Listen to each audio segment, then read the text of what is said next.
This is a deck that we built from a viewer pool that felt like it had a really good core earlier this week, and I want to try it some more.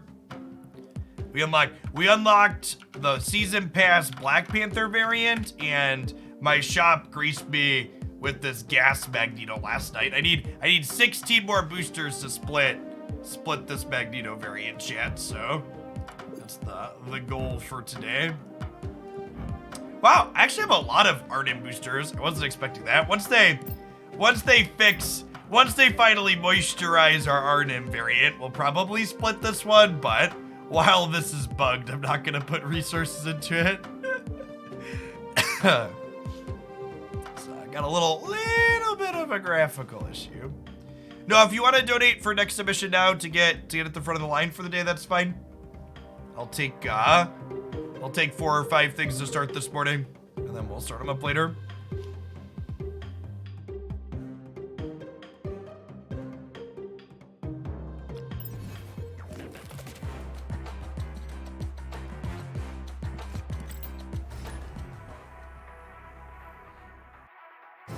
Just make sure to include a link to your Google spreadsheet with your collection in the donation comment. It really helps me stay organized.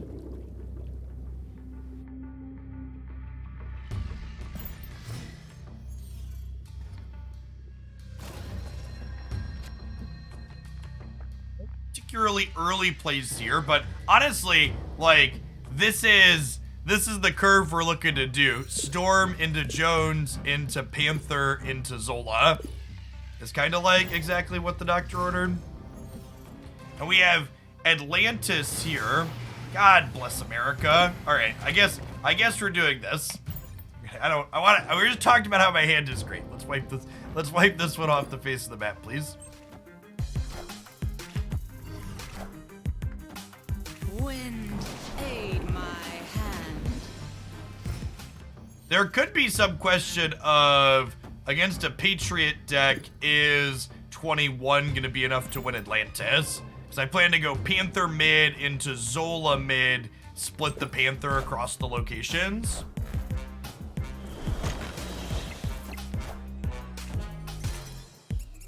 Oh geez. Well, that complicates things. I guess we Black Panther here into Zola here now, right? Because I don't want to risk hitting the rock. Then we gotta hope 16's enough to win mid. 16 may or may not be enough here. We'll see.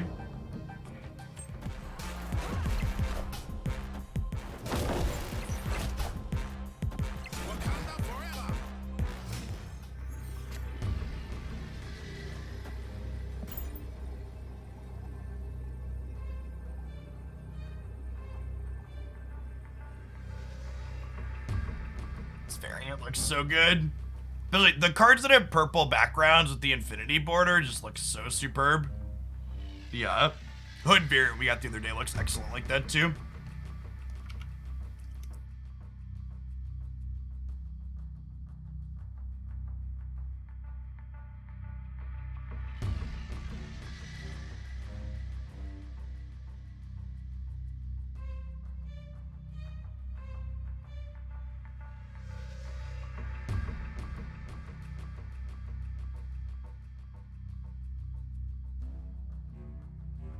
Arnim does not keep the +5 bonus. So that's only temporary while we sit here. So they need to get 10 here in the middle to beat us.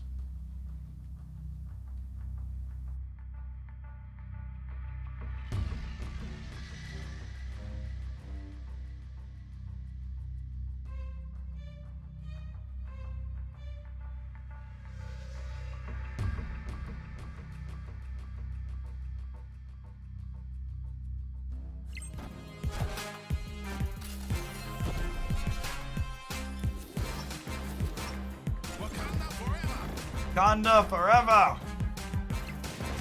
think we're good. This is Onslaught. They only get +3 in the middle.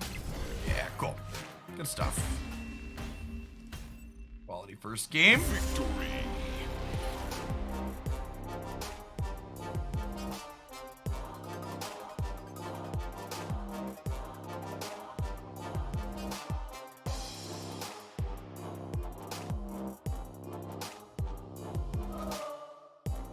Someone asked, is wave optional in this deck? No, chat. Chat, the cards in the deck title are basically never optional. Fuddleson, thanks for the prime, appreciate it.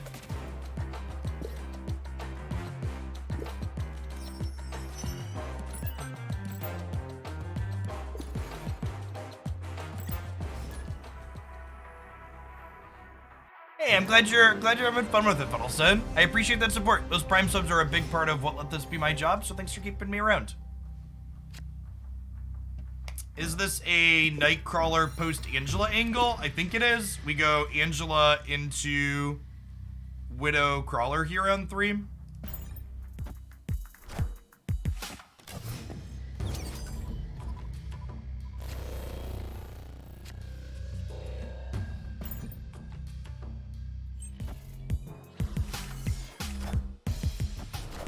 Okay. We're gonna draw some cards with Adam Warlock, but we'll get to draw some cards with Angela, so that sounds good.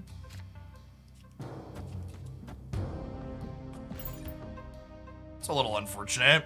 Do I play Jones on the right to try and cut them off of Crimson Cosmos? Or do I want to leave Cosmos set up so we can Panther into Zola there, potentially? Either way.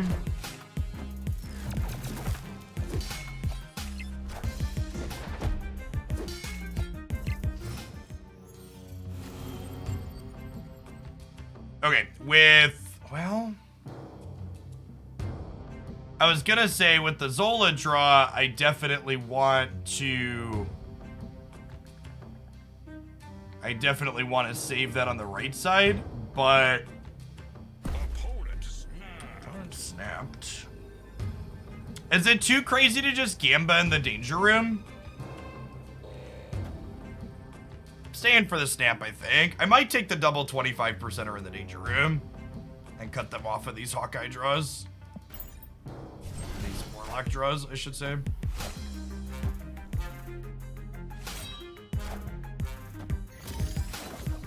Okay.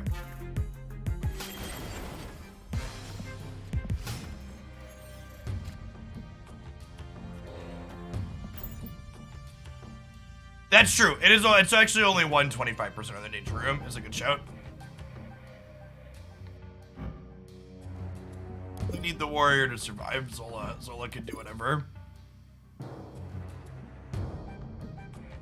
Oh, you know what? Maybe we're supposed to slide Nightcrawler right here. To well, I guess Jessica Jones is gonna pop, so that should stop Warlock from drawing another card. But they've also drawn most of their thing. They have Sarah deck.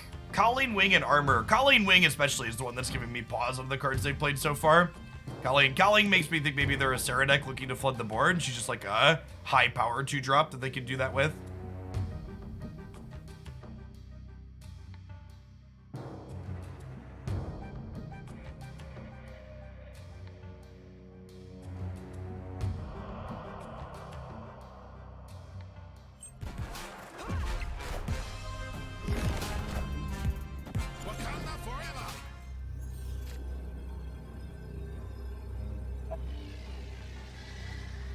Well, that's pretty punishing.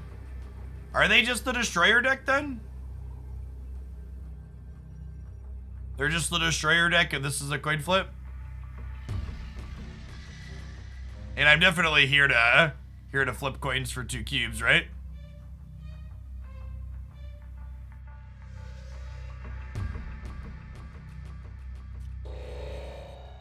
I think they're more likely to play here, right? Because they don't want to lose to hitting the danger room.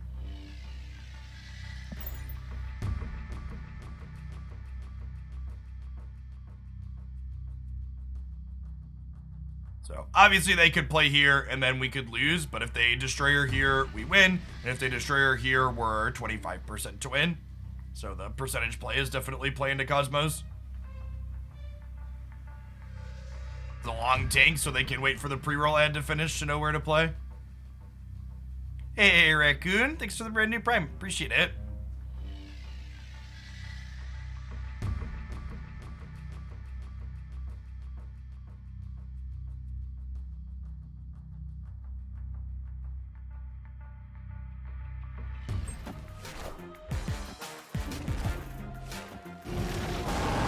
We we good here? I think we're good here. This is a wasp afterwards. Or a yellow jacket. +1. Good stuff. Good stuff. Victory.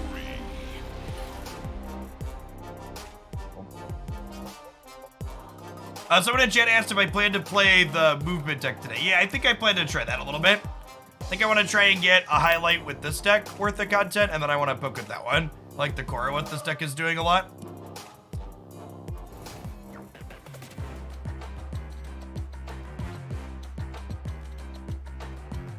Cheeho, thank you for the tip. That's 3 deck submissions. I am shook. I see that one as well. Trench, I don't have a link for the deck you sent. If you could send me a link, that would be appreciated. A collection sheet or specific deck. Replacement for Magneto. Yeah, Magneto's not super specific. Any large stat stick. Magneto in this deck, no, we don't want Odin. You want something that's a lot of stats. So the basic idea is, in the games where you don't have Black Panther, you can wave into Magneto and then Arnim Zola the Magneto.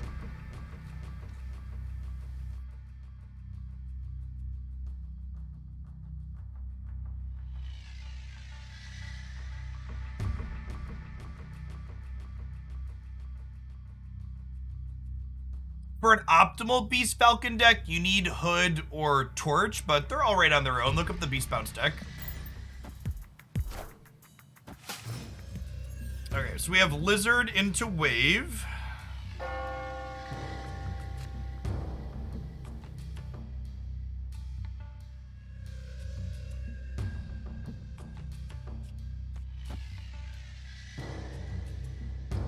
Play him right. Some armor, yep.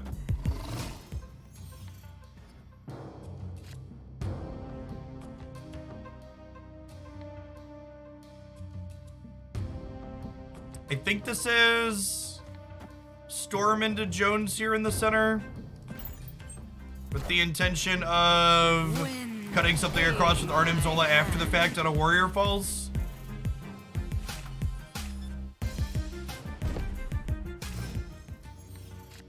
Yes, if you Zola Magneto, everything goes all around the board in a way that's very amusing.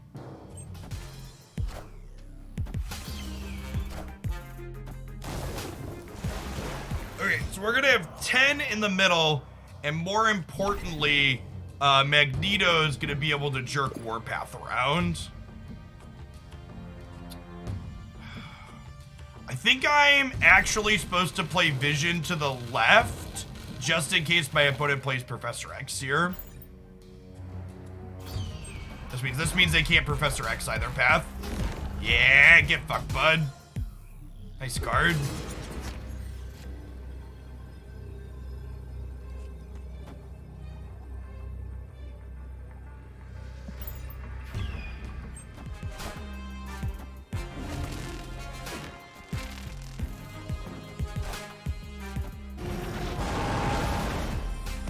And we win all 3.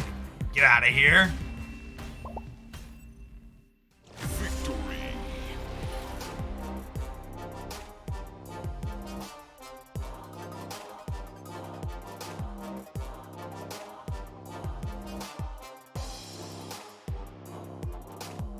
This is the Magneto variant I've been waiting for, chat. You finally showed up in my shop. And there's some boosties. We need 10 more boosties here to split Magneto. 10 more boosties to split Magneto.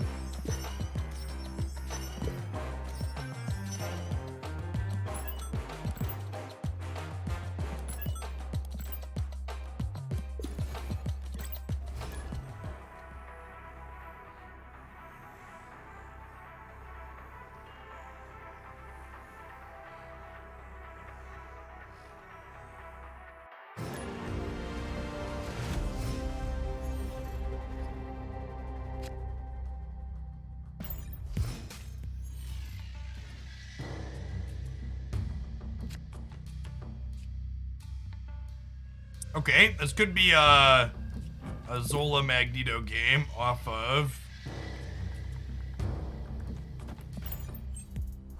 Wave. Let's see what we get.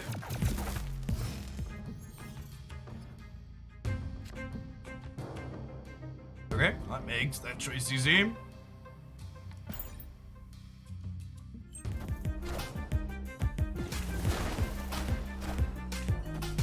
Wind, aid my hand. Okay, so now we...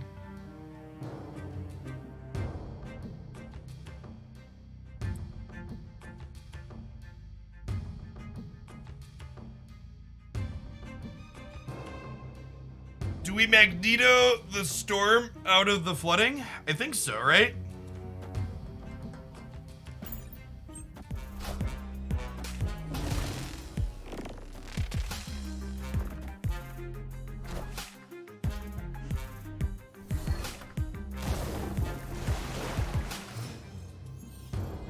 Clear and take off.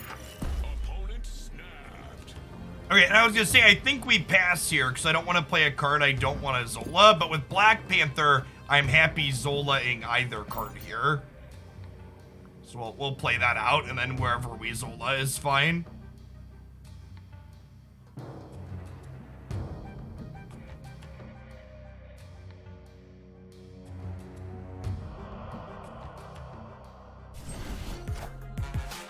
Wakanda forever.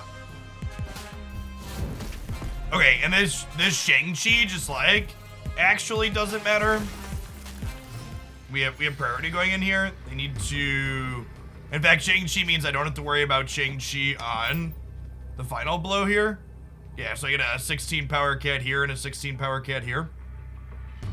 So I need to beat 20 on the right. And we have priority here, so they can't like armor us out of this or, you know, Professor X us out of the right side.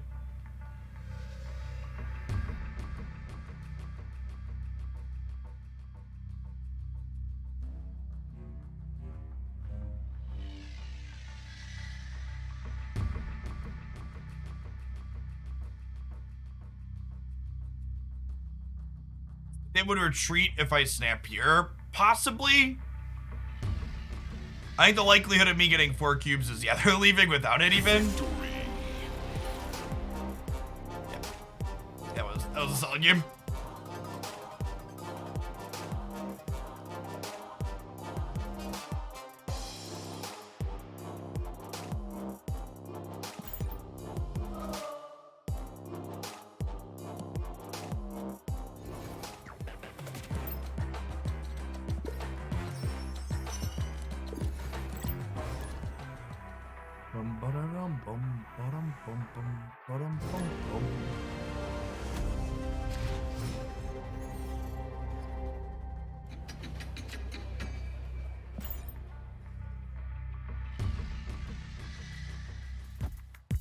I'm a hut. Thanks for the 32 months. I mean, my rank was literally just on the screen.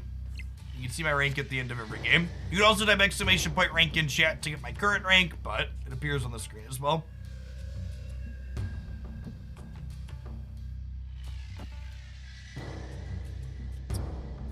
Widow to the left, I think, here. Angela into the unknown is always a little bit of a gamble. Central Park is not great for us because it means that Zola is kind of off the table here.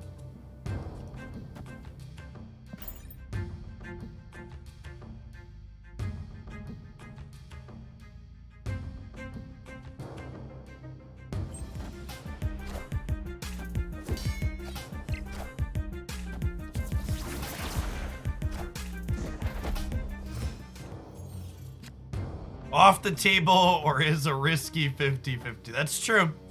Gamba. All right, let's play Miss Jones into the Superflow here.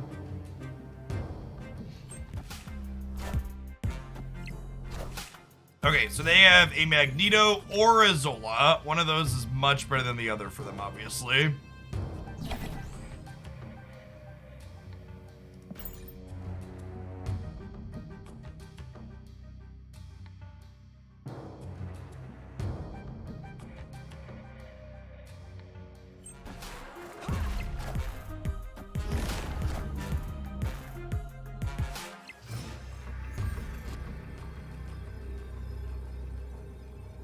If I'd have moved Nightcrawler mid, we would have won it.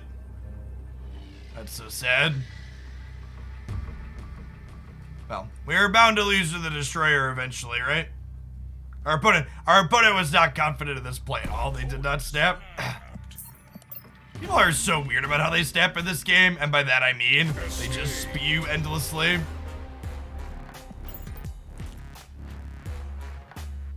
Sweet. All right, 4 more Magneto boosters, friends.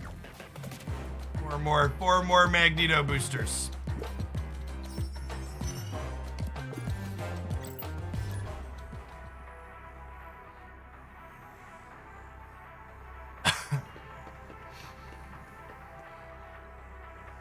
Are we like 4 for 4 on playing against Destroyer decks so far to start today? No, I keep the blue rarity because it matches the border the closest. I really don't like how like the purple and orange and yellow and gray borders look in my deck screenshot. It displeases me.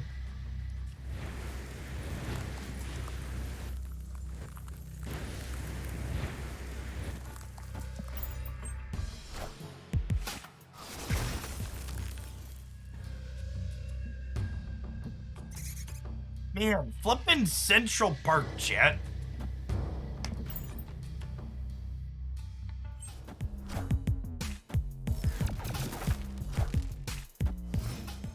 Deck submissions are open for the day. I currently have 3 waiting to be queued up. I am taking up to 3 more. Storm the right.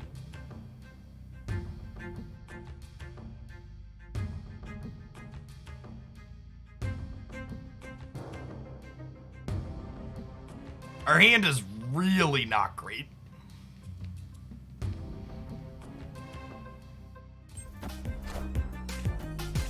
Flooding Central Park should remove the squirrels.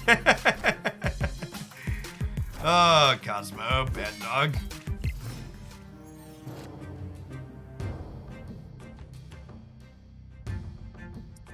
Well, I guess we're lizarding here, right? Is this unlikely to fill? I don't want to lizard the Citadel, and then lizarding Angela also isn't appealing.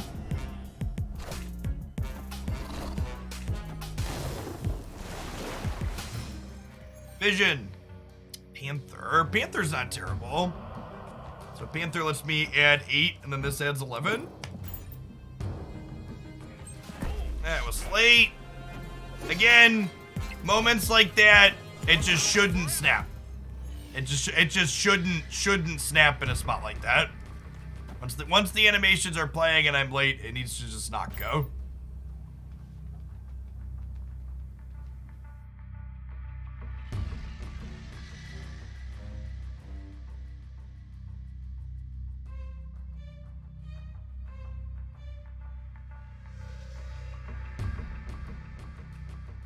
Toes, thanks for the prime.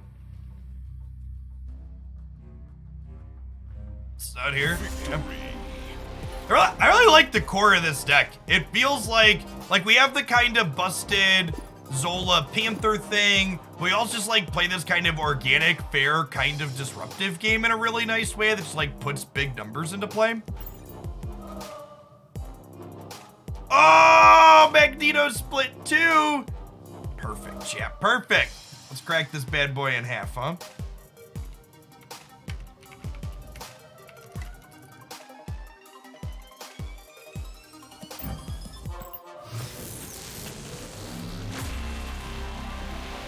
Animated.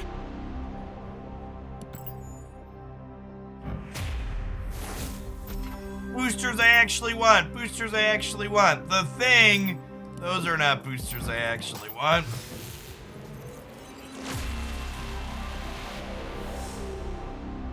Shiny logo. Shiny logo.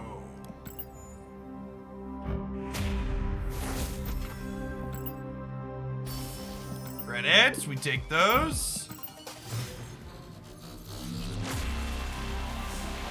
Animated frame.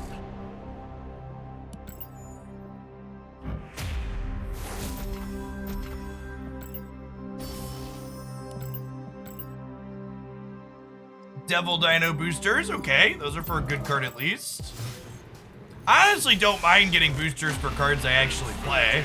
It's like for unplayable cards that are sad.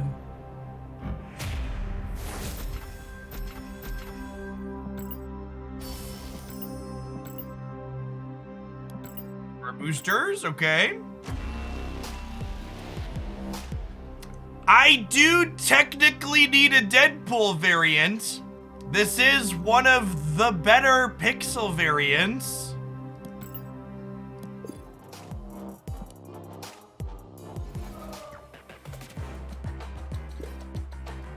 Someone asked earlier, by the way, if I'd bought season pass levels. I think I bought the 10 extra at the start of the season.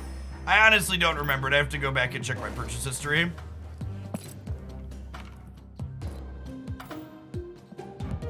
And I have 3 Magneto splits already, so this could be a sweet one. That's fine. That's fine. We're not gonna spend more resources upgrading it. We're gonna use the infinite border split, but this is what we want. I wanted the purple border chip. All right, now, okay, you need to hold on for a second. We're gonna keep playing this deck, but I have something important to do. Upgradable.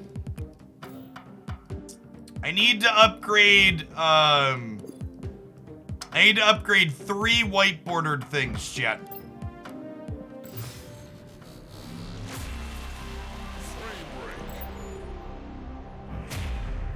69, 67.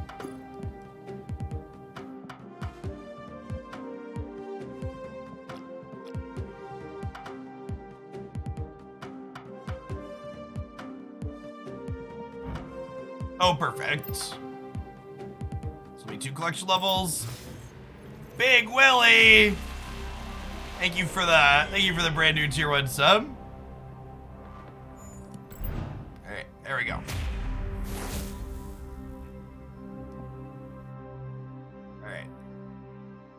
We're done upgrading our collection level, chat. Can't do it anymore. This is where we stop. We've reached the peak.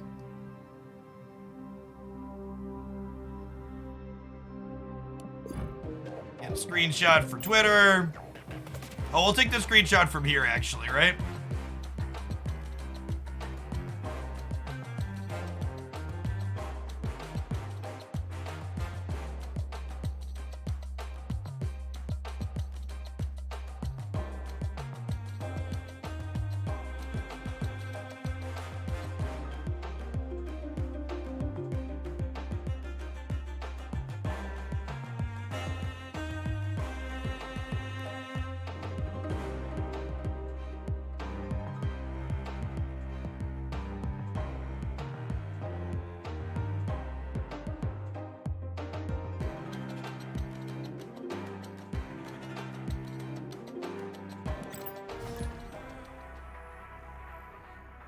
This is the true ending for Marvel Snap.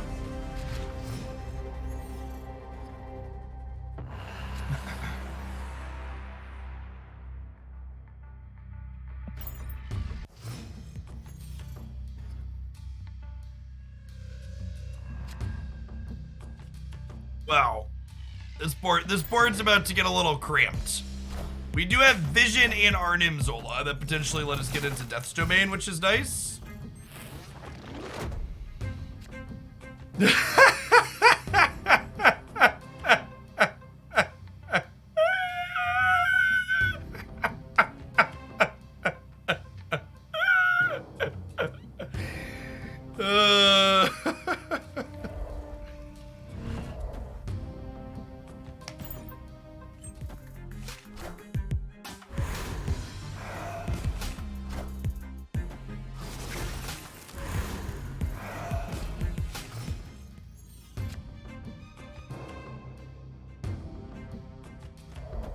Okay, that's actually perfect, right? Hey, snap now. Oh, snap. So I get to do this into Vision. Storm is such a good utility card, chat.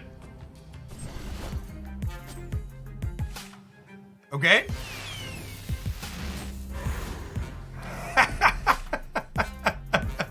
All right. This is your Spider-Man beam. Aid my hand.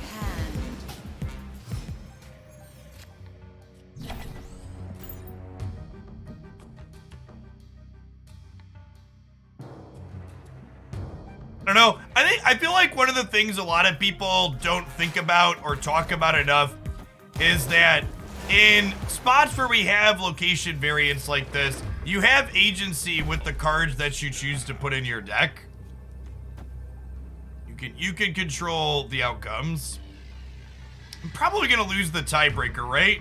We're gonna like tie Vision. I'm gonna pull Jessica Jones mid. I'm only gonna be up 2 and they're gonna be up more than 2 in the middle. So funny game, but I think unfortunately we have to go.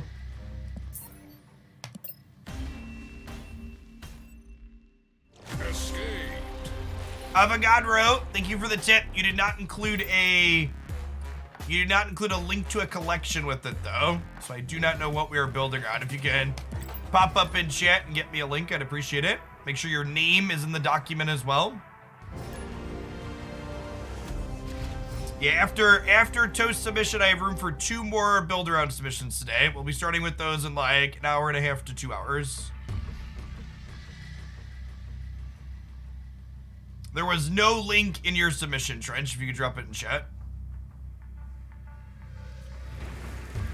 I think because I have Nightcrawler Black Widow to follow Angela on 2, we just go ahead and Iceman in the dark here. And I don't want to Iceman into Stark Tower because I want to be able to play 3 things after I play Angela.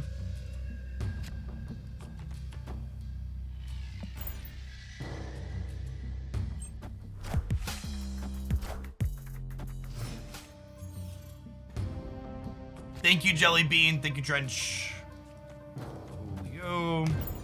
And this will probably be play Miss Jones into Stark Tower on 4. Oh, we can actually pull their people out of Stark Tower on 5 as gas because of Titan.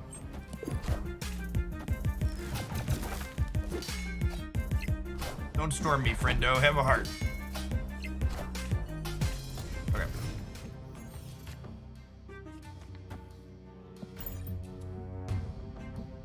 If they play a 3 or 4 drop here, I'm gonna snap them going into the next turn because of Magneto.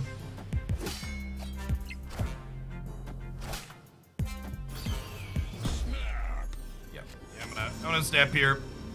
Oh, they have Daredevil, so they get to leave. That's fine. That's fine. Well, do I?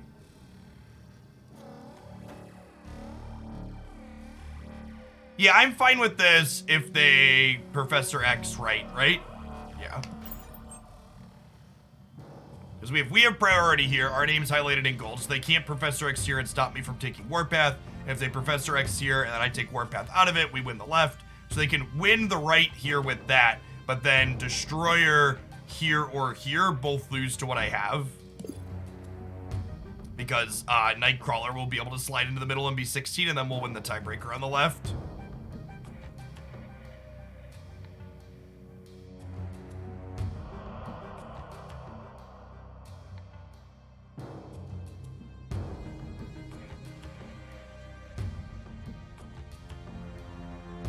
They're trying to decide, can they? This snap is worse because they have Daredevil, but yeah.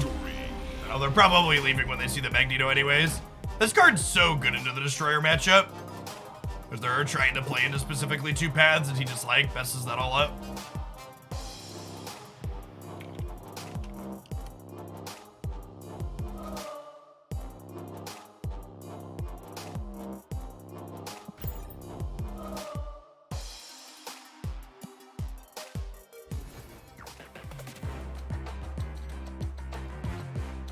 No, variants don't count as cards. Only cards count as cards. So I break that down in the loot boxes video. Wave is not optional. Chat, for the love of God, chat regulars, stop asking me if the cards in the deck name are replaceable. It applies to this deck and everything else. Part of me naming decks is to try and communicate key cards to you.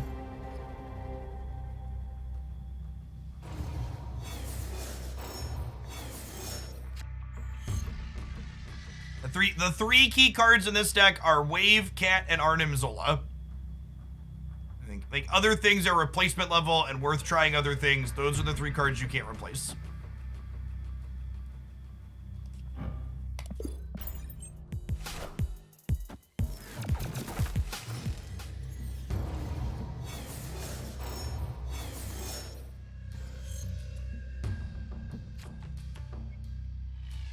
Ha!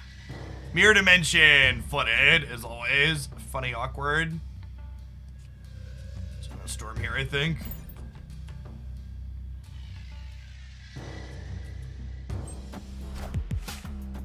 Wind, aid my hand.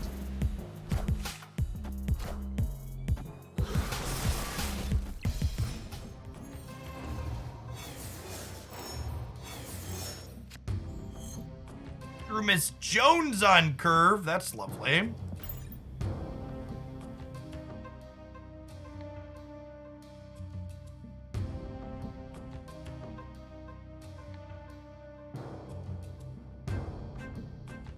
Phenomenal follow-up to our storm.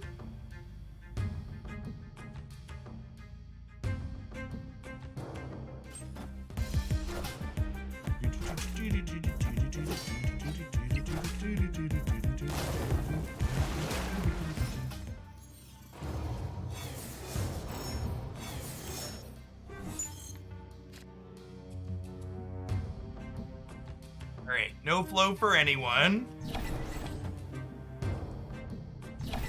They've punted the right. Part of me wants to play here to not get Professor X'd. Sarah, interesting.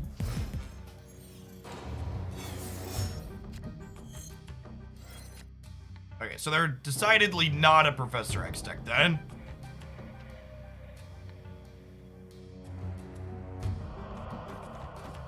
Keep doing this. I stepped them. I think we're ahead.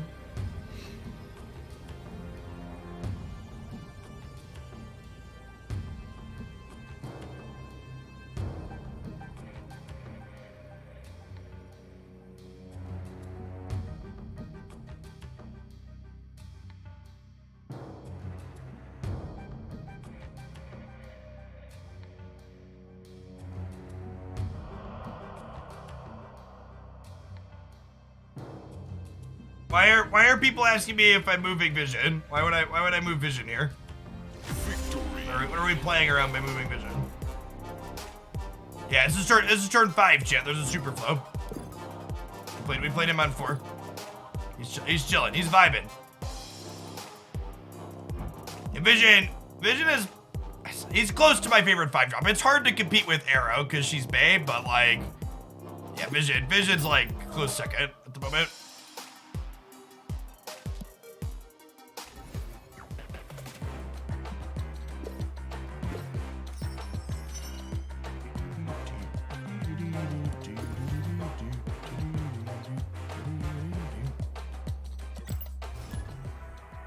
Not Professor Cheese, get out of here.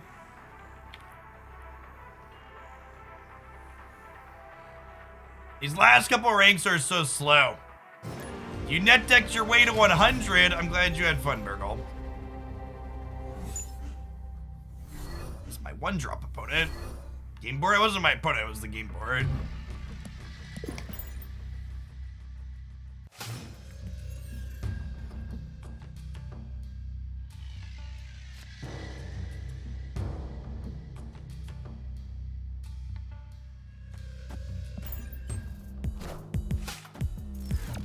There's 3 people in every game of Marvel stat. Me, them, and the game board.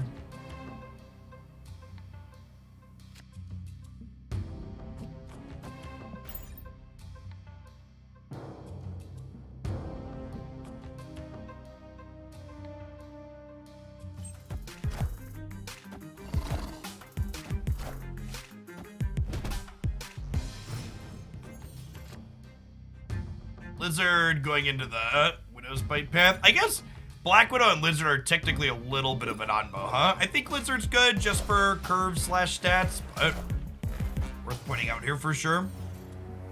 Hey, Rabbit Goggles, appreciate the prime.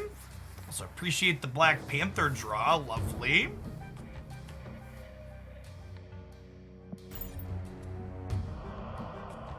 Unfortunately, we are not going to have priority going into the last turn.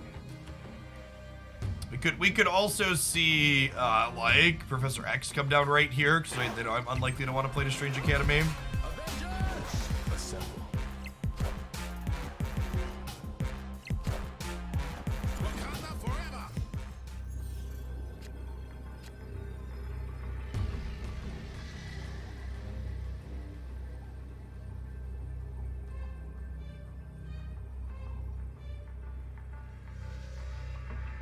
Do I Zola or do we Magneto?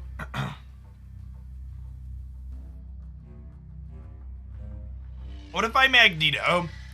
If I Magneto and they Spectrum here, what happens? This is 7. This is 11.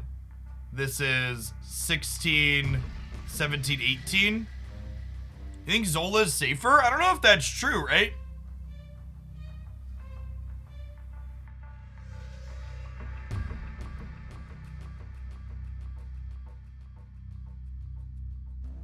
I think I want a Magneto. You want a Magneto right? No, because I want to win left. Yeah, I bet they Spectrum right. They retreated. Okay, sure.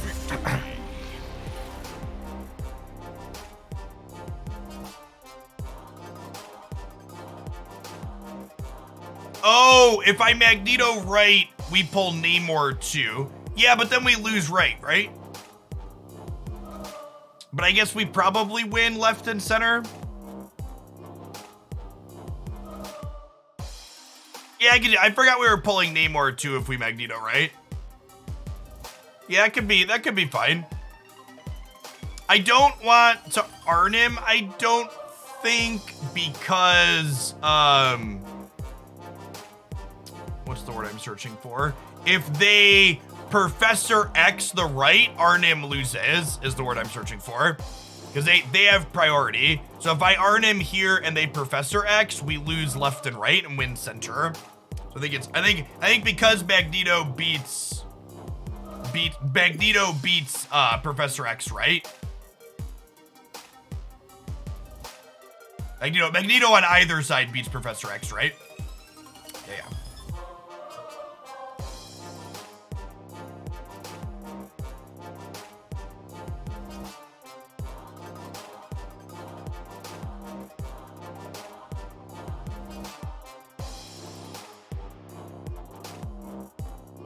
All right, I think we've got enough for a highlight with this one. Let's try something new. How have I been playing this for about an hour? Your place for Widow. Any disruptive 2-drop is fine. Scorpion's probably the best like pseudo Widow.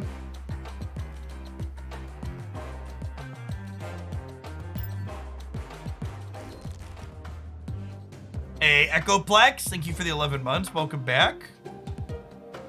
Wouldn't I lose center if they played Spectrum? No, because Magneto pulls things out of the center. Can we try a movement deck, chat? You can tell how little I've played the movement archetype, because I literally have only gotten 6 dagger boosters lifetime. I have no dagger variants. And she's got a green border and that's it.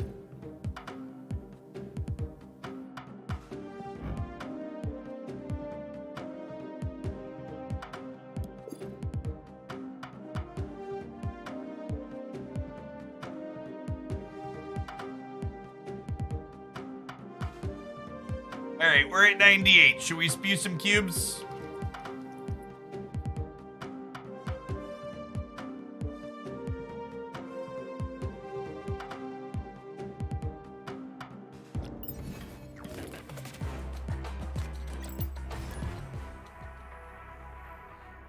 Like 2 weeks to get infinite silt. That'll be fine. I'm not worried about it. It'll happen when it happens, Chip.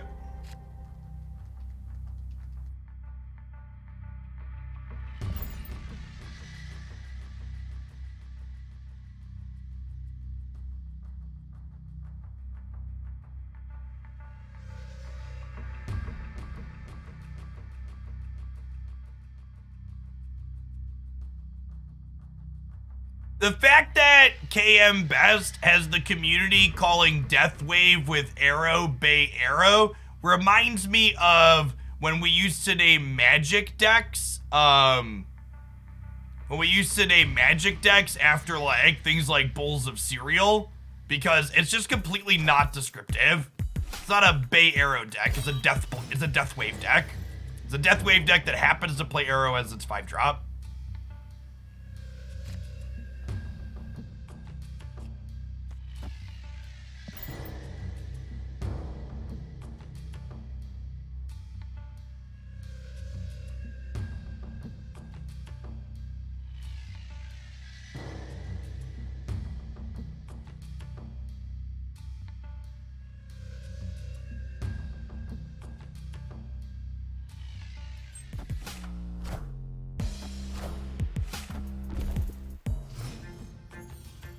This actually isn't a chromatic variant. This is the default. If you look, there's some color in the picture in the background.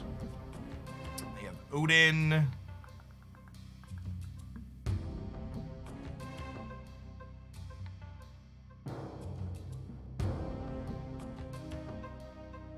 Bar Sinister is just like one of the 100 locations that are not great for this deck, right?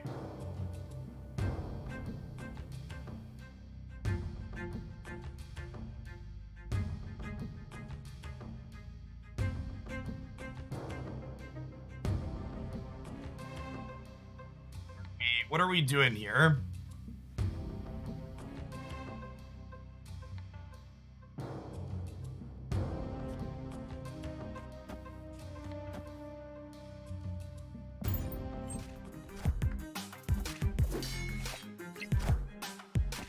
It's even good, right? The bar still fills with Cravens now.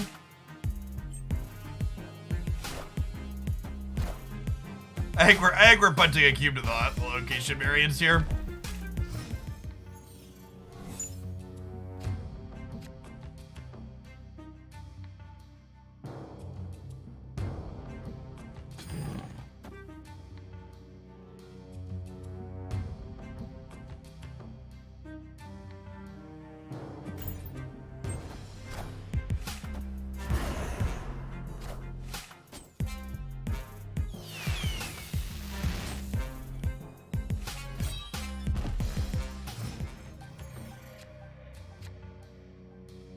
Okay, so I do this, and then we Magneto middle.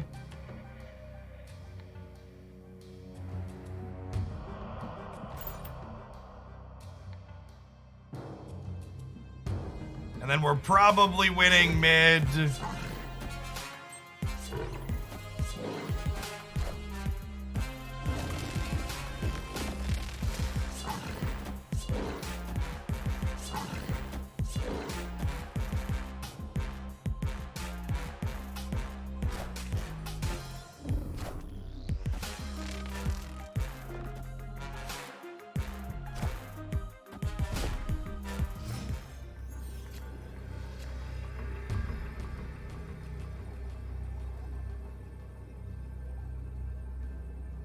I mean, we have some stats here, I guess.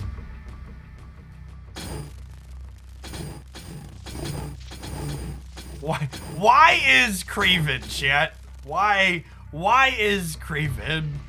Snap them? I think I limped for a cube here. This is 9 well, this is 913 power here. We're going to 18 on the right.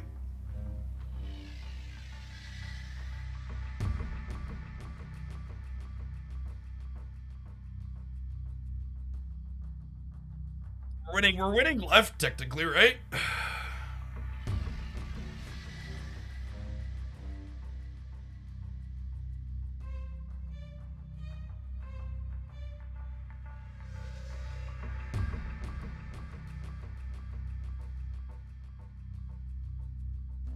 I think we're good, chat.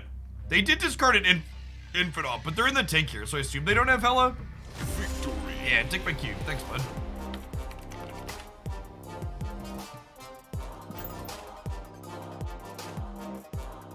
dagger boosters. I would like to get a blue border on my dagger if possible, so that would be nice.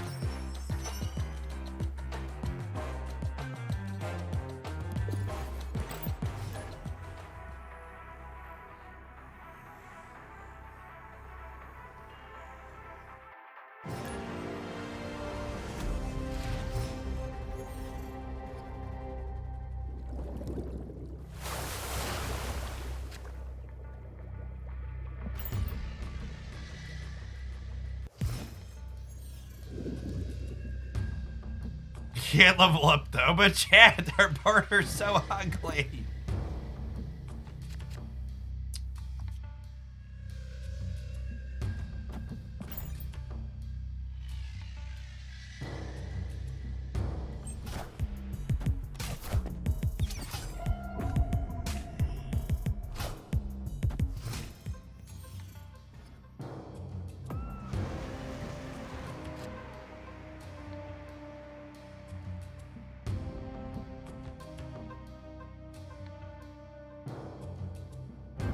Not even the feature location anymore, chat.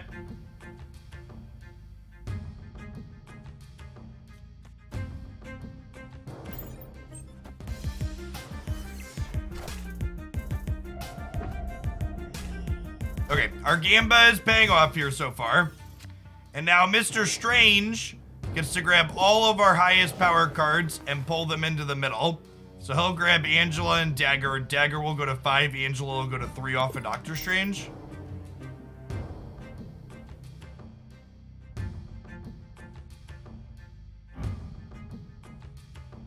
I don't think he counts himself. Does he count himself? That's fine. I'll punt a cube if he counts himself. He shouldn't, right?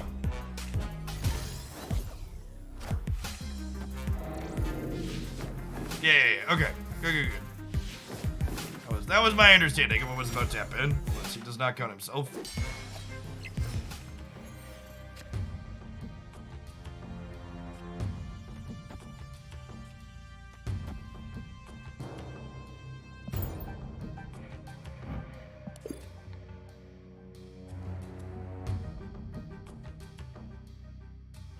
Raven into Polaris is 9 power here on the left.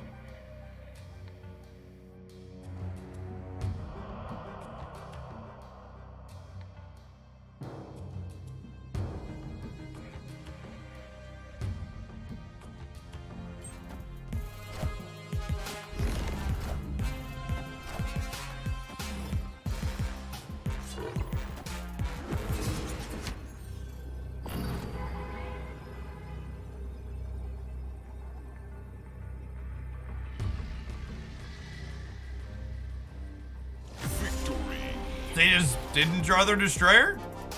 I feel like the fact that almost every deck feels like an Armor Professor X Destroyer deck means this card has to be due for a nerf.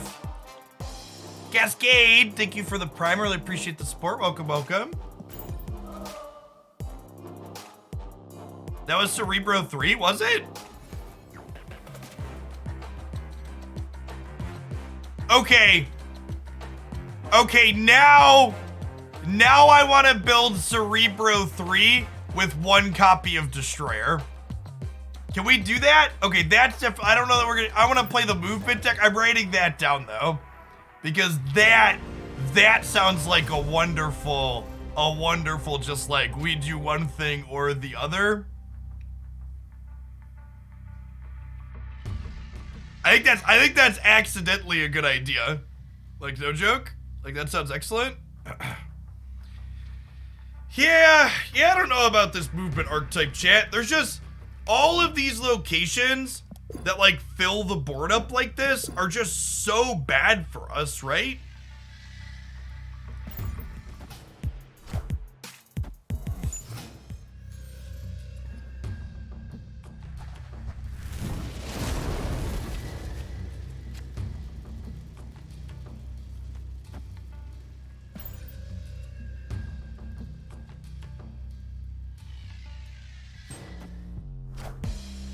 Yeah, it's just I feel like I sneeze and the locations are bad for me.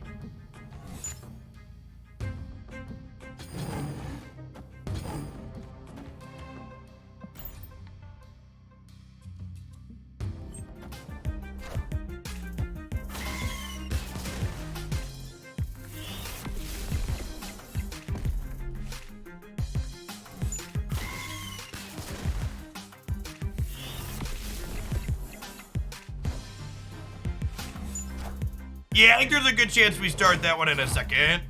Full fans.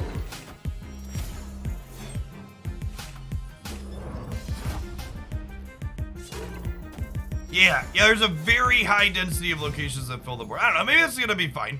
Maybe our deck is just quietly cracked and it's gonna be okay.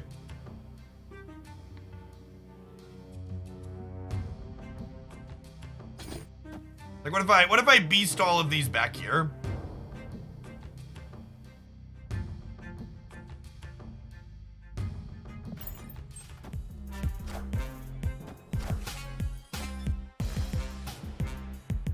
Seven Ball, thanks for the prime, appreciate it. Okay, so what just happened? I'm still parsing that myself, opponent.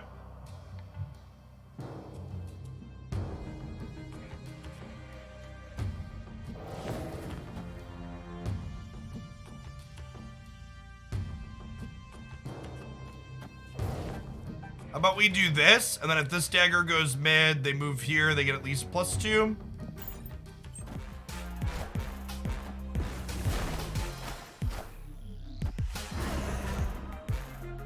Wait, they're also playing Cloak? Okay.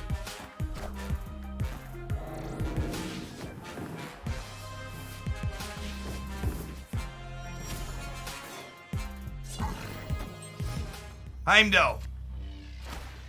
Oh wait, we still have 2 turns left, right? Right? There's a limbo? It feels like they waved me not realizing it was a limbo game. Opponent snapped. Snap.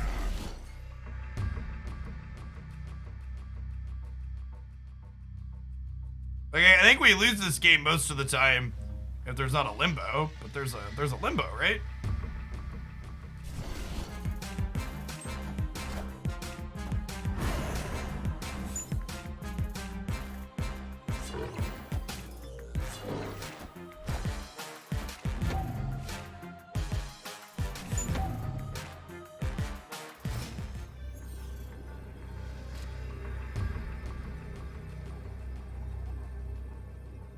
Okay.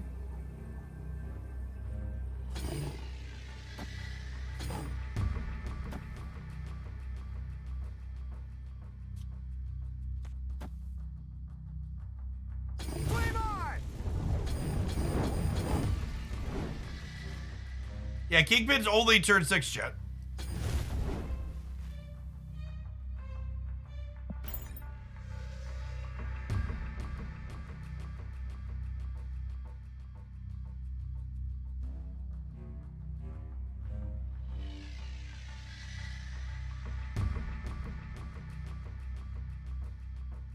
Actually didn't need to move a dagger here. We could have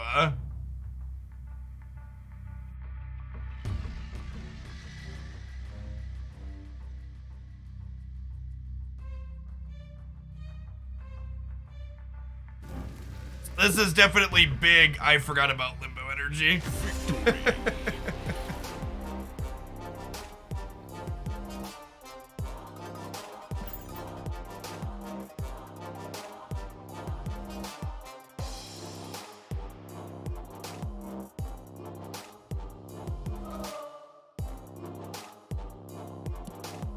All right, chat. I apologize for the early break, but I need to run to the restroom really quick. I'm stepping away anyway, so I'm gonna do a quick ad roll. I am planning to snap for 6 or 7 more hours today. Please don't go anywhere. Appreciate everybody hanging out.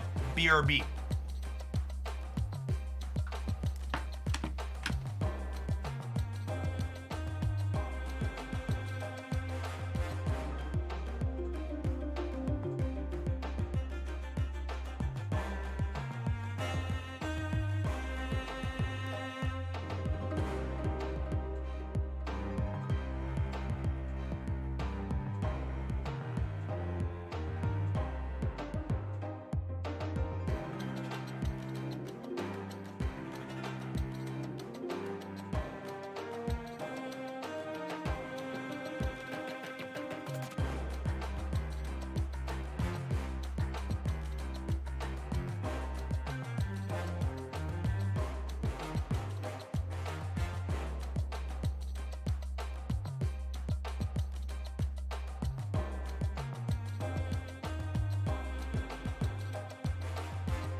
think we're chilling on Iron Fist till post Angela. Hey, to Links, thanks for taking the time to drop that off. Appreciate it. Devin Val, you too. Sorry I missed those. We're in the middle of counting stuff.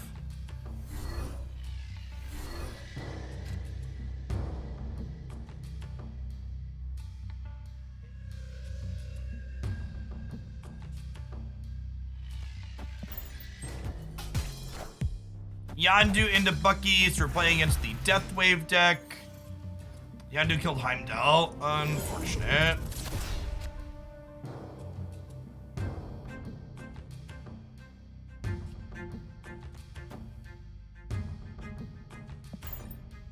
So I guess we Vulture here.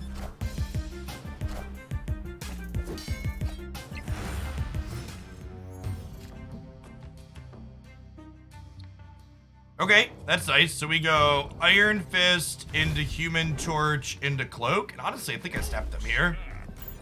We're really kind of bumping, right?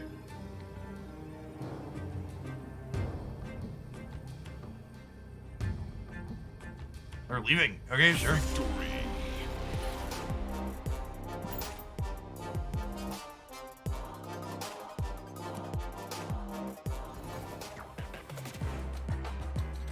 You didn't want Torch to go to the island. Yes, I should have. That's a good call. Torch should have gone center to end on the island to move out.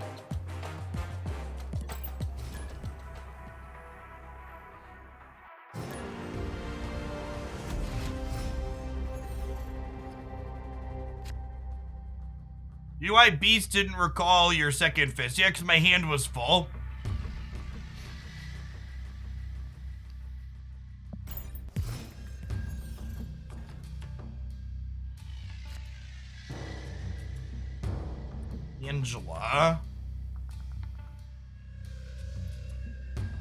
Angela in here.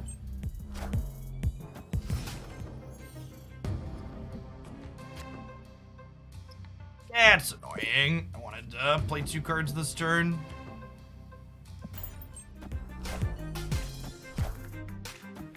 Wind, aid my hand. Okay, so this is kind of fun. I think we punt the Flooded.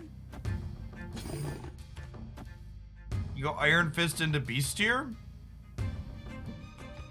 Or do I do this and then Cloak and then move these back and take the Flooded? Maybe we fight over the Flooded.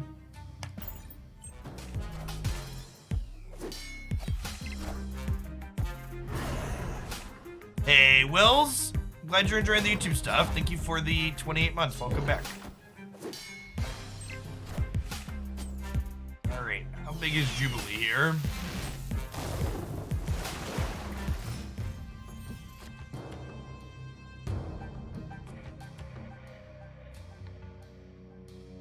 Well, this gets me into here with the question being, can I win one of these other locations? Oh, that we can.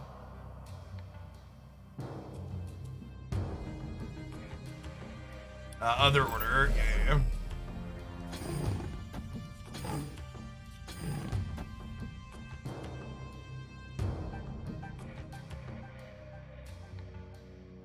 I guess I can't Doctor Strange though is the problem.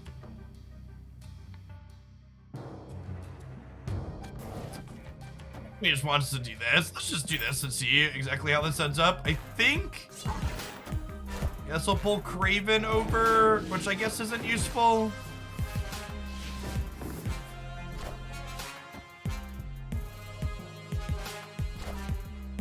Wakanda forever.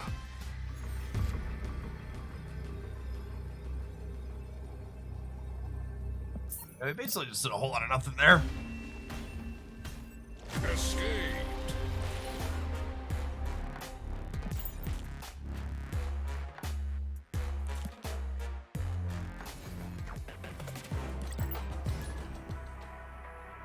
Yeah, I really wish Heimdall could slide left or right.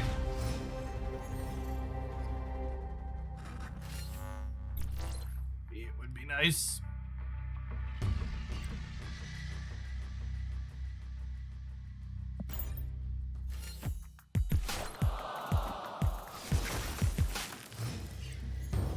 God damn it, chat. He's got just this sniper rifle trained right on whatever card I don't want him to hit. Surgical precision is accurate.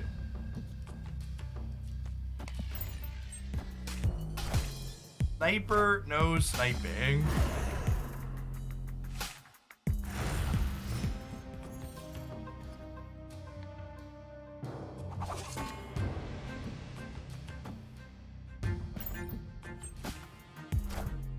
Alright, I would like to draw Iron Fist, please.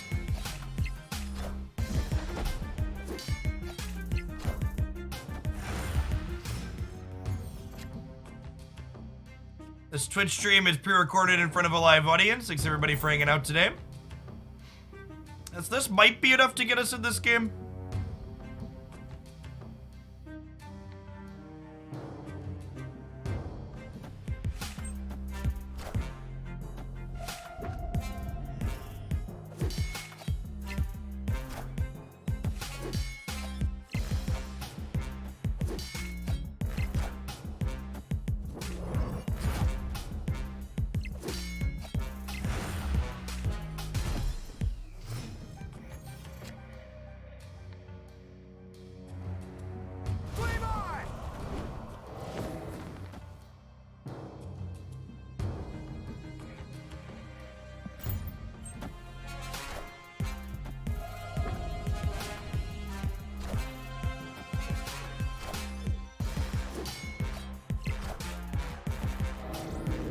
Oh my god, I was about to say why does my order matter, but Angela is why the order matters.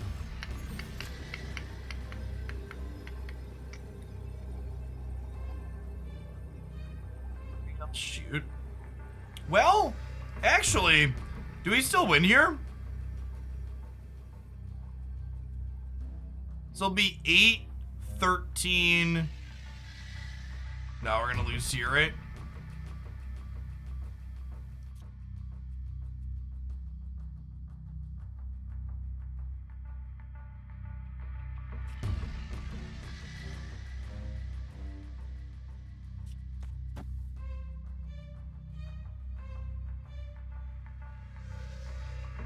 Is there any way 8 wins right?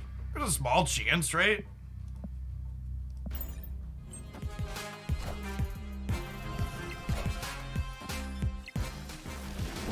Rats.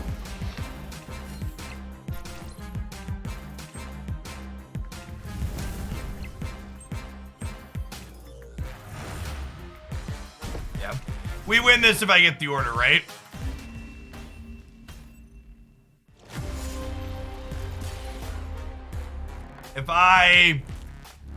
If I would have had the order right, Vulture would have come here as a 13, and then it would have been 16 middle. And then these would have slid to the left and we'd have won that. And then we would have had 18. It would have been 18 middle. It would have been 18, 22. No, I guess we still lose, huh? Because it would have been these 4 on the left. I would have been 18, 22, or I guess 19, 24 minus 1. I've only been 23 in the middle, right? I mean, that was mostly the knowledge that this deck seems like it's not good enough, right?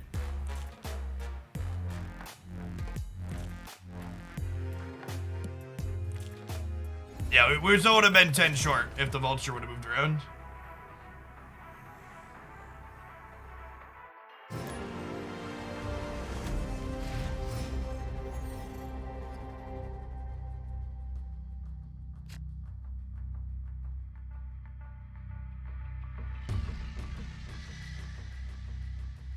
Jellybean, if you're hanging out in the stream, can you put your name on that sheet too, by the way?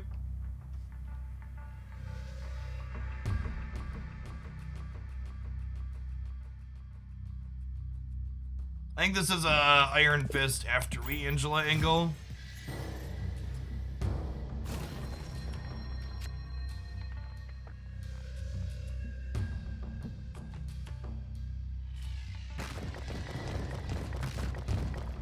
Chukuguli is rot. Alright. This is gonna be our last game with this deck. This archetype is it's just not good. The location variance is just a savage beating constantly. You just like have to have 3 in fact, I'm just gonna give a cube up. This deck is. Yeah. Escaped. It's not hard to pilot, chat. It's not hard to pilot, it's just bad. It's just bad. I'm gonna give up my 69/69 to get a blue on the dagger, but there's so much location variance, and the power level of what you're doing, even when you don't get hosed by location variance, is still not high. Yeah, it's definitely not easy to play, but it's also still not good even when you're playing it well. Yeah, it's hard to pilot is pretty peak card gamer copia. For sure. Okay, now this is a deck I've been thinking, I had someone submit, but they wanted, this was a deck submission that someone wanted me to build a fair Heimdall deck. And I think the idea with this one seems sweet. So it's like it's just kind of reasonable, good stat line cards that we have Heimdall and another 6 at the top end, because occasionally Heimdalling at the end to slide sounds great. And we've got some small movement sub-themes here, right? We've got Craven with Polaris, and one that's actually...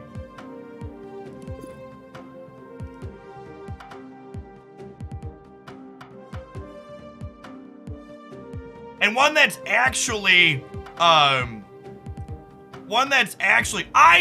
we just pause for a second and appreciate the fact that someone that didn't understand why Beast couldn't bounce something from the board to my hand is telling me I don't know what I'm talking about with the power level of a deck. You didn't even understand the basic fucking fundamental rules of the game, and you're gonna come into my house in my chat after following my stream for the first time today and provide no evidence that I'm wrong, but just assert that I'm wrong?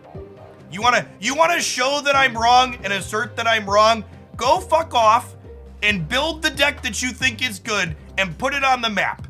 And I will eat all the crow and admit that I am wrong when you put in the work and show me that I am wrong.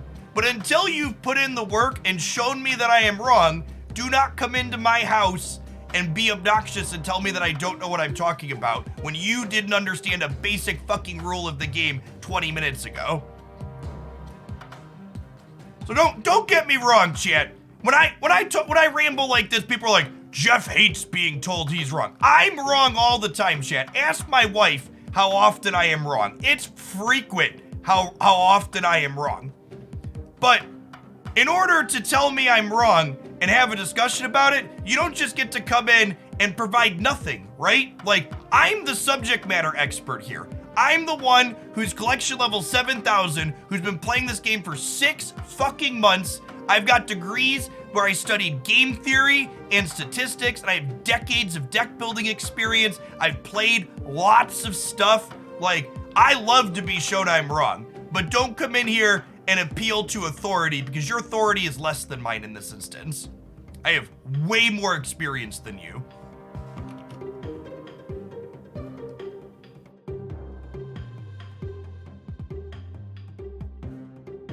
Show your work.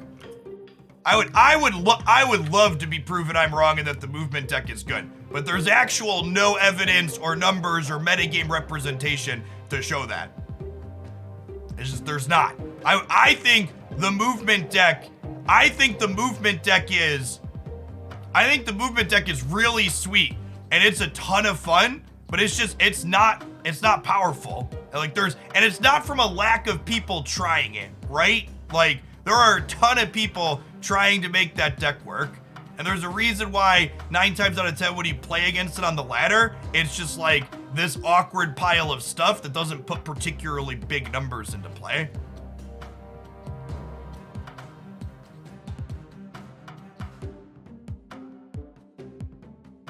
Yeah, I also think that's true too. I think a lot of the wins, the movement deck is actually one of the most complained about decks at the lower ranks on the ladder. And in part, that is because the movement deck is really good at farming people that don't understand what it's doing. Hey, Sleeps, thanks for the tier 1, appreciate that. Yeah, like, it's fine. And again, the other thing to take away from this too, for people that are new to the channel, you should play games for fun. And if you love playing the movement deck, you could definitely win games and matches with it, and it's a ton of fun. I'm not gonna tell you it's not fun. It's sweet. It feels really big brain to make it work, and you could juke people that don't know what's going on, and that's a very satisfying thing to do in a card game. But from a, is this deck on the same level as Spectrum Destroyer and the Sarah Disruption decks and other things like that? It's just like, no, it's not.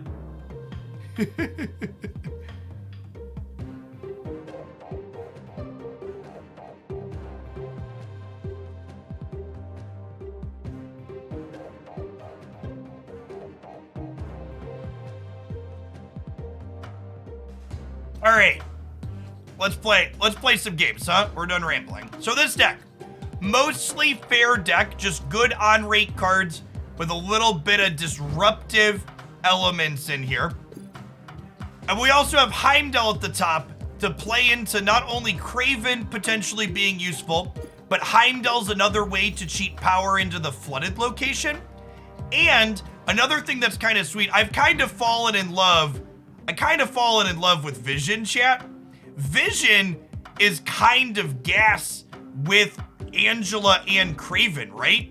If we Vision into the Angela path on 5 and we move him into the Kraven path on 6, he basically gave us 11 points of power for 5 resources, right? So I think these are the bits where there's some really innovation and potentially power to find with these movement cards, where we're not playing like the daggers and the human torches, right? They're like kind of all in on that theme, but we've got these cards that are like kind of decent rates, and they like synergize each other with a little bit. And even Magneto is kind of another card that's gas with Kraven, right? Like you Magneto the Kraven path, and Magneto's basically coming down with like 14 to 16 points of power in a lot of spots. Yeah, and even Polaris is a sweet on-curve card with Kraven, right? Like you go Kraven into Polaris, and then suddenly Kraven was 4 stats to start, yeah? Yeah, and Polaris is just like a good stat line to begin with anyways, and she's randomly good into stuff like Warrior Falls, so. Let's go ahead and pop on into some games here and see how it goes. I think the big question in my mind for looking at this deck and thinking about it is, will the Heimdall be useful? Is something we're gonna want to track. Are there games where the Heimdall in the deck is adding value? For example, Bar with no name on the left side of the map, probably not playing Heimdall this game.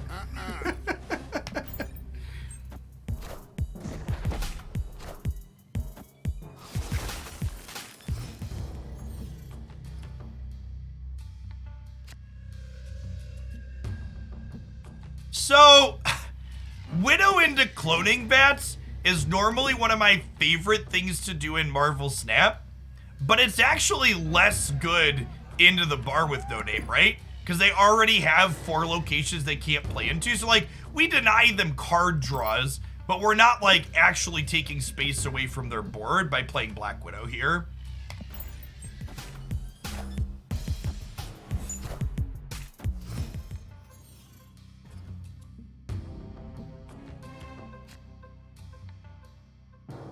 Ooh, Storm does solve problems, potentially. Do I want to storm the bar, though? Or do we storm the lab? I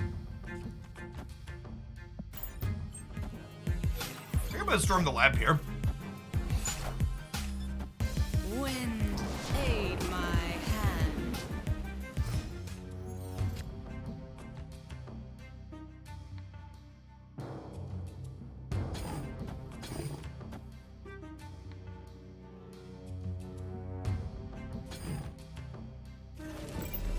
We just Polaris the flooding? I guess I actually don't want to give them more space in the middle though, right? This is just Angela. Angela Black Widow mid.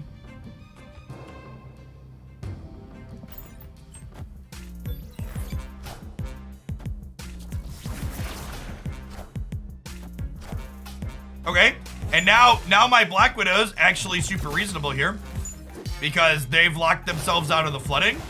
And, yeah, okay, guess.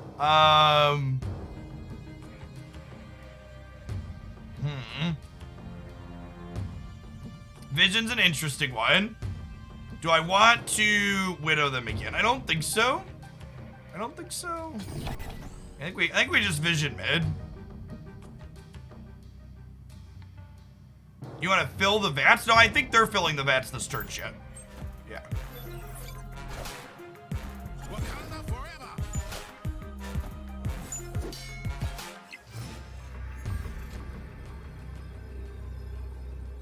Okay, and then Magneto is just a pile of stats here, right? So we win. This is full. They're even dead to the Vision, so I assume they're retreating here.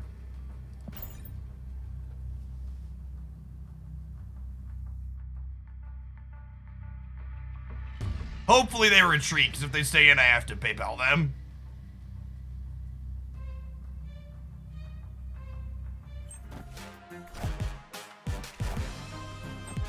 Damn it.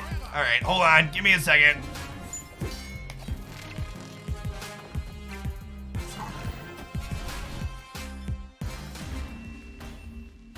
I mean, even if they had White Tiger, the Nightcrawler, that's why I moved the, sorry, I didn't articulate that, but the Nightcrawler into the Flooded here was for tiebreakers and to beat White Tiger. Yeah, if they had White Tiger, the stay for White Tiger I think would have been fine. Maybe they think they win left and right.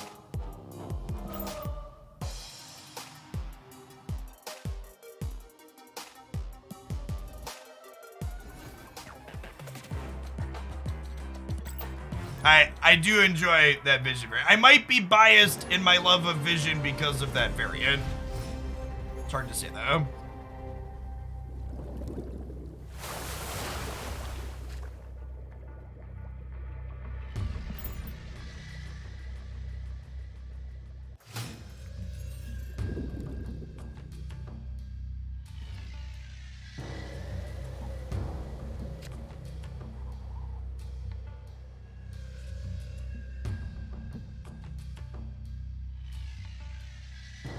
I would take a Gambit Exodia submission later next week after we're Infinite.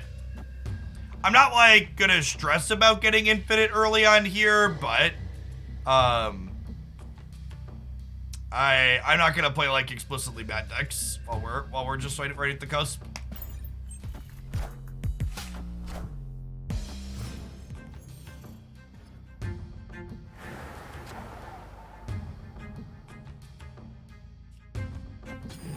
This is a nice curve. Angela into Nightcrawler into Kraven.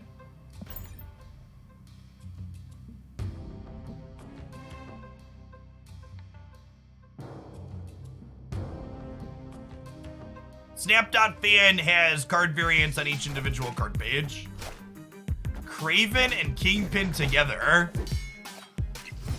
That's some violence. It's not bad. We get to go Miss Jones into here, and then we have Widow Polaris next turn.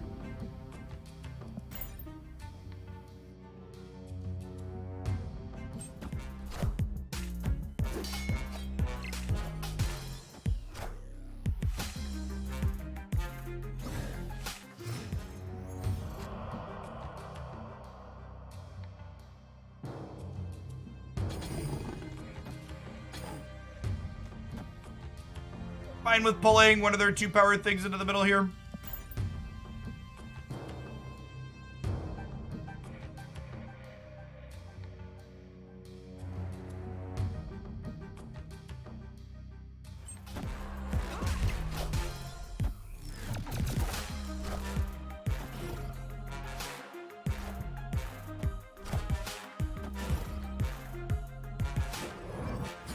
Wait, they used their arrow?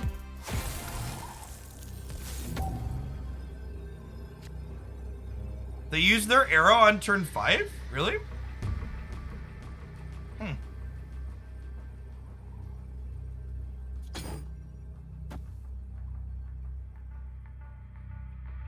Just slide the crawler and then Magneto here, right? Opponent Snapped?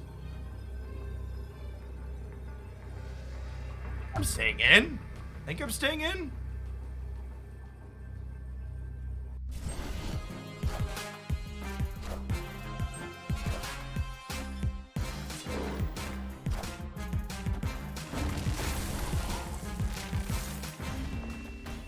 Rough.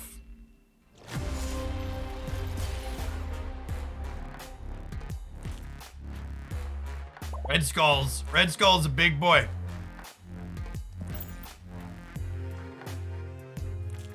Always nice to see the opponent be a dickhead with the emotes after the fact. Grimco, thank you for the prime, appreciate that. Do you recommend refreshing missions with gold or saving it to buy variants in the shop? I don't know, what sparks joy, chat? That's such a subjective question. Like, what would make you happier? Will progressing your collection level faster and getting cards more quickly spark more joy? Or will having sweet variants to look at while you play with the cards you already have spark more joy? Pick one of the two, chat. Find your happiness. Oma P, thanks for the brand new prime. Appreciate it. There's a comment about something competitive Marvel Snap. I don't do Reddit anymore. I deleted my Reddit account like 3 months ago. And I don't have any intentions of making a new Reddit account.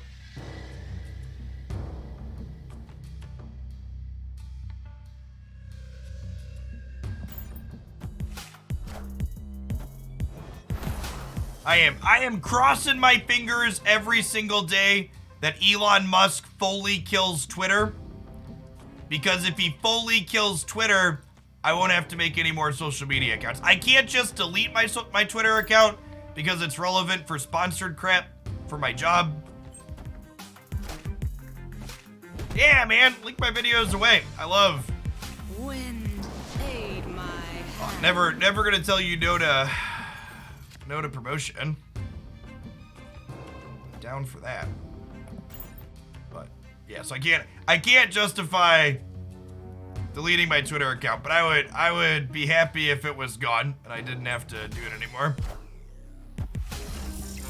Oh. Okay, well, I mean, we can still potentially win middle here, right? We have a vision.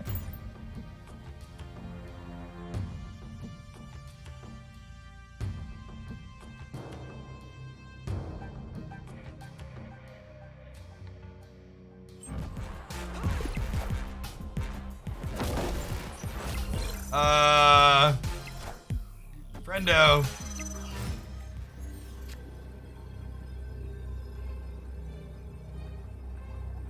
I guess they're still winning mid is the reason they did this?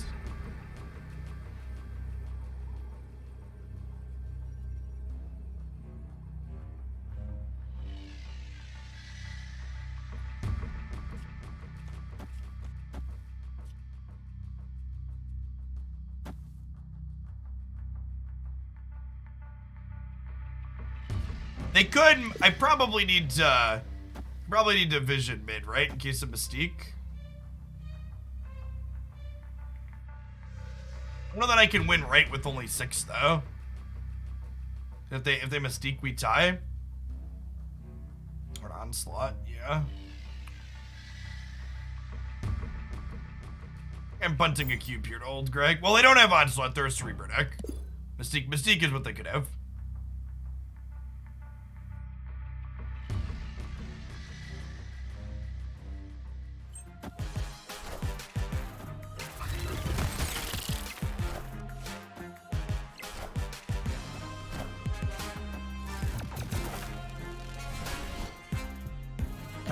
Yeah, it's hard to know that they're gonna play right? if I Polaris and Black Widow left, we end up winning this, but it's so weird that they I guess they just assumed they were losing here to the Vision. And I limped. So if they assume they're losing here, their only out is to play here and here.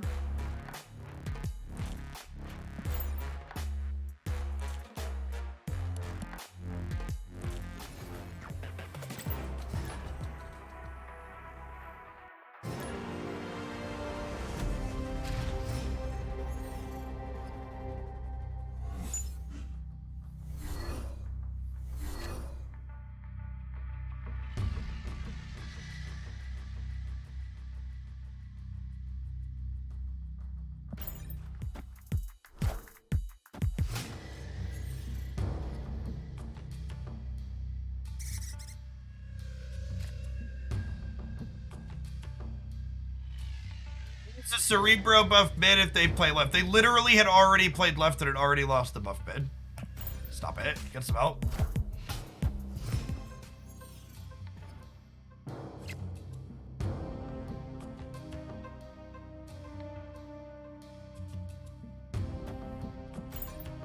Swell fills Sokovia with squirrels and others.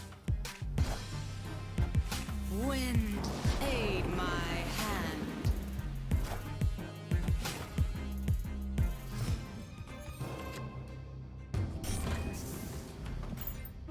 This could be a Heimdall into the flooded zone game, huh? Maybe? Maybe? Monka? Opponent snapped.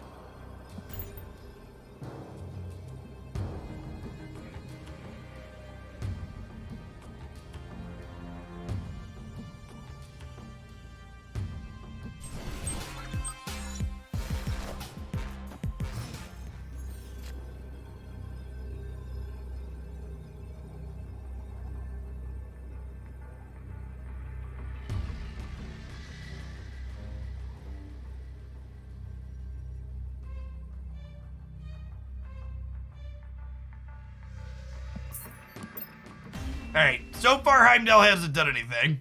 Escaped.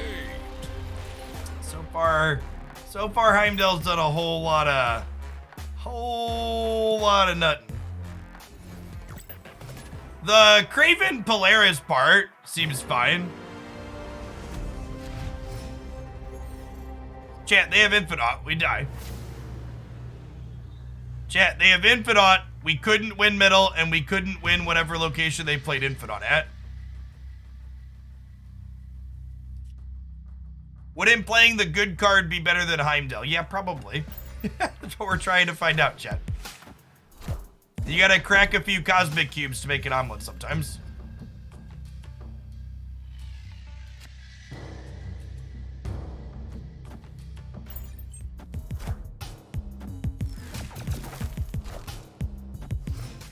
You know, Black Widowing them into Adelant might actually be a mistake.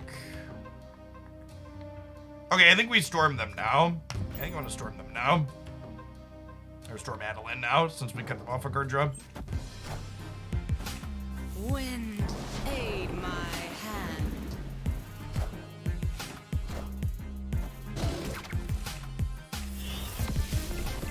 Heimdall would be good if it was strictly better in these ways. Yes. Yes, that's probably true. Heimdall would be good if it was strictly better in a few different ways. Let's Kraven here, because I'm probably going to Polaris the Avengers compound next turn.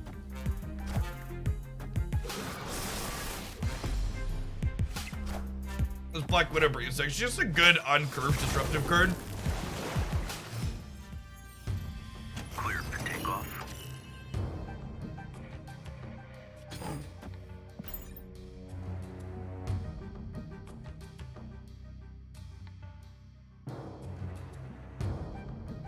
Opponent snapped.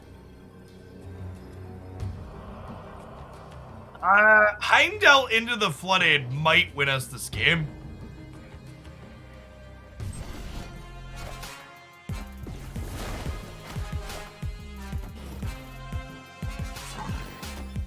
systems go.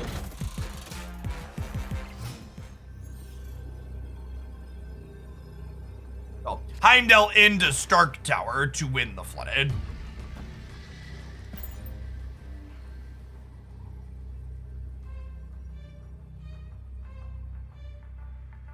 He says before losing to Arrow.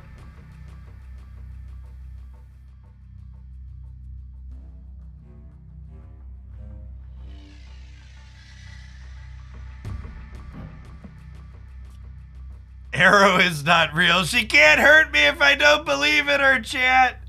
Neener, neener, neener, neener. Neener, neener, neener, neener.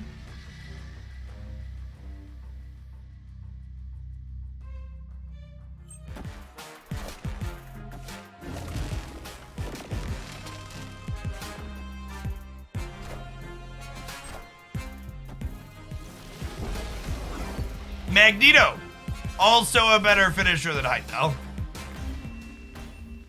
Alright, I think that's all the cubes I have. I think that's all the cubes I have to give this deck chip. It's just not good.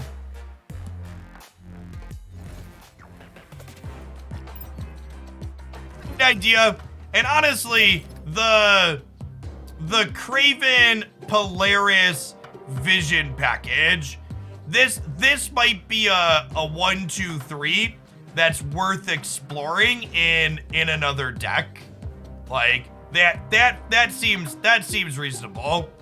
I don't know. So like I think there's two fundamental ways I would approach making Heimdall better. The first is you just make it cheaper with different power, right? Like do something else with it. Yeah, Nightcrawler's probably in that package as well. It's true. Honestly, Angela synergizes with a lot of that stuff also. So like probably those 5 work on the details. So you can make him cheaper with less power. I also would really like to see agency about where he moves your cards. I would like this to say, you play me left, your cards slide right. You play me right, your cards slide left. I think more than any stat adjustment, that's the big thing the movement decks need to be able to beat people that aren't just bad. Like, part of the problem with Heimdall at its core is it's super predictable, right? Like, in order for something as predictable as this to be good enough, the numbers have to be stupid good, right? Like, that's part of the core problem.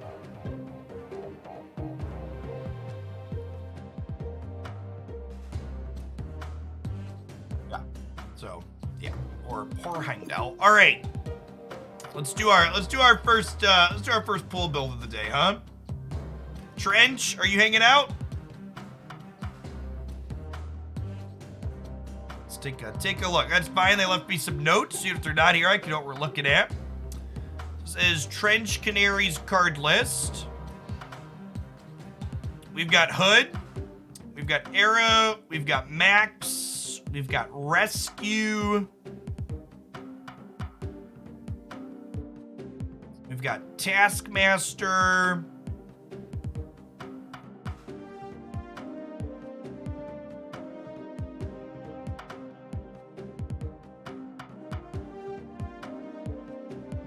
Unfortunately, I'm not a huge fan of the Deadpool deck in general, just because the Destroyer deck with Cosmo and Armor just kind of put it in a trash can. But even if you want to try and make Deadpool work, I think you need Venom.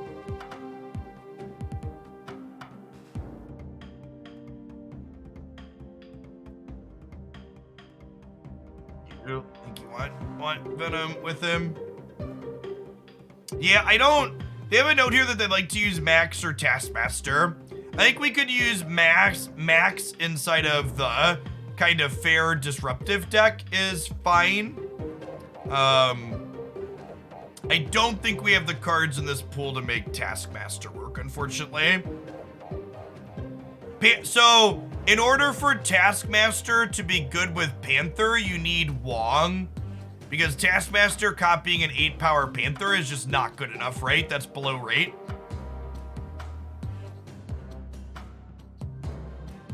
So, I actually don't think this is a Zola Panther build if we want to play Maximus.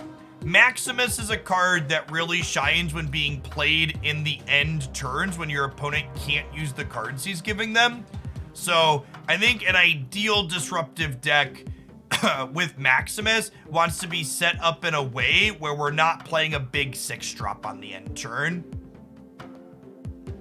In that same vein, Max does work well with things like Hood, who gives us other cheap things to do at the end of the turn. So I think with the deck request here from Trench, I'm gonna build Maximus in an Arrow Disruptive Shell.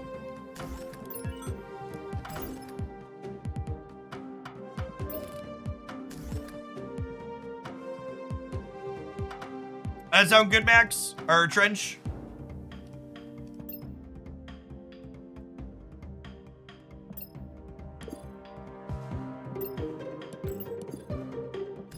Yes, this is our first build around for the day. A few of them in the queue. So we want Arrow, Max, Hood, and our pool 3 we want in here. Rescue.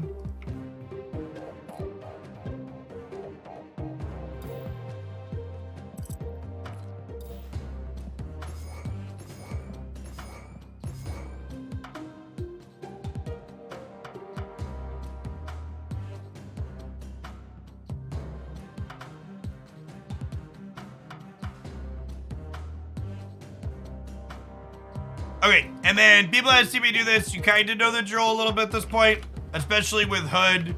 We're filling in the cheap destroy package with Angela. These 4 cards are like the core of a lot of these disruptive shells that we're playing. Killmonger is especially nice because it pairs with Max on the last turn. Probably want Lizard here. Lizard is nice with Maximus on the last turn too. You could like Demon Lizard Max, or Demon Lizard Killmonger. Enchantress is a brick house, if I could spell. Nope, still can't spell. Typing is hard.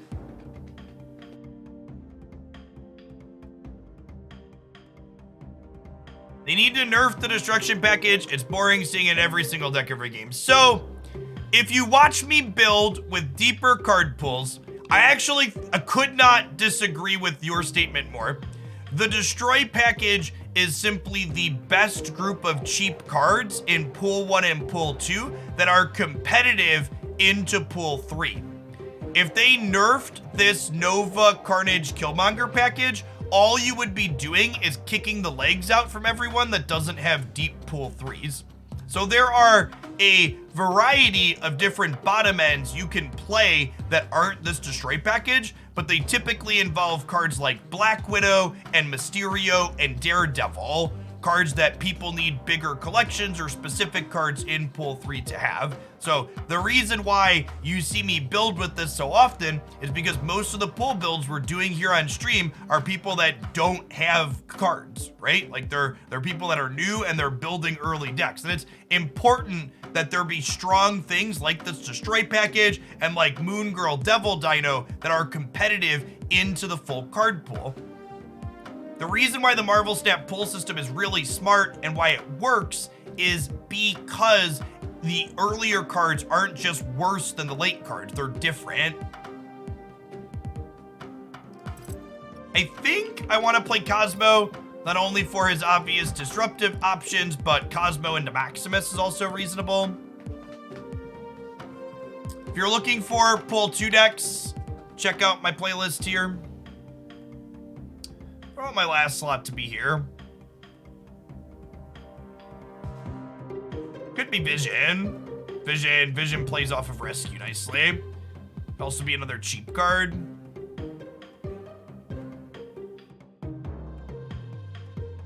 We don't have Ronan, no. Yeah, your symptom of seeing it everywhere is largely a symptom of people not having cards yet. I knew your answer is gonna be Vision. Maybe, so Vision's just not a very good turn 6 play, and I kind of want whatever our top end is to be an okay turn 6 play. I don't really want to play Chavez, chat. I don't like Chavez in these Enchantress decks. I would play Hulk before I play Chavez. I want the highest probability to be able to have Enchantress or Killmonger on turn 6. These cards are often 6 mana plays. Yeah, I think I don't mind that line of thinking. I really don't like Bucky Deathlock in Angela decks. They're kind of at odds with her. In the early card pull, sometimes you do it, but when you have access to other things like Hood and Maximus, I really don't like them. Are there any other good 2 or 3 mana plays that we might want to fit in for end turn plays?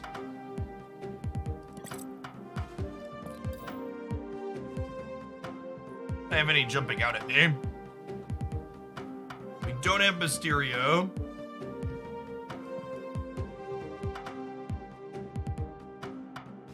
I don't think this. Yeah, I don't like playing Storm Jessica Jones inside of a deck that can't. I don't like playing Storm Jones in a deck that. Can I play Swordmaster? Is that crazy? Call me maybe.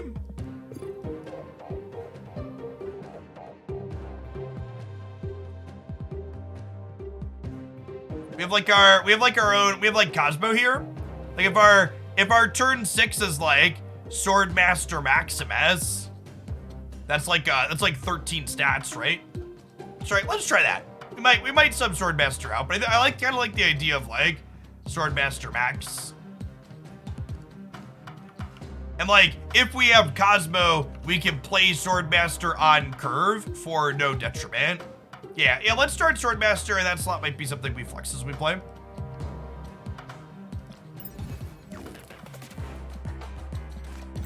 Curve game theory perspective, Swordmaster sounds appealing.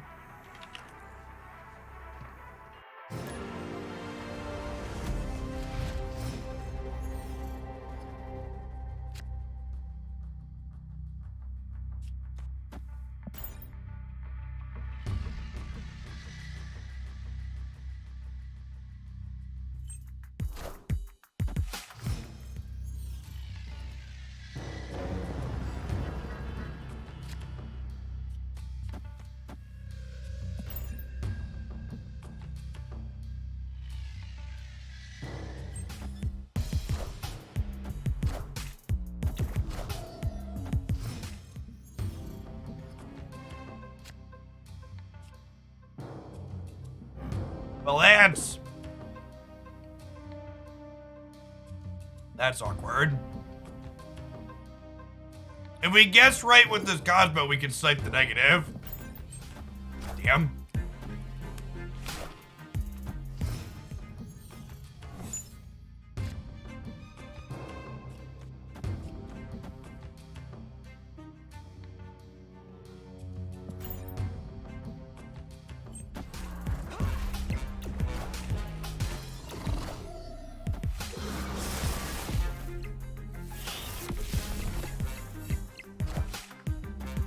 Wind, aid my hand.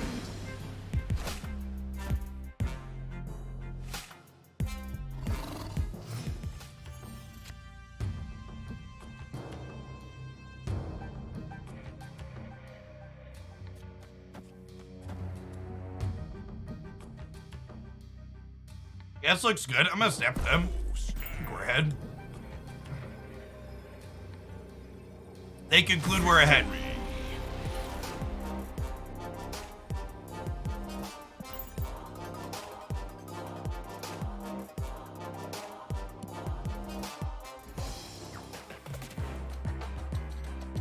I am eating Meyer brand honey wheat braided pretzels.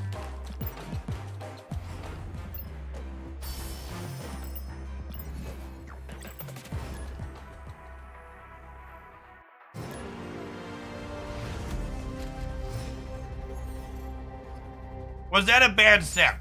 No, I think that snap is an example of a good snap, even though it pushed my opponent out. Because with my opponent's not committing for a second cube that turn, they're very unlikely to commit to a second cube on the last turn. And I think that snap at that moment is like our one chance to get a second cube out of them while they could talk themselves into, oh, what could I draw next turn? We'll chill on Carnage in case we pick up a Nova here for a second.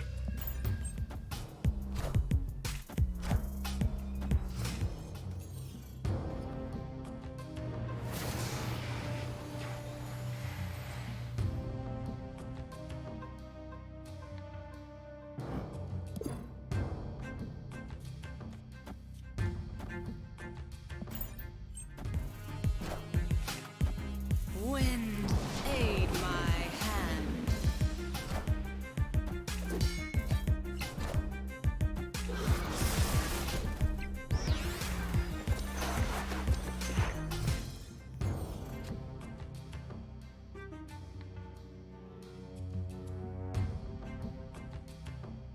All right, so we're losing left. Yep.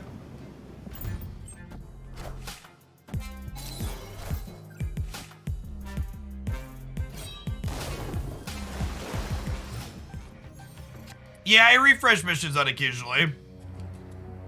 Chat, for the people asking how I have so much season pass experience, I have streamed 102 hours of Marvel Snap in the last 14 days. There is also a small possibility that I am a complete and total degenerate and also play some amount of Marvel Snap off stream. I'm not saying that that's true, but that also might be true.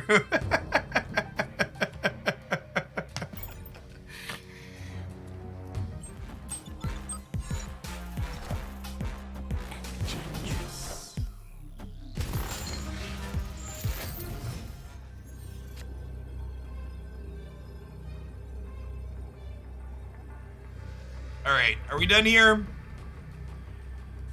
It says plus 16 in the middle, but that's not enough, right?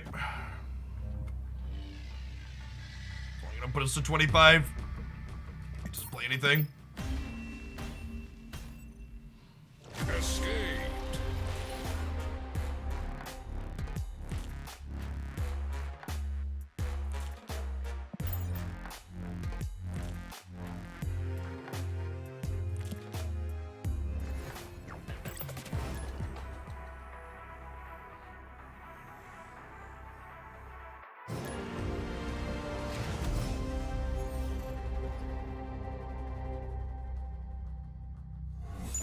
What level did I reach last season? So, I've only been doing Snap full time since the open beta, right?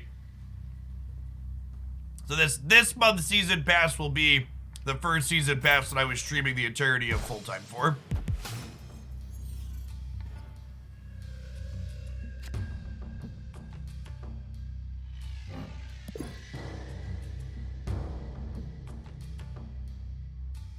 This is a naked Carnage angle.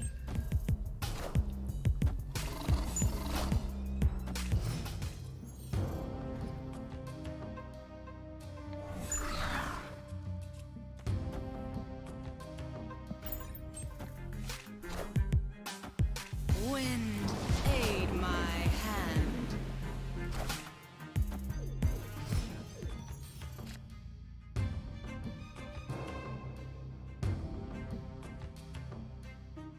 Well, everything went horribly wrong here. I guess we're dead?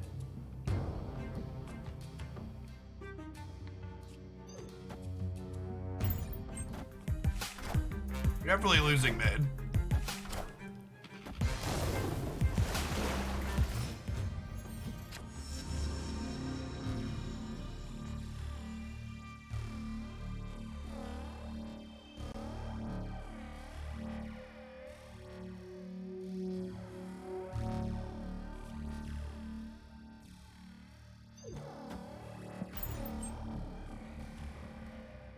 I could probably just stop wasting your time. Retreat.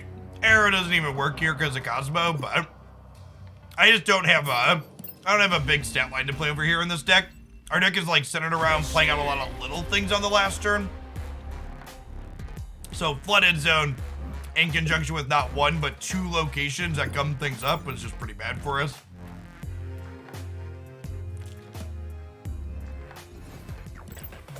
Hey, Wingineer, thanks for the brand new tier 1 sub.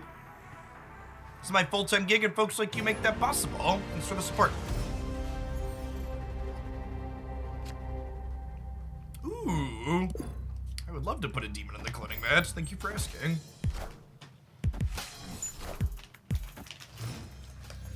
Again, for people that are coming in, who are brand new to the channel, and keep asking me what cards can you cut from this deck, and can you make change to have this deck still be good? Chat, this is a viewer's card pool that we have looked at and built. Rather than cutting cards from someone else's card pool and building a worse version of a deck I've tried to build for someone else, you should start with your card pool and build based on what you have. I think Snap heavily rewards working from the ground up rather than copying and cutting.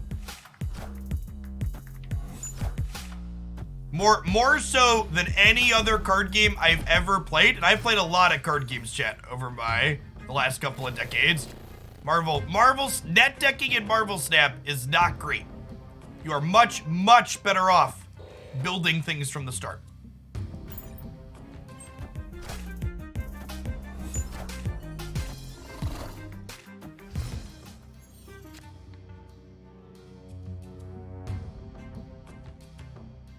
Hey, Humbabella, thanks for the brand new Prime.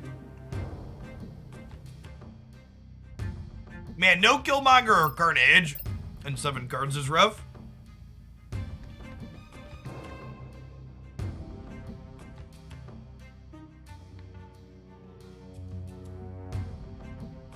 Yeah, we really want a copy of Carnage. So I can't play Rescue Mid. It's just like Demon plus Angela.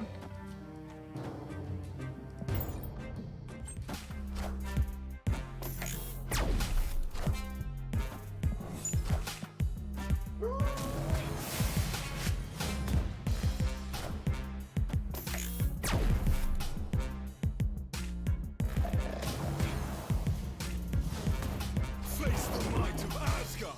Mjolnir.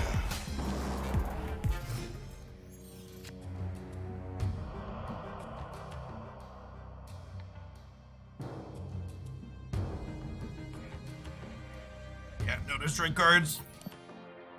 I have a shorter video that's like, I think it's titled 5 combos that could work in any Marvel Snap deck from back when we first hit open release. I need to make a longer, more in-depth one talking about the pull 3 packages that exist though.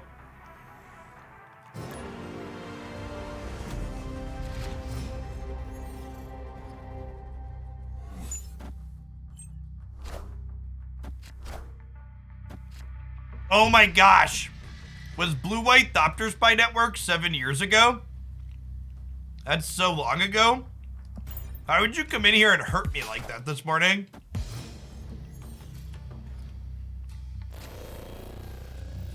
What did I do to you that you felt the need to remind me that I'm old?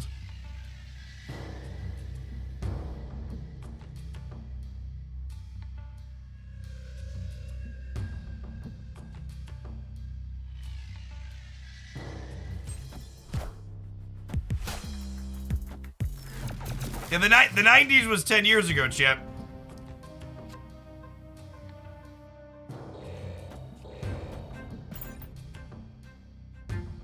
Silence gets it. Alright, I'm out. Escape.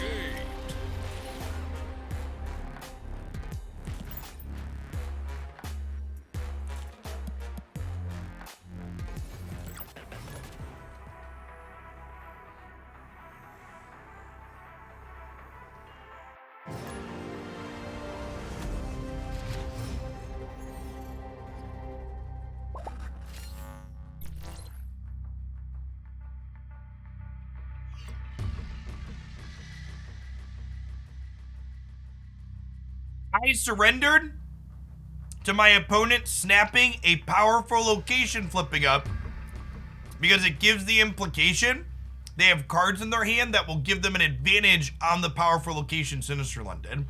And my hand did not have cards to give me an advantage into Sinister London. And my hand had no cohesive game plan.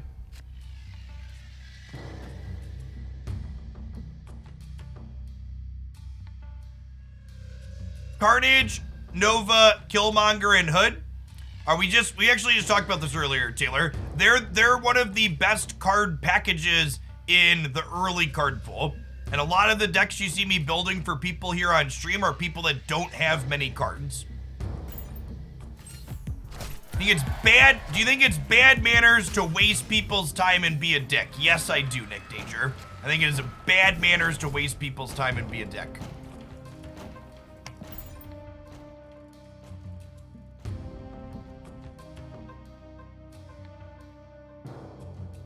Opponent snapped. I love the Lockjaw deck. I think the Lockjaw deck is a ton of fun, and it feels very satisfying to play. Are these discard cards? Please be discard cards. Oh man, and they snapped me. Snap.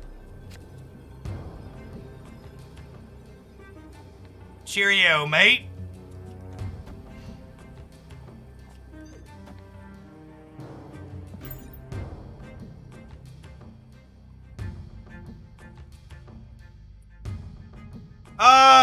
I think the Patriot deck with the Mysterio Destroy package is okay, but I wouldn't recommend it based on pure power level. If you said, Jeff, is the Destroy deck super powerful? I'd be like, probably not.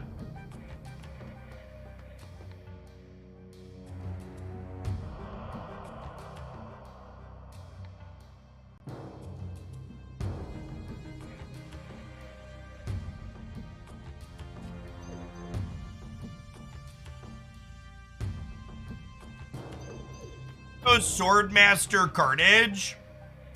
And then we go like Arrow Demon on the last turn. It feels kind of strong, right?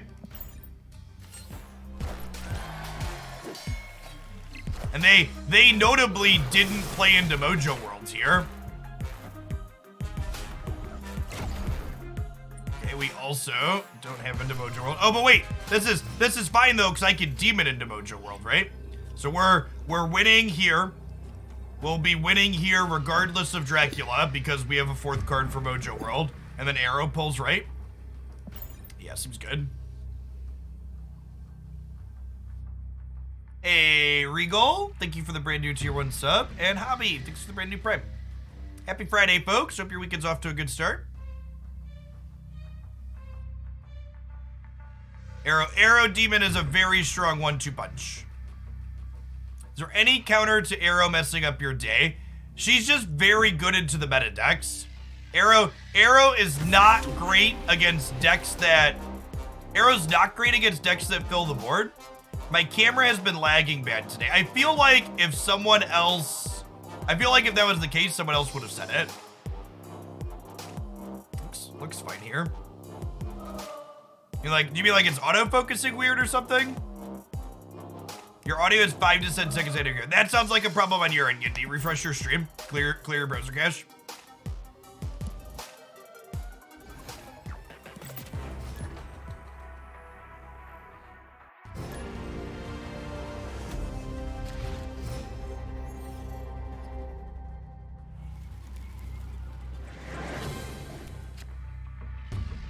I'm gonna conveniently time it where I'm turning the camera off for a second to take off my hoodie, though.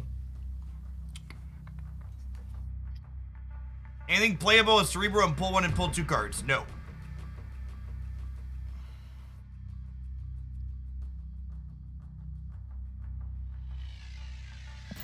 Yeah, Mysterio would be much better than Lizard in this deck. Lizard is basically budget Mysterio, chat. Especially with the Destroy package.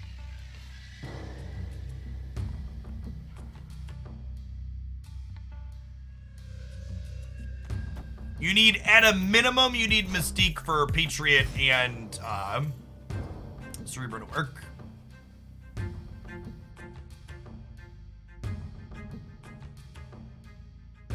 I don't know that I'd replace Swordmaster with anything. I don't know if there's a... Yeah, I guess maybe Lizard or maybe Swordmaster gets replaced with Mysterio before Lizard. I could see that. Yeah, I'd buy that for $1.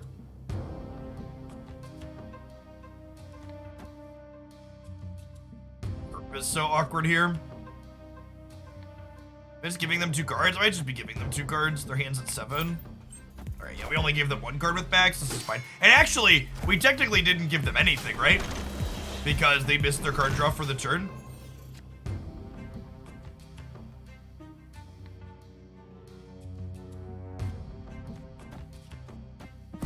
Snap them here since we have Killmonger to clear these rocks.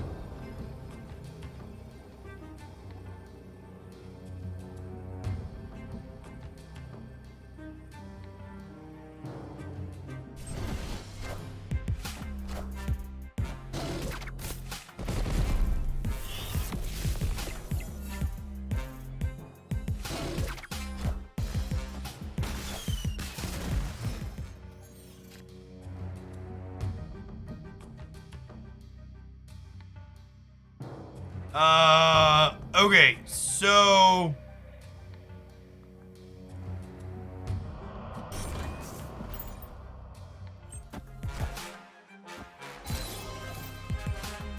This wave, then?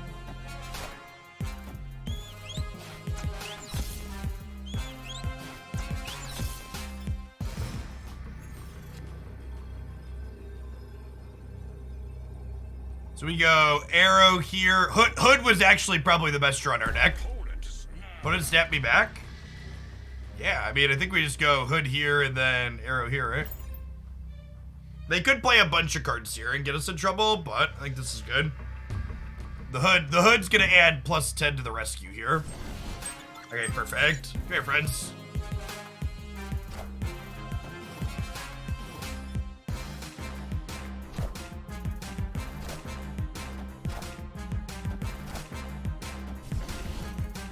The cubes. Victory.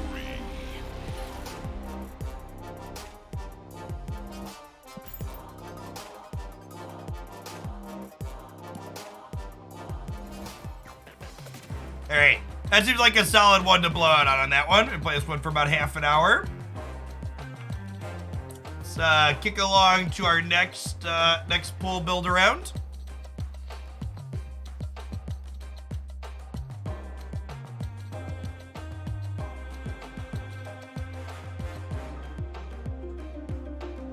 All right, what do we got here? We've got request for negative or Lockjaw. I think Lockjaw is better without a 0 than Mr. Negative is without Psylocke. And this pool, they have Mystique for Mr. Negative, which is a good one, but they honestly have a lot of good support for Lockjaw here. We have Lockjaw, we have Thor, we have Mysterio, we have Giganto, and Magneto.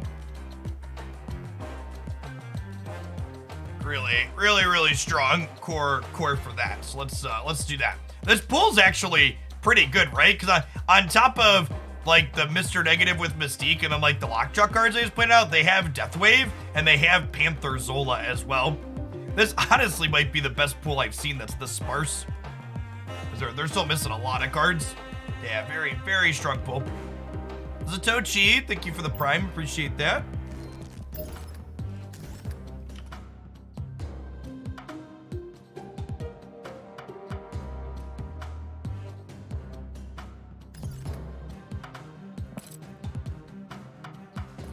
Lockjaw, Thor, Magneto, Giganto.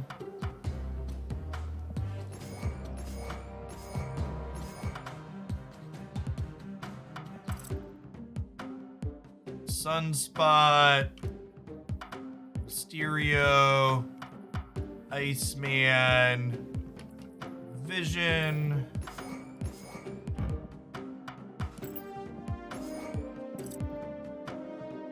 Chavez, Hulk, Infinite, and what's our last card here?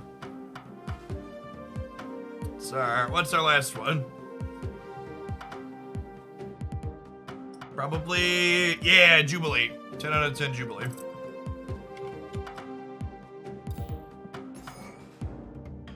We do not have access to Jane in the pool we're playing. Otherwise, obviously, we'd play Jubilee, or Jane. So we have no Wasp, no Yellow Jacket, no Jane. This core is still fine. So, Lockjaw here. Whenever you play a card here, swap it with a card in your deck. Why not Magneto over Hulk? Come on, chat. Come on, chat. Damn it, chat. All right. So Lockjaw, whenever you play a card here, swap it with a card in your deck. This works really well with our cheap cards here, as well as Thor's Mjolnir when it comes up out of our deck, as well as Mysterio. Mysterio is different than things like Doctor Doom and Squirrel Girl. His copies count as playing cards. So when you play Mysterio out, the clone goes to the Lockjaw path, and then it gets tucked into our deck to grab one of our large lads. So we've got, 6 cards here that cost 5+ resources for Lockjaw and Jubilee to do that. Yes, if you have a Wasp or a Yellow Jacket, you would replace Iceman with your 0-cost card. I usually just don't have a Sunspot variant. I don't. I should split this one again at some point, but yeah, we're just playing the base one.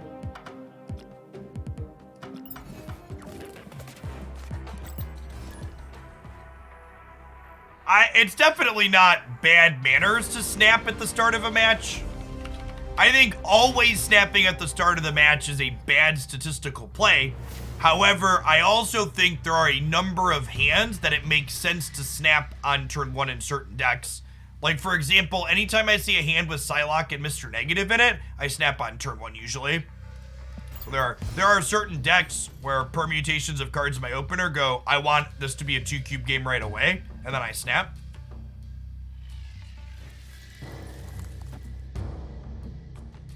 I'm fine. I am annoyed by it when it happens before any plays. That sounds like a you problem, buddy.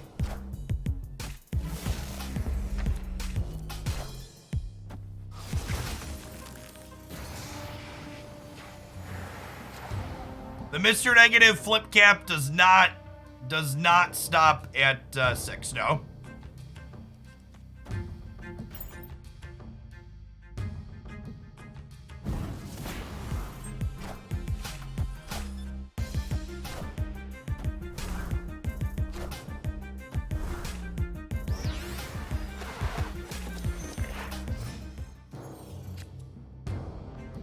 By the way, if Avogardo Toast is still hanging out in chat, I still don't have a card sheet for you. Your build around is technically up after this one, but you have not provided me with a list of cards yet. If you can pipe up in chat and let me know.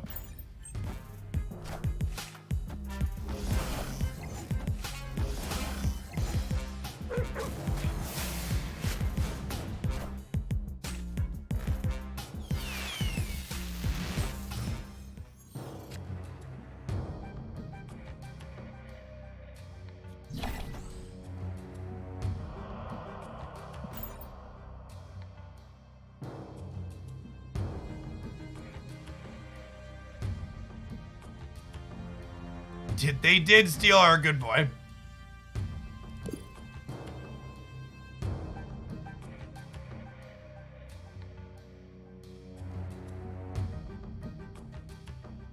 There's a difference between slow play, intentionally wasting people's time, and taking game actions that are part of the core design of the system. Like, saying snapping on turn 1 is bad manners, the magic equivalent to that would be like playing a Birds of Paradise on turn 1 is bad manners because it's like playing 2 lands. It's like, no, it's like using the game system how you're supposed to, right? Sure, and I'm telling you I disagree. I think it's nonsense to say engaging with the game systems never be considered bad manners.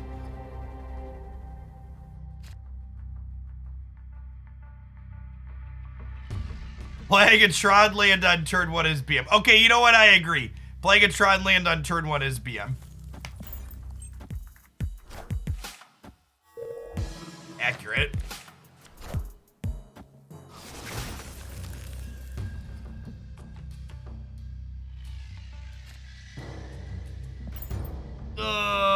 Mindscape chat.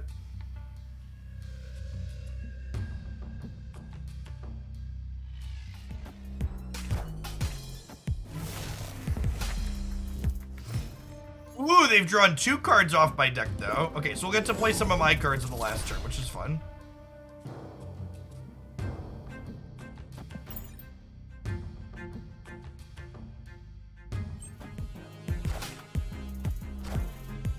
Mindscape is actually one of the higher variance locations I mind the least. Because if you're getting screwed by Mindscape chat, that's on you for not putting cards in your deck. For not putting cards in your deck to play around Mindscape, like Storm or Scarlet Witch. It's the locations that really get to me are the ones that are like, not ego, like District X and Weird World, where you no longer have a chance to draw your card that's counterplay. Yeah, peak. But New York you could kind of get rid of. I know I'm a crybaby about New York, but that one you could kind of get rid of too.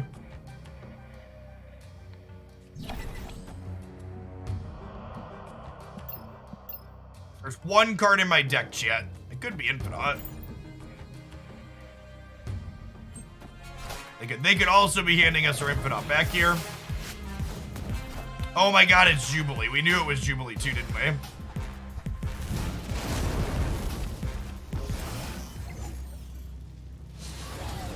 Wow, they could have given up the Weird World, but they knew our hand was better than theirs.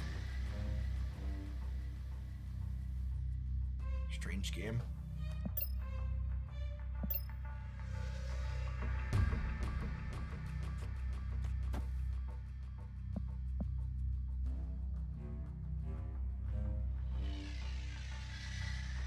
Oh, they get the Quinjet bonus too? Yeah, I think we're just leaving here.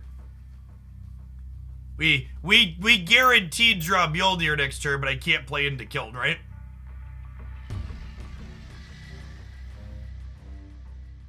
I could not play anything. That's true. I could not play anything, and then we could Infinite plus Mantis plus Cable.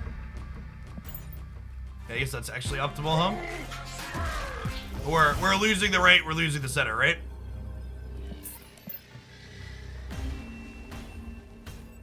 Escaped.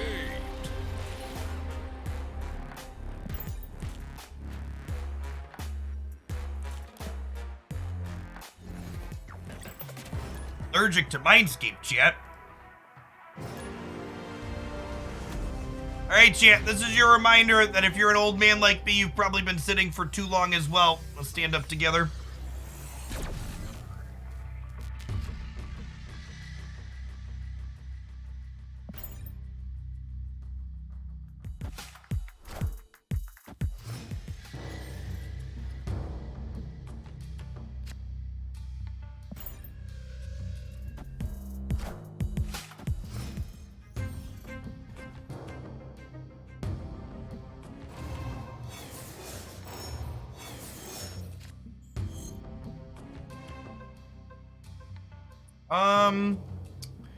I like playing Thor before I play Lockjaw, typically.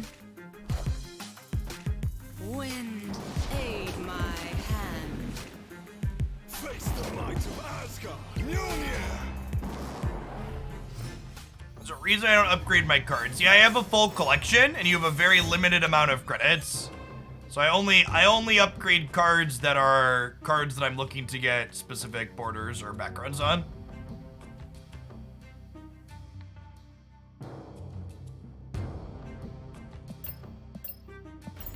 An Infinite or a Chavez over here.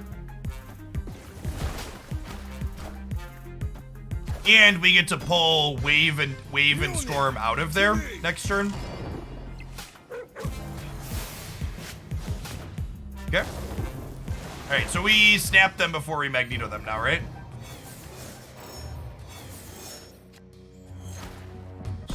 A 7th mana next turn won't be useful to me, so I'm gonna Magneto us into the Superflow here.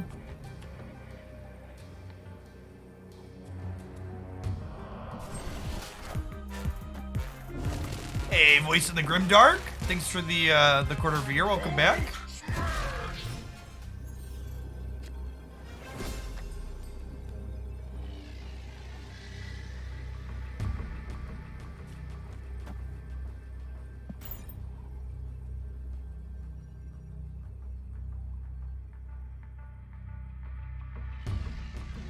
good to go here.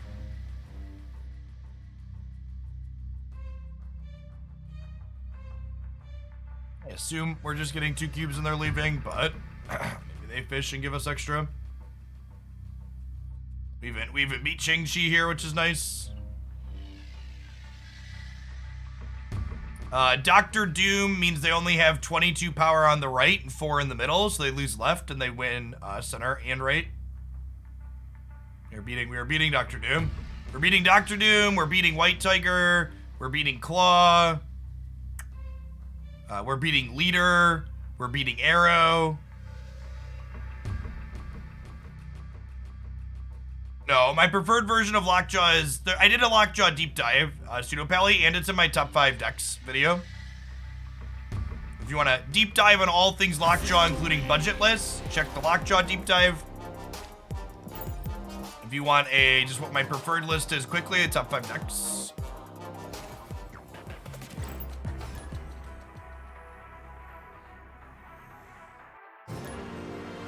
How do you get the queue for submitting decks? Details there. I currently have 2 more decks up after this one, although one of them,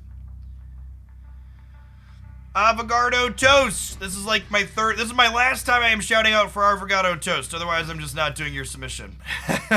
You did not follow the directions, and I have asked several times. This is the last time the teacher is calling before you are marked absent.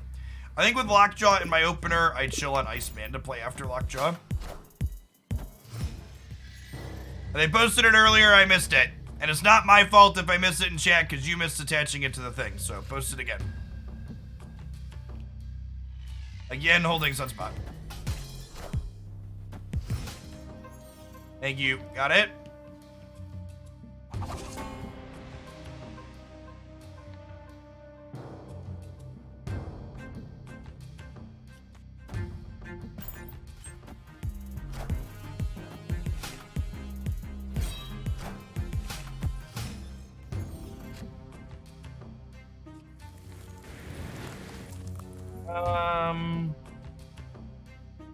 Jubileeing here? I might Jubilee here first, huh? Yeah, it's just more resource efficient.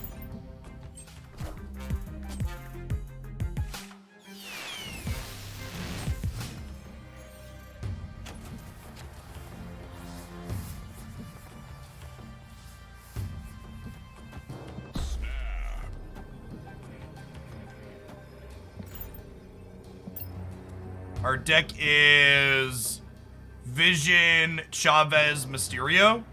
So, 2 good hits and then a 3rd okay hit. Oh, we're gonna have a Mjolnir in here too. Oh, you know what?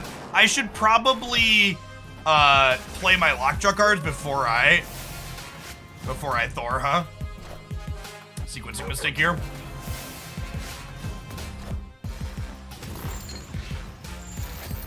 Systems go. Sorry, did I say I made a mistake? I meant we played perfectly.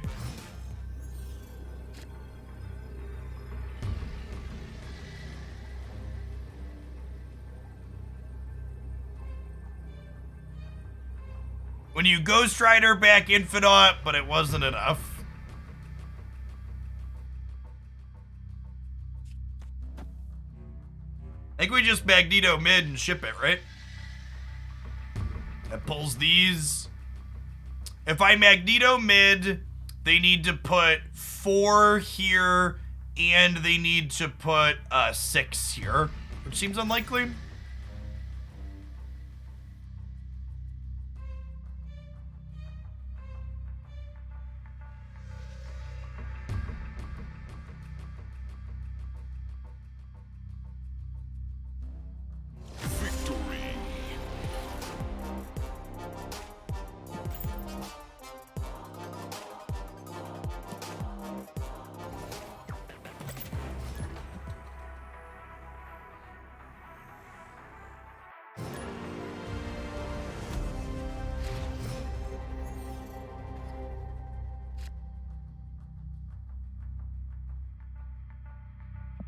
When I have Lockjaw in the opener, I sit on all of our early drops till after we Lockjaw.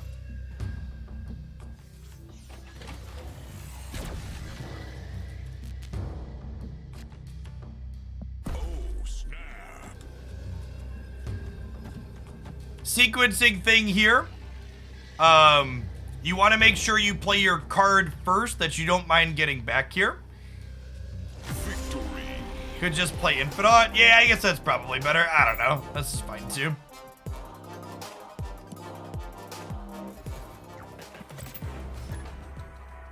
The illusion does shuffle in, yes.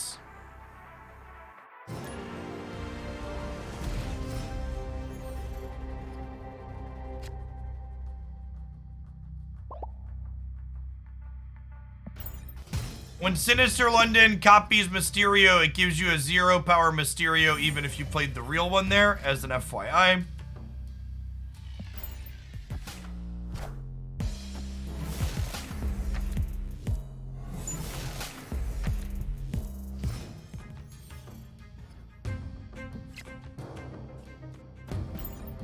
A lot of our beef in our hand right now. Face the might of Asgard. Mjolnir. Mjolnir.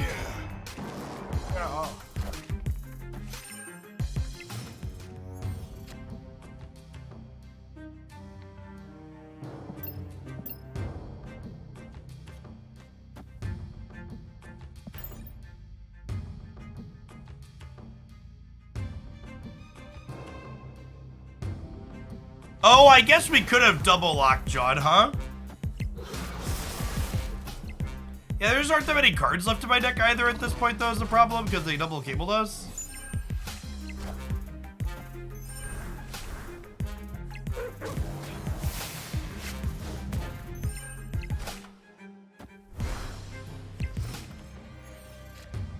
think we snapped them, right? Just have double vision in the double Giganto. The Infinite in the middle. Even if they happen to draw one of their Mjolnirs, we're in a good spot.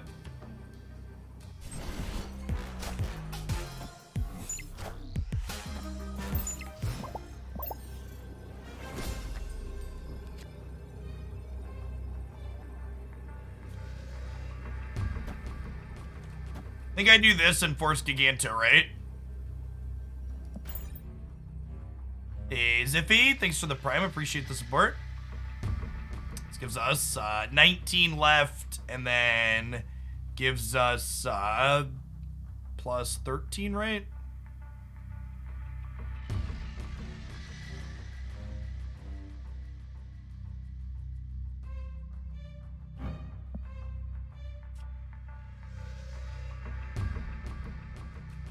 We'll see. We could lose to a Mjolnir in like a 6-drop. It's definitely possible here.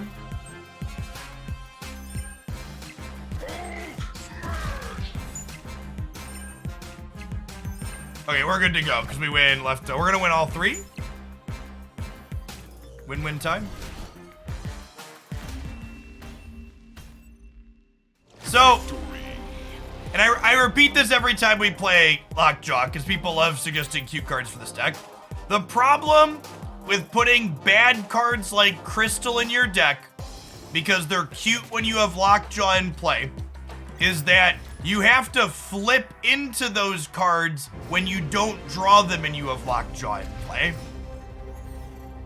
I am not a fan of Quicksilver. I think Domino has a number of practical applications.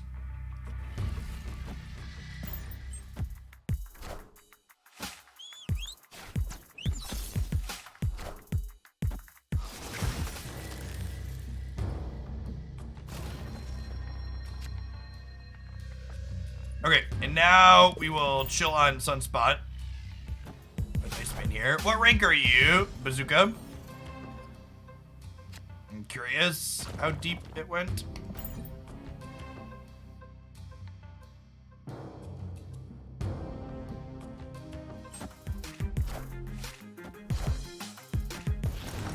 It's the practical difference between Domino and Quicksilver. Well, I wouldn't play Domino in a deck like this. Because playing Domino in a deck like this means that I'm less likely to have Lockjaw on curve. We're gonna put 3 rocks into our deck here with Mysterio, but Gimba.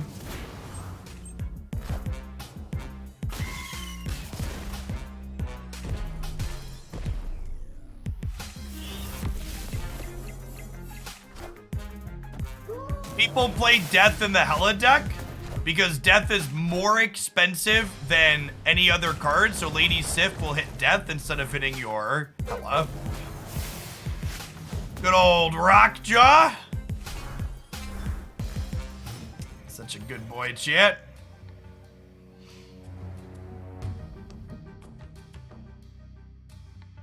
So we go Vision into Chavez here.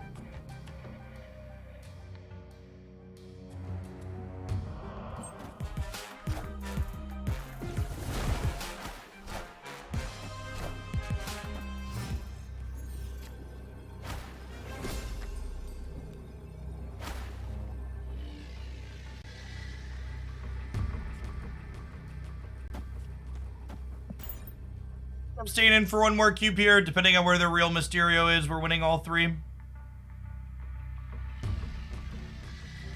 Vision. People have been asking about cards that are good against Arrow. Vision's a card that's pretty good against Arrow, right? Because she doesn't get to dictate where it goes on the last turn. That's another good use of him.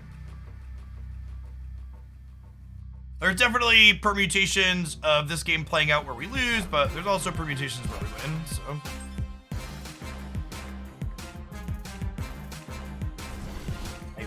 No idea what they were expecting there, that they just thought that middle was good enough.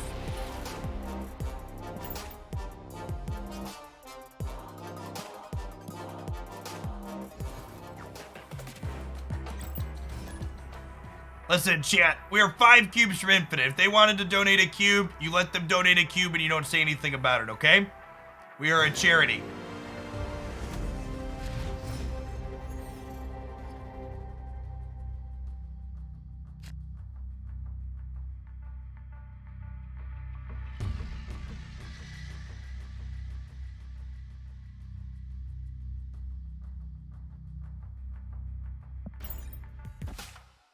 All right, chat. So 20 minutes ago, I posted a top 5 cards I would nerf in Marvel Snap video on the YouTube channel. Without looking, my called shot is the comment section will be a bunch of new players complaining about cards that are pool 1 and pool 2 being too good. I would wager Devil Dino and the Destroy package will probably be the cards people complain about the most. Ooh, yeah, if I had to pick a card from pool 3 people hate the most, it's definitely Hela. Yeah, people also hate Killmonger, Shang-Chi, and Enchantress. Those are cards they don't like losing to. And for what it's worth, chat, all of those cards I just listed, none of them are on the cards I suggested that need nerfs. I think they're all fine. I think having powerful pool 1 and pool 2 cards is very, very good for the game.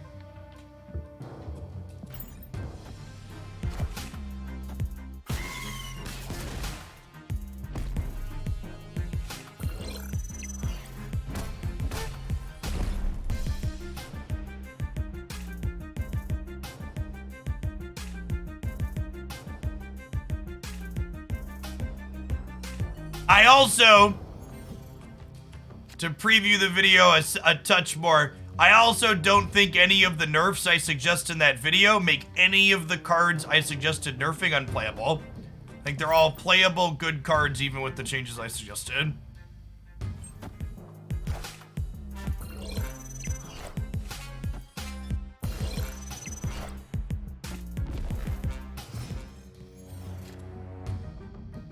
Hey, I'm glad it's running good for you, Trench. Alright, so remember, this is a 10 power Mysterio here.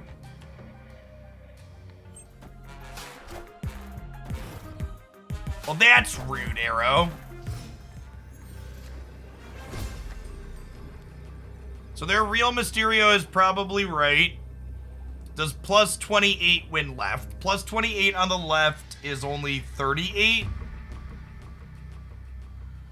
I think we leave. I think we leave. Escaped.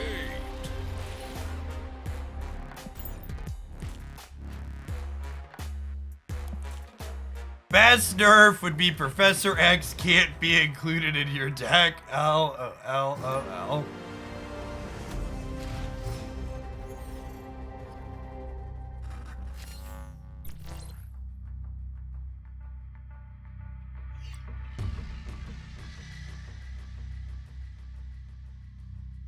I think the top cards, I expect people who are bad and don't understand how counterplay works in Snap will probably want nerfed, is Wong and Hela are probably the pool 3 cards that mediocre players complain about the most, that are just like beyond fine.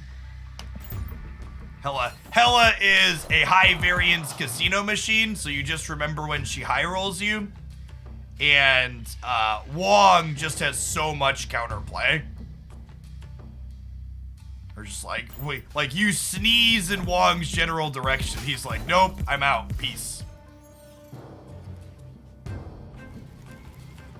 The official Discord complains a lot about Wong and Hela. Oh, they're so predictable, it hurts. Are we punting this? I think I'm playing Thor mid, because we got Cosmo off of Bugle, so there's a good chance they Cosmo here this turn. Seriously? God bless America. Some bullshit right there, chat. Nah, that wasn't a snipe, chat. That flipped up as soon as I clicked OK. They just wanted to set this up here for the Destroyer later.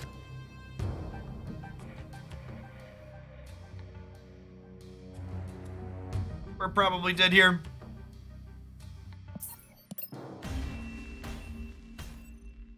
So, I don't know that I think Cosmo is too strong, but I think there is a chance that Cosmo deserves something of a redesign, because I feel like any way you change Cosmo, it's always kind of like, its problem isn't its power level, it's that its effect is not interactable, right? So I almost feel like Cosmo's not like a, and maybe this is a little pedantic, but it feels like a cards that like, what about cards that need to be buffed? Check back tomorrow after you're on the YouTube channel for cards that need to be buffed, in my opinion.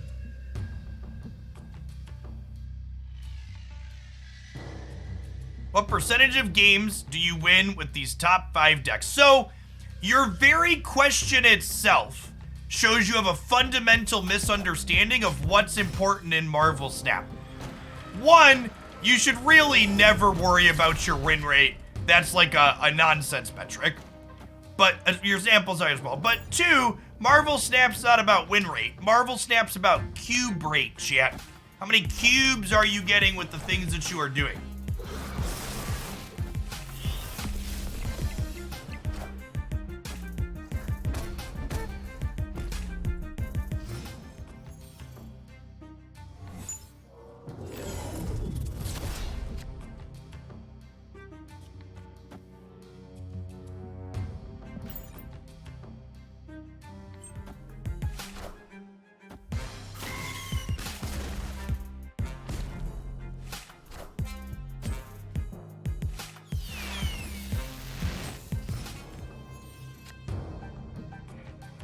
Perfect.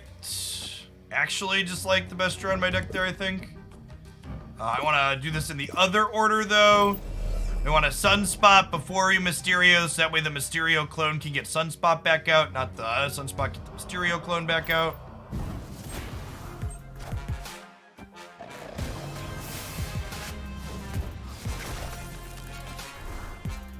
Chat, as someone who worked in software for a long time, I would bet good money that at some point during the testing of Marvel Snap, these locations flipped up and a test server went down.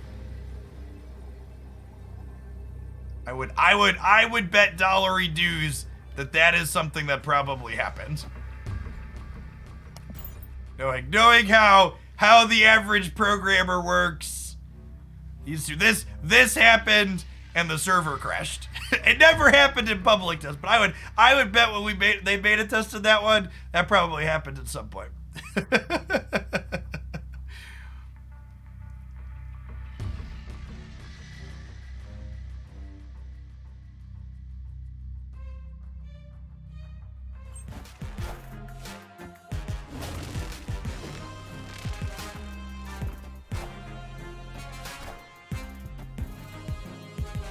the real Mysterio win here? The real Mysterio wins here. All right, good shit. Victory. Bum, bum, bum, bum, bum, bum.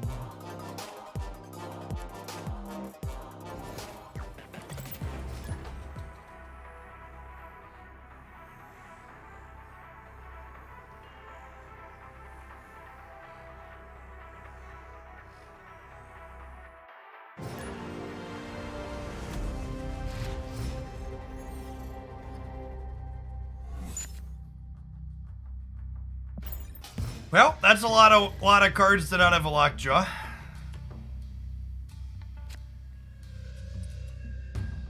Okay, what's left in my deck? What's left in my deck? We have Chavez, Magneto, Iceman, Sunspot, Jubilee, Chavez, Magneto, Iceman, Sunspot, Jubilee. 5.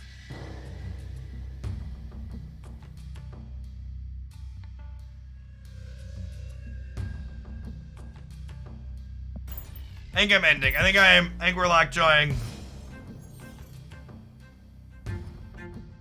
Any advice for a new player 6 hours in? Yeah, I have a whole playlist full of new player advice right here. Lots of different topics for everything you want to know about Marvel Snap. Yeah, I might hit the pause button. We've been playing this viewer submission for about 30 minutes. I might switch to regular, my optimal Lockjaw list to get a little sweaty here for the last little bit.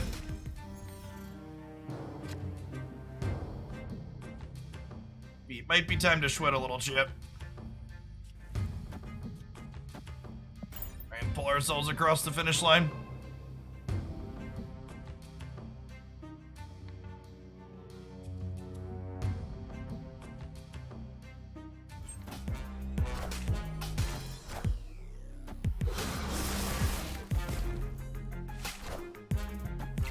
No, I wanna Iceman before I Thor, because I don't want to get Mjolnir. No, I don't want it. I want to draw Mjolnir and use Mjolnir with Lockjaw, chat. I want to do this. This is ideal. I don't want to flip into the hammer. I want to draw hammer twice and give Thor plus 12.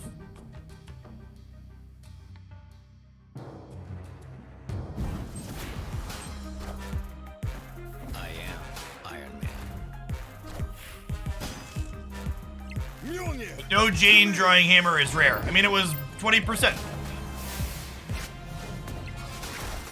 Oh, we really need Magneto, friends. Magneto or Chavez. Magneto or Chavez.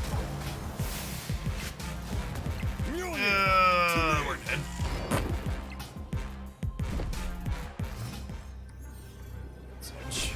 Sedge.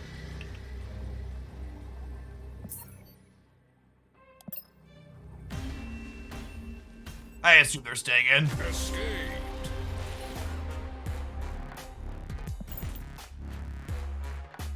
Alright, I need 6 cubes. Let's play my non-budget Lockjaw for a couple. And we might Spew, chat. Listen, there's no guarantee you win, regardless of what you play. But this is definitely my favorite deck that's towards the top, so. As you can see, what's about to come up here is very, very close. It's like Wasp and Lady Thor over a couple of cards.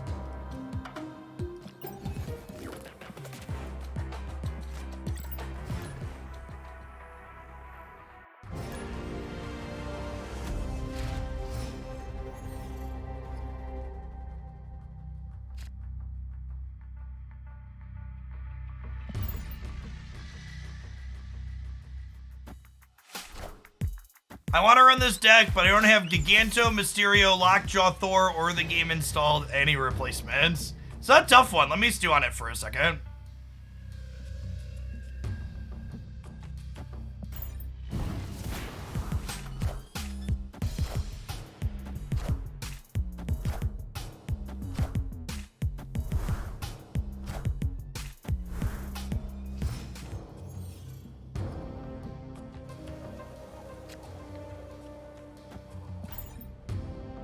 or the game installed. But just before the end of the year, Zap. Thanks for the sub-gift, Panda. So you can counter to Black Panther Zola decks.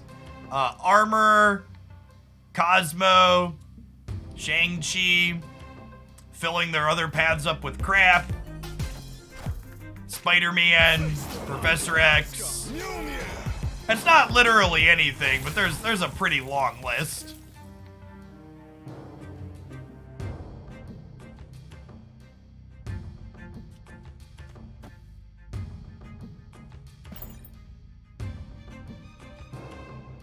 Yeah, Juggernaut's another good one.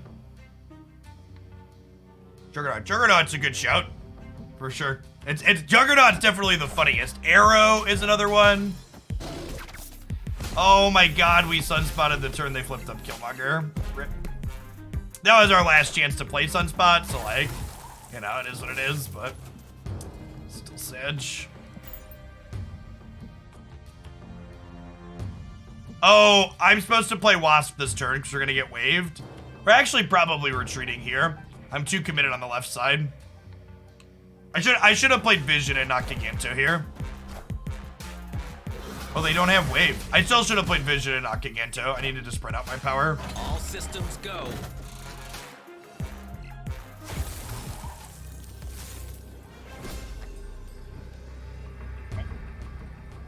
Yeah, I messed up.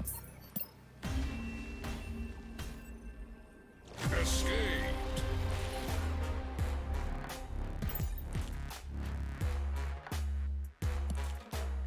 Yeah, I think Wasp plus Vision left to get the 2 power on the Wasp is right, and then Vision can skate around with the 9 power for sure.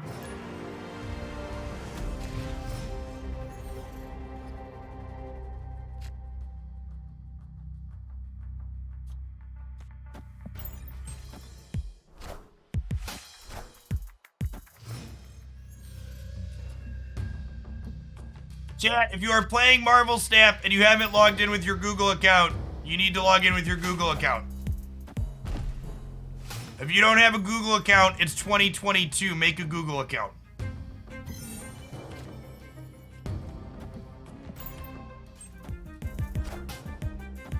Face the might of Asgard. Mjolnir.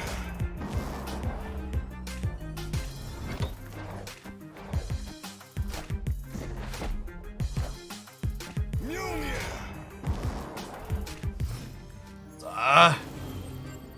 Quality X-Mansion diff there.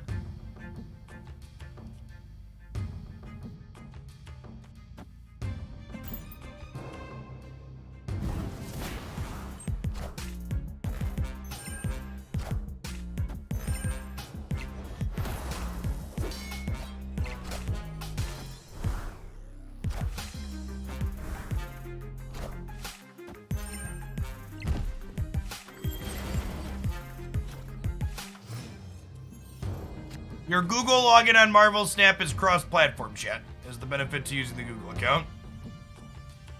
Yeah, I think we're dead again. Just not gonna be able to beat the leader diff.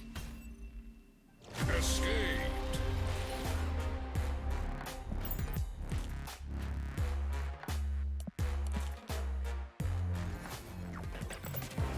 The Steam app is early access and has a number of issues and bugs. It has an early access stamp on the corner for a reason. It's a pretty obvious quick port of the mobile client to PC for the sake of being a quick port.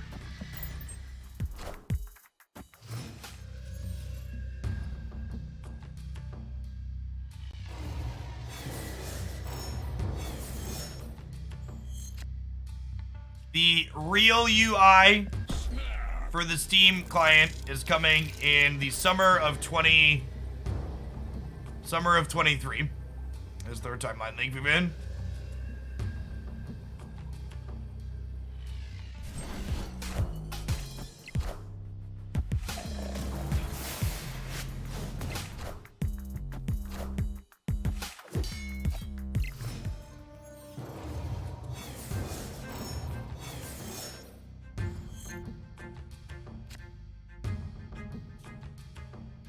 It's lovely.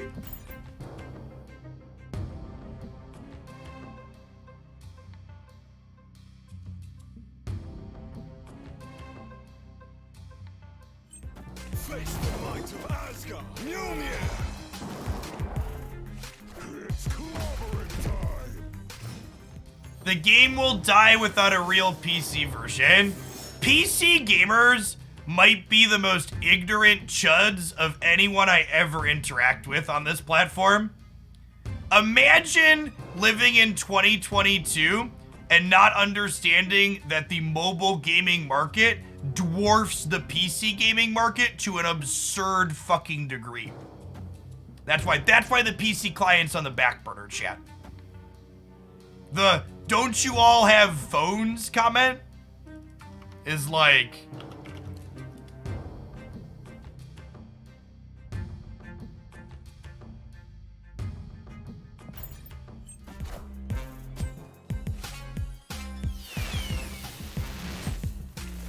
this is the small downside to my sequencing here. I played Jubilee before the hammer went back in my deck, because I didn't want to hit the hammer with Jubilee. Still get Wasp though, which is nice. Okay, and now we just soak and then Infinite, right? Infinite plus Wasp on the last turn.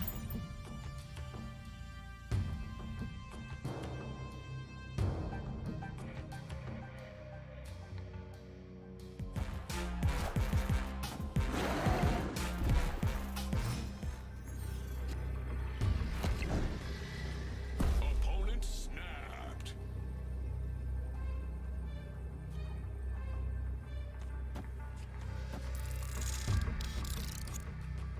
This plays for all three. What's in my deck, by the way? My deck is Magneto and Vision.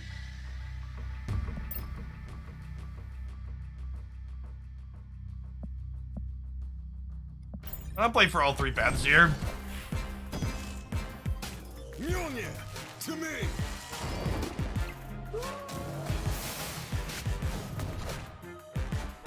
Hitting Shang-Chi. Okay, I'll make sure to drop in the Sentinel. We lose the Sentinel. No, wait, we're still winning left? Because Vision's a Chad? Yeah, sick.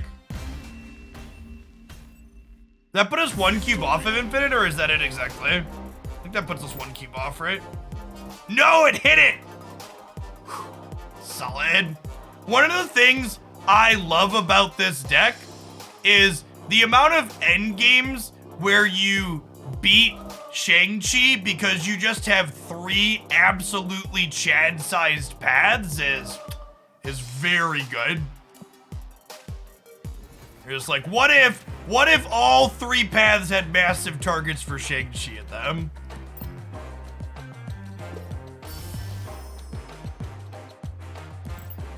Okay, chat, and now that we're Infinite, the reason why I wanted to clear the round to Infinite is we've had a shit tier deck submission, and I wanted to get to the rank floor here that we were close to before okay, chat, get ready to queue up because we are about to spew a lot of cubes. We are about to spew. Now the Beastly Slide deck is good. I'm loaded up. I've been submitted a Hazmat deck, chat.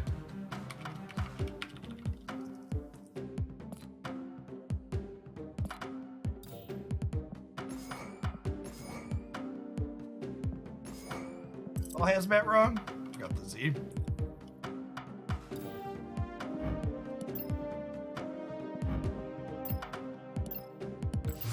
Alright, we'll put a blue border on this one. We have a nice Hazmat variant.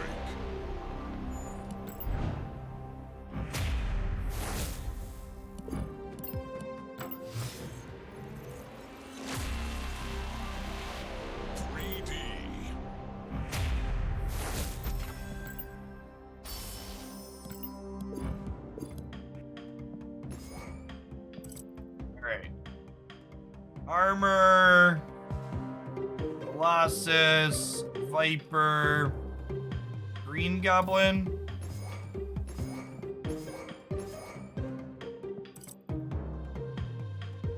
Oh, wait, hold on.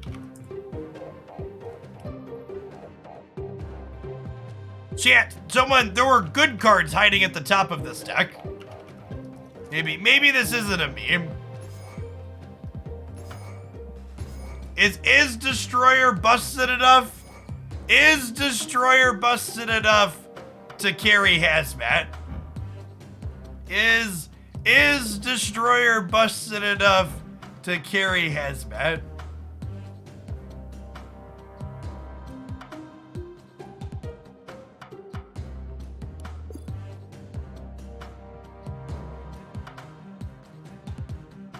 Let's find out, shall we? That sounds like a great place to start, Shook.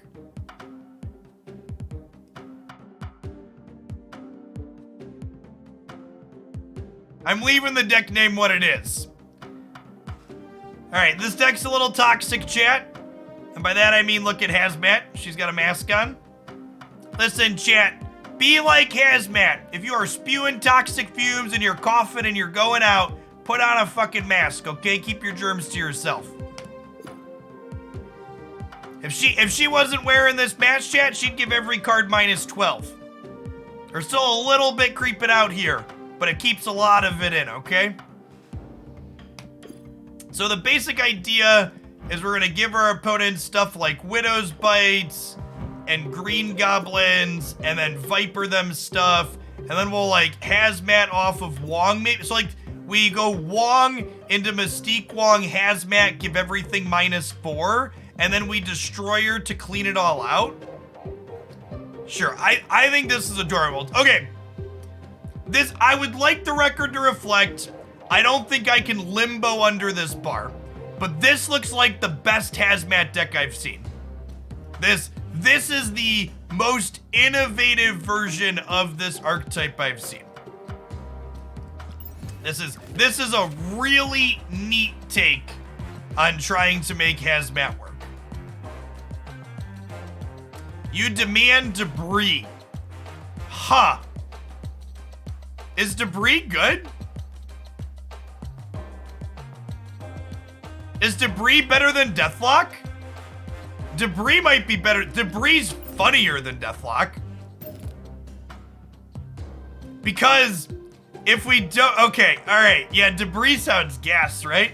So if we don't have Mystique, you could Debris into Hazmat on the Wong path, right? And then you give everybody 2 rocks, and then you give them all -2, and then you Destroyer and clean it out? All right, yeah, I'm in for that. That's super toxic.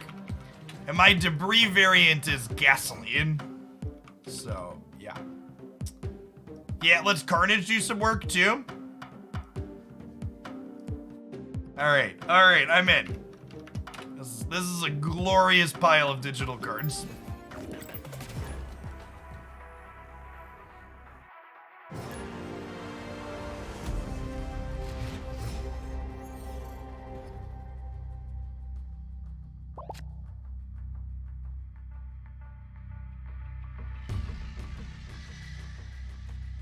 It's meant to be, chat. It's meant to be. It's meant to be.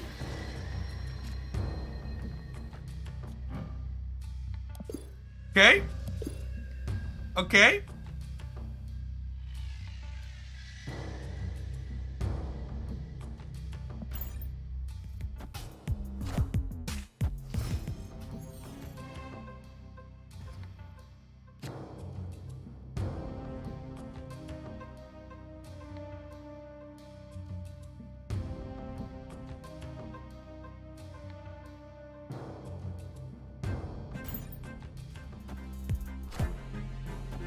Wind, aid my hand. Is it happening? I think it's happening, chat.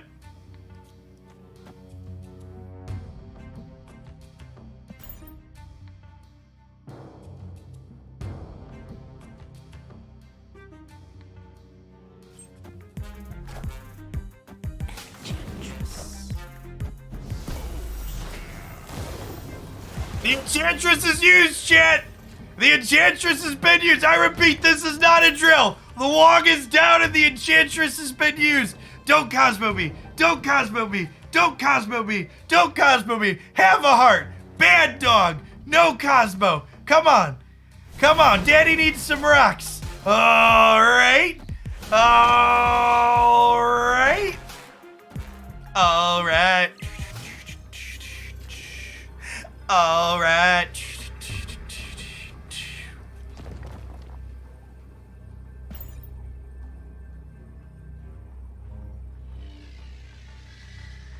Let's get ready to rumble.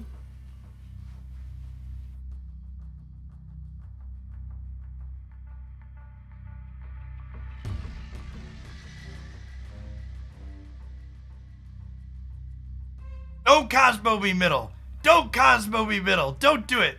Have a heart.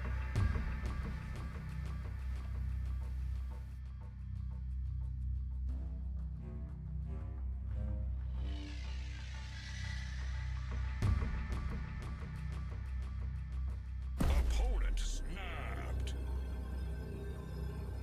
Oh, chat, we're infinite. Yeah, call. Call.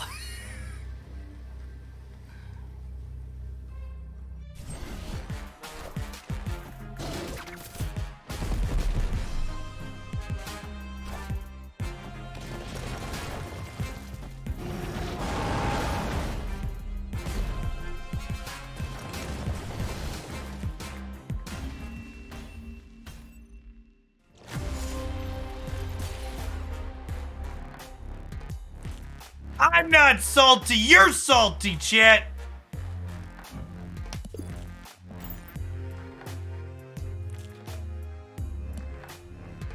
It's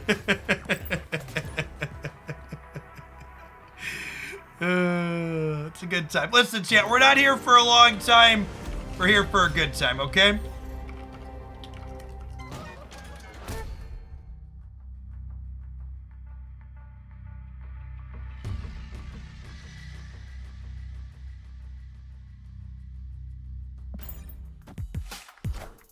Hey, only Valis, thanks for the sub gift. Man, Colossus was like born to be on this board. We have it again. We have Wong, we have Debris, we have Hazmat. We just need our Lord and Chad the Destroyer.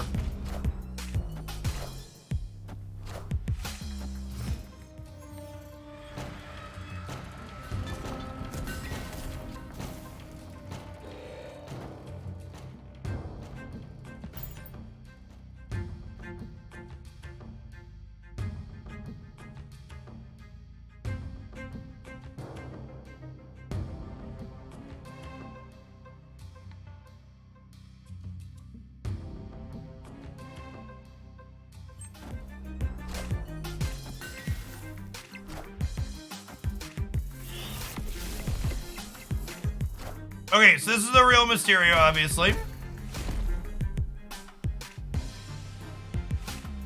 So, Nidvaler here simply means I'm gonna have to gamble the Destroyer in the middle, most likely. And we'll just ignore this path. Yeah. So, I actually think in a spot like this, Debris is actually better than Mystique, right? I'd rather Debris into Hazmat into Destroyer.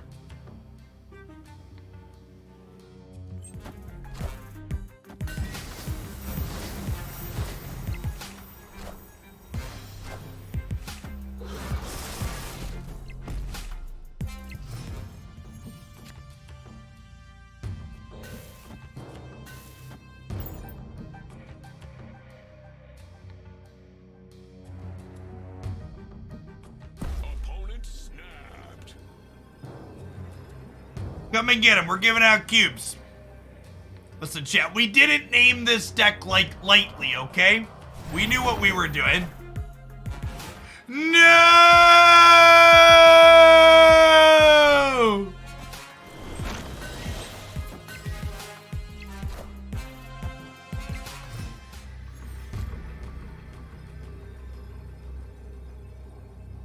I feel like when I post this deck, if we post it as a highlight, I should post it with the title.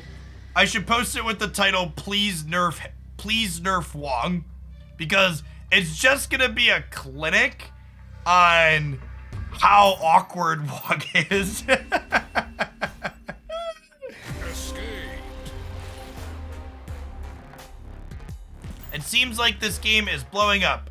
Marvel Snap had what I think is one of, if not the best advertising pushes I have ever seen for a new game in modern times. From Google ads to influencer stuff to other forms of media advertising. They did basically everything right when it came to pushing this game to start. And I'm interested to see where it goes. Hopefully it's got long-term sustainability.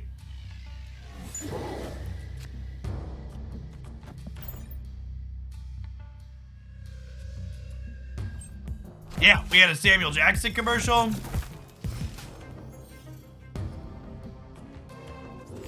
Well, Snap only came out about a month ago. We've been released for about a month now. Give or take.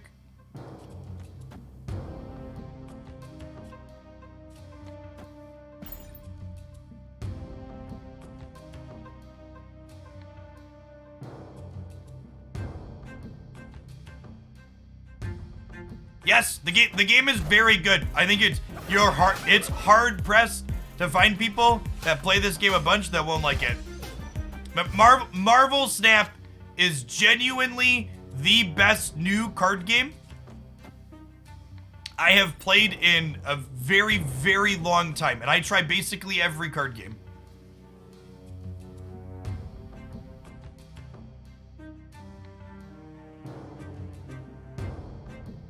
For you that are new to the channel and aren't familiar with me, I've played Magic the Gathering for 2 decades. I've been making Magic content online for the better part of a decade. I've been doing it as a full-time job for 10 years. I always try a little bit everything that comes out. It's this one just really hits different. Yeah, I played a lot of Legends of Runeterra. For a 5-month period of time, I streamed Legends of Runeterra as my primary card game here on Twitch. And there's just no traction for that game. Just none. I haven't played Magic for fun in 3 or 4 years. I largely only played Magic as a job for the last chunk of my making content for it.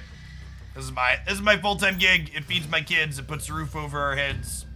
It was a little soul crippling. I mean, plenty of you at home can relate to having to go to a job that you don't enjoy, right? Like, that's what it was for me. It was my job and it paid my bills. The reason why I have streamed 100 hours of Marvel Snap in the last 2 weeks, chat, is because I really like this game. It's really, really good.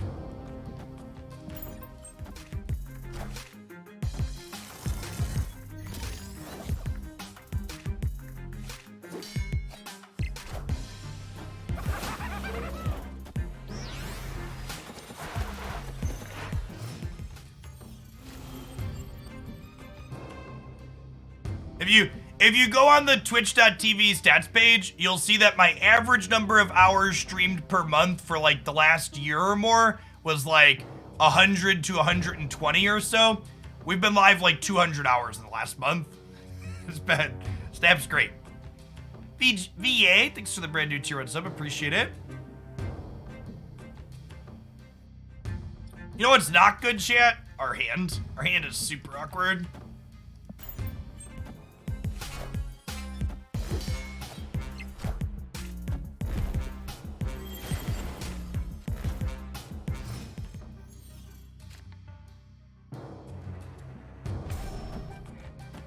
This just isn't even winning, even with the Destroy, right? Escaped. Yeah, Pony. I think there's a number of good ways to cut up the Snap overlay, but I think having the deck list on screen adds a lot of value for Snap streams, and I think not having the extra things down the side is good.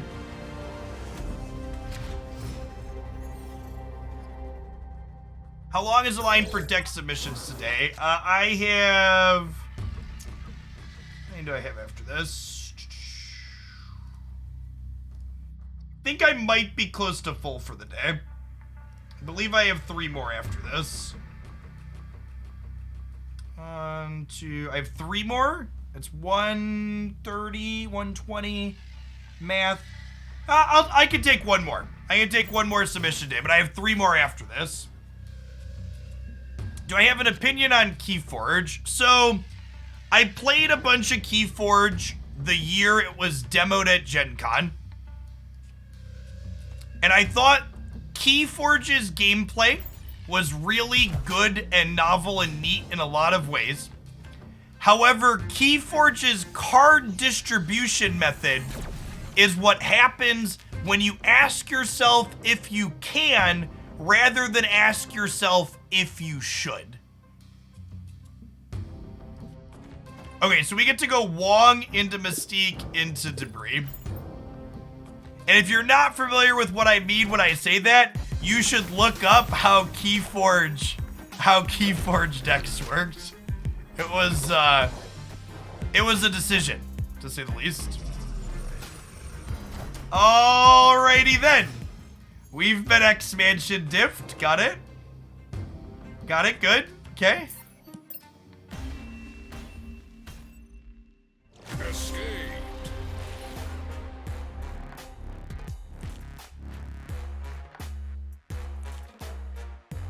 Ever lucky rubber ducky. If I tried Flesh and Blood TCG, I refuse to play Flesh and Blood TCG on the principle of the people that make that game are greedy, money-grubbing assholes. Any game company that's gonna run a uncut sheet of proxies through or run unused proxies through a paper shredder to artificially drive up the price of the scarcity in their game is just like incredible amount of nonsense, and it's not about the gameplay, it's about milking a secondary market. I have zero desire. That's like some crypto grifting levels of nonsense.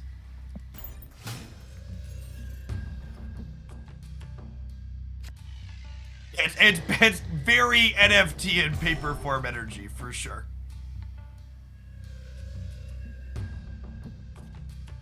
The Dark Dimension is actually kind of awkward for us.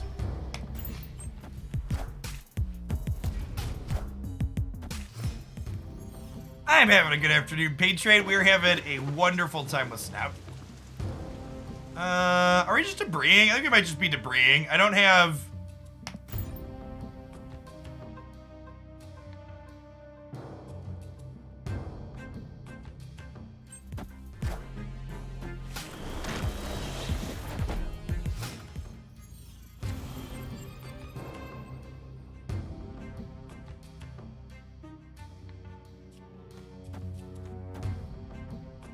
This is a Gamba. This is a Gamba. They could play 2 cards here. Alright, and we could lose the 2/3. Alright, nailed it. Easy game.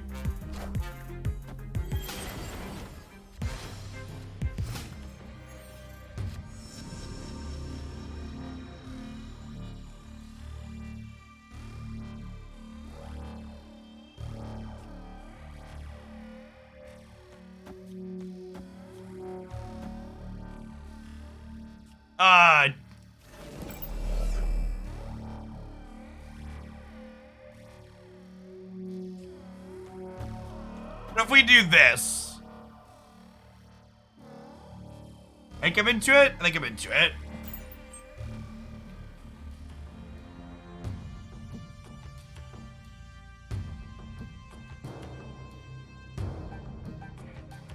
Yes, Daredevil would let them see whatever we played into the Dark Dimension. So we have Hazmat into Demon into Armor, and then we have a free 6 plus a Destroyer on the last turn. Yeah, it could be worse.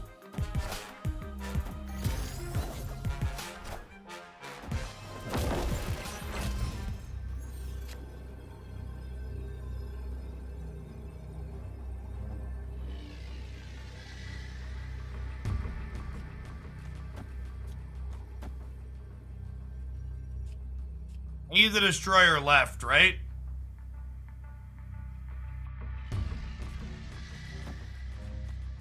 And we hope that this is good enough in the middle.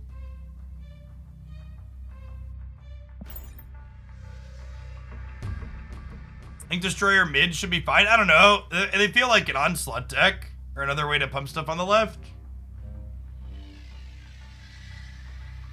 It could be right to Destroyer mid. That could cut either way. I don't know. I feel like I'm supposed to play around them putting more power into Asgard here.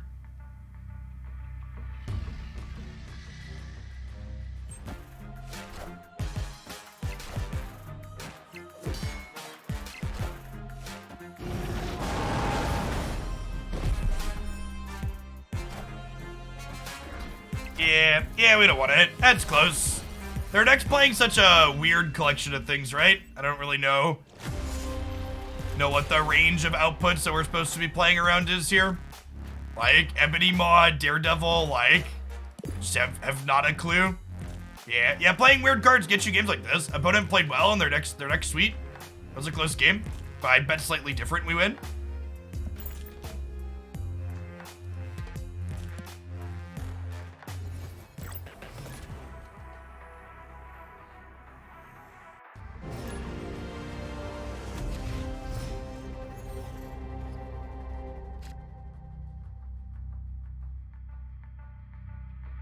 Welcome to a live one, Rainbow. Appreciate it.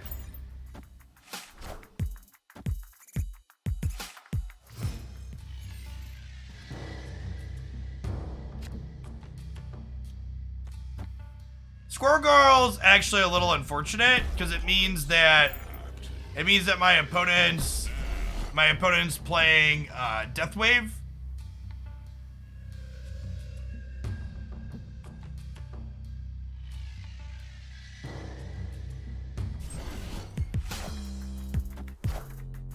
I have room for one more deck build around today. Oh, chat. They're actually not. They're Patriot. Okay. Shocker means Patriot. Usually Squirrel Girl is Death Wave, but Patriot's the other deck it could be. And they appear to be Patriot today. And thanks for the tip, BJ. I'm gonna be streaming for a little while yet. As a heads up, you'll probably be up in like 2.5 to 3 hours. I'm planning to go till at least 5 o'clock today, maybe 6.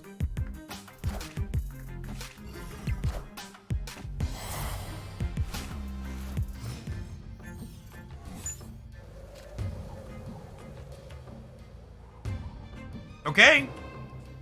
So we're 1 in 5 to draw Hazmat next turn. 1 in 5 to draw Hazmat next turn.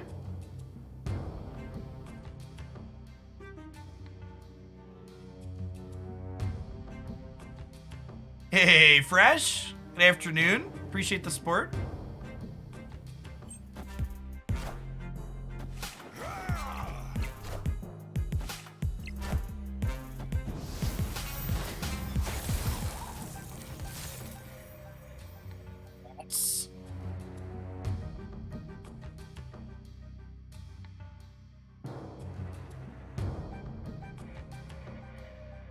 Just your favorite other 2 or 3 by 3 on.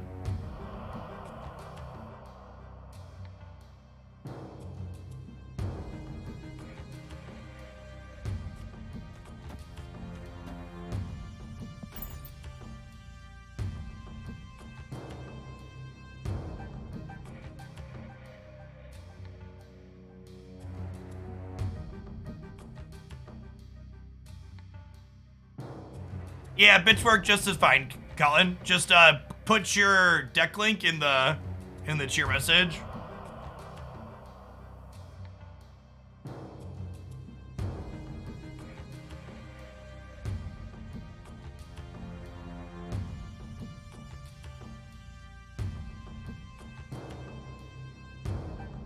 Opponent.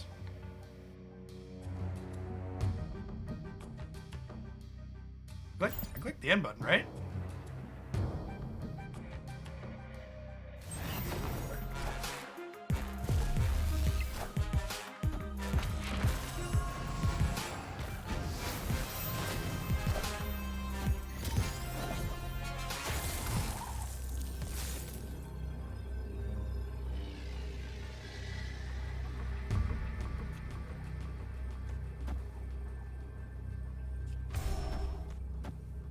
This is minus 16 in the middle.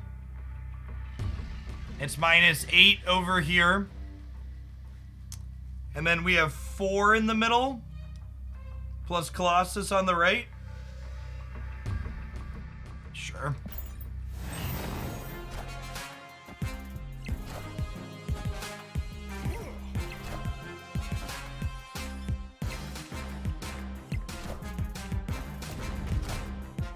Do we win this tiebreaker? It's actually close, right? We lose the tiebreaker by a little bit. Did we lose the tiebreaker by 1? We lost the tiebreaker by 1, right? They're plus 5, we're plus 4.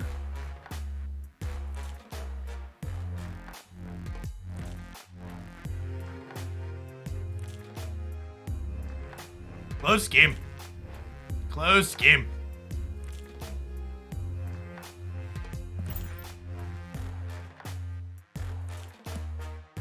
This is a really neat deck. Oh, if I hadn't played armor, we'd have won. Yeah, I played armor because I wanted the flexibility to play destroyer on the last turn, but if I skip the armor, the hazmat actually wins there. Neat. Neat game. I've said neat game a lot during this set, so this might end up getting a highlight. It's definitely produced novel games.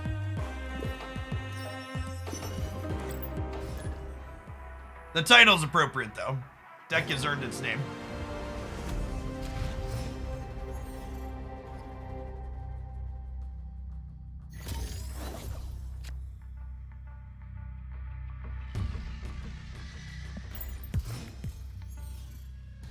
To be fair, a bunch of these games, like that game, Carnage right, Colossus mid would have won, right? I just go back and read all the cards and learn why that's not right.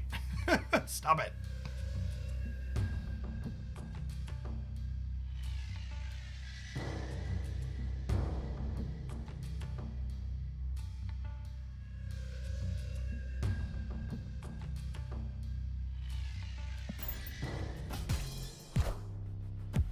Yeah, Carnage ate a negative power Viper, and Colossus doesn't get impacted by the location that was on the right.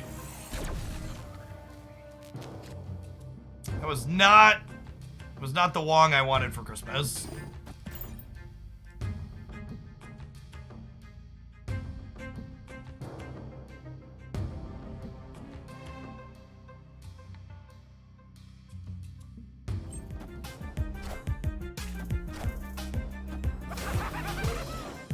Twitch chat suggesting I put Onslaught in this deck when we literally can't get Onslaught into play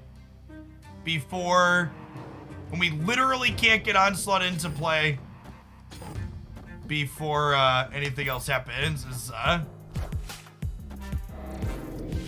yeah, Twitch chat. Colossus can be Vipered.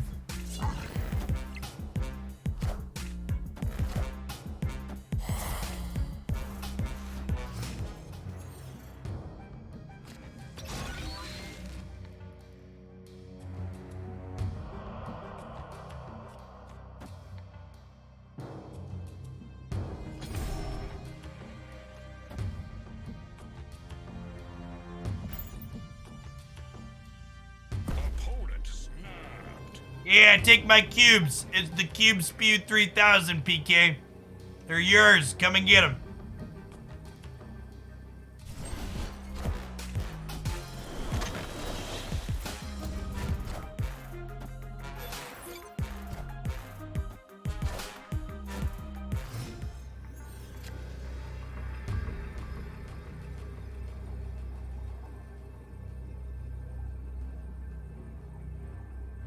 Did Destroyer win this game?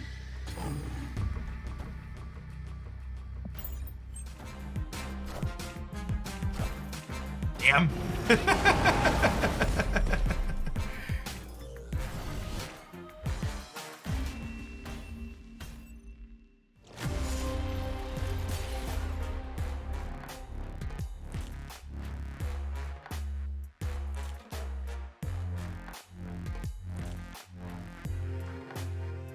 Polar Bear, you are much better off upgrading cards you don't care about than using fast upgrades. even if you get a variant you like better later, these splits that you get on other artworks of cards that you have count towards splits on the variant that you like. Boosters are, you could always, the only reason to use fast upgrades is if you are not playing enough Marvel Snap to have boosters. It's the only reason to use fast upgrades. If you're playing any reasonable amount of Marvel Snap, you will have plenty of boosters. Yeah, Hazmat's gonna be really sweet when Luke Cage drops. Agreed. Oh, snap. Snap too late. They're gonna have really big Medusas in the clothing match, chat.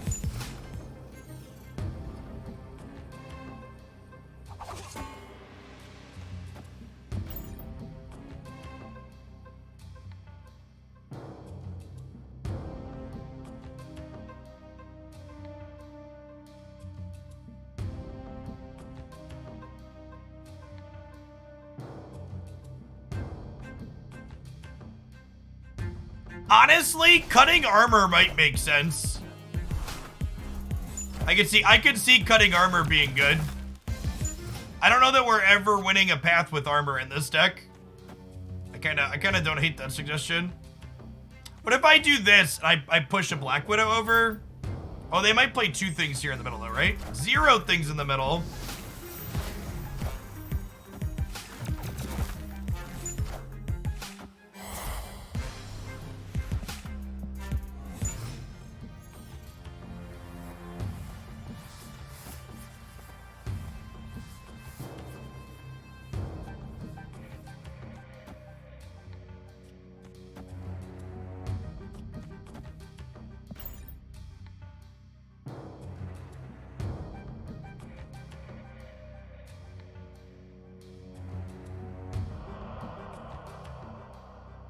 Found some YouTube content and came by to watch live for a bit. What's going on, Funny Money? Welcome to a live one. Thanks for the Prime sub.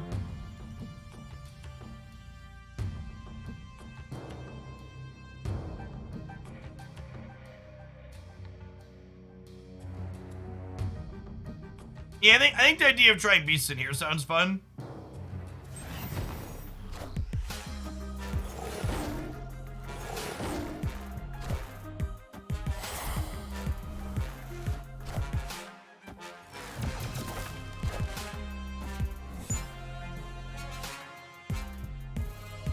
Hey, that's perfect, Goat. Thank you, thank you.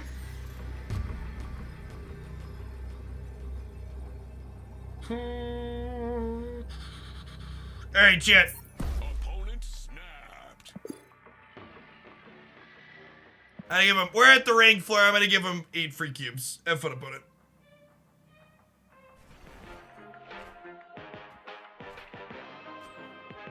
Woo! We'll revisit Hazmat. Oh, I did the audio bug thing here. All right, hold on. I gotta restart. Marvel Snap because of the retreat audio bug. Fair warning, my face is getting large. That's fine. I should probably restart my VM actually anyways, right? Sometimes it gets laggy. How's everybody doing? Thanks everybody for chilling out today. Great to have over 2,000 people here for some Marvel Snap. If you're new to the channel, we got a bunch of new followers today. Welcome on in. My name's Jeff Hoagland. I stream and make content here full-time on Twitch as well as put some stuff up on YouTube. We are almost all Marvel Snap all the time here. I'm usually live Monday through Friday, at least 5 days a week. Been doing some weekend streams as well recently, although I think I'm taking at least 1 day off this weekend. The YouTube channel has stuff up there 7 days a week, though. We are going to be moving along to our next card pull build around. Yeah, Cerebro 3 Destroyer is something I've got jotted down. Usually we spend the first 2 hours of the stream working on deck ideas of my own, and then we spend like the back 5 to 6 hours of the stream doing viewer build arounds. So we are well into the viewer build around portion of the stream.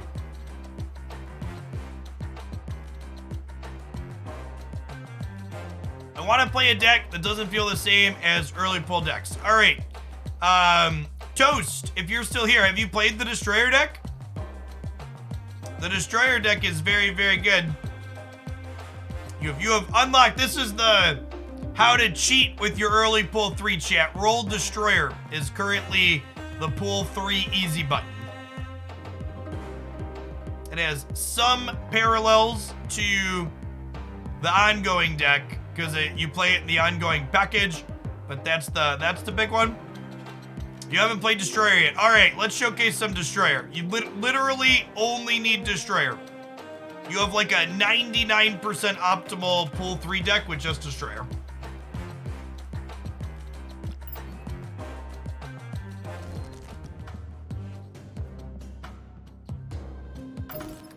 Spectrum Destroyer. What are my pull 3 cards? We have Destroyer and Electro. You take this Electro, you press and hold. You search for ongoing cards. You look for 2 and 3 mana ongoing cards. You pick your favorite ongoing card that's 2 or 3 mana that you're not already playing. I usually like Mr. Fantastic, but Punisher is also a fine choice.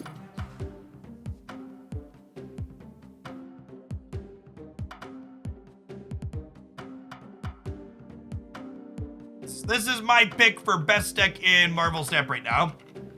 And if you want my thoughts on what the top 5 decks are in Marvel Snap right now in addition to this one, let's do a deck really quick for people that are new.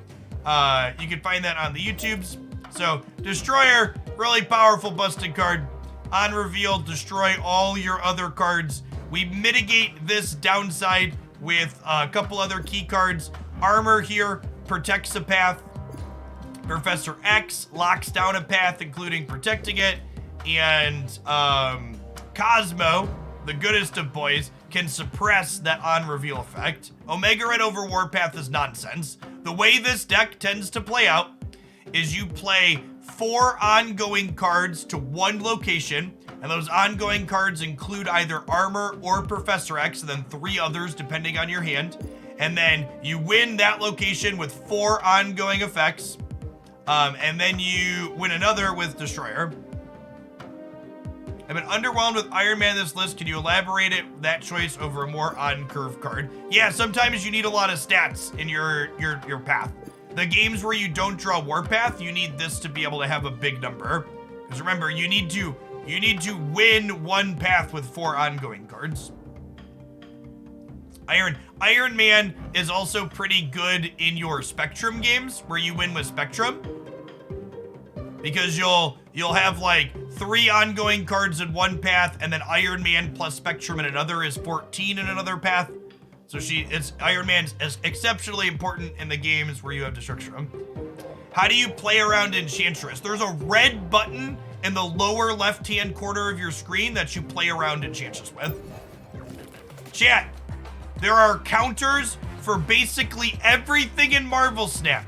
Even the good decks, even the best decks have things that can counter them. Cosmo's a less sarcastic answer.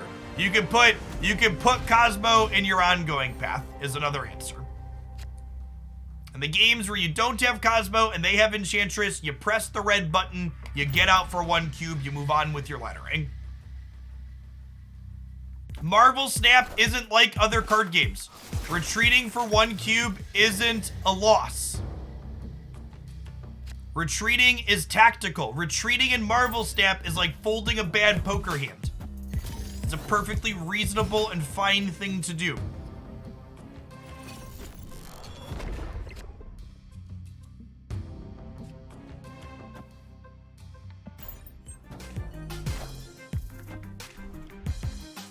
Swordmaster 0 Armor Iceman.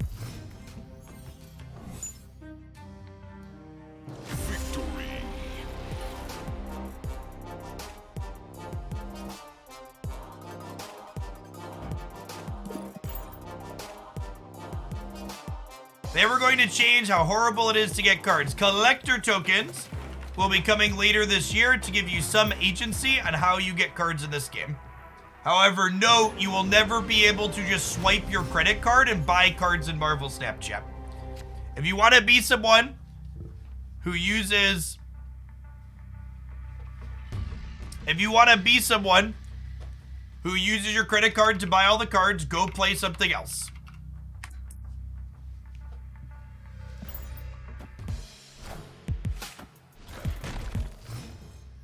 Your first pull 3 card was Wasp. Now you just need Lockjaw, and then you have one of the best decks in the game.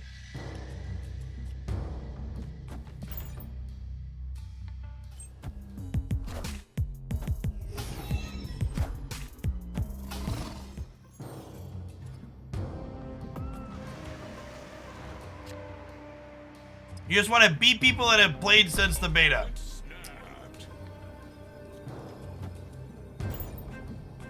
It's a tough one.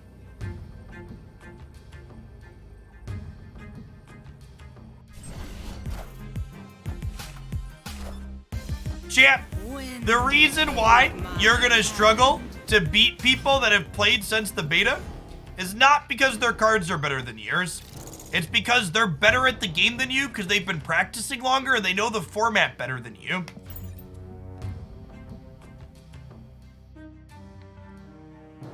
You can be competitive in Marvel Snap with just pull 2 cards.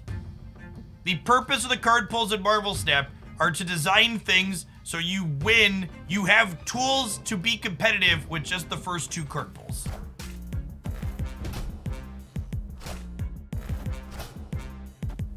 All right, so we're punting the right. He says, realizing that he's still winning there. Oh, shoot, Dream Dimension. Well, that's awkward. Okay, well, we just Captain America here, and then we Spectrum, right? And we win with Spectrum? Assemble.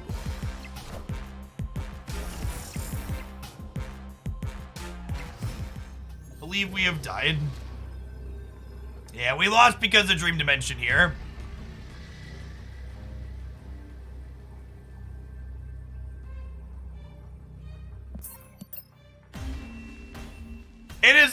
It honestly flabbergasting to me that I have to repeat this so frequently, but chat, you can't replace the cards that are in the deck's name, okay? You can't replace, the decks are not, if the deck is named after a card, you can't replace it and have the deck be anywhere near the same power level. Like there are non-key cards that you could like swap out and have it not be a big deal and the deck still like mostly functions. But if the deck is named after something, that's an indicator that you should probably have that card.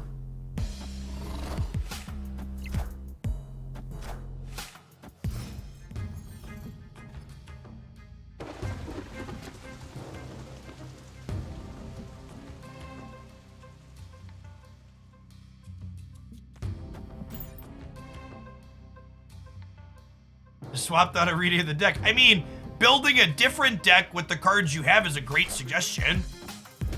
And in general, I heavily advocate for not just copying decks and then cutting cards from them that you don't have. You will definitely be much better off if you simply build decks that are good with the cards you have.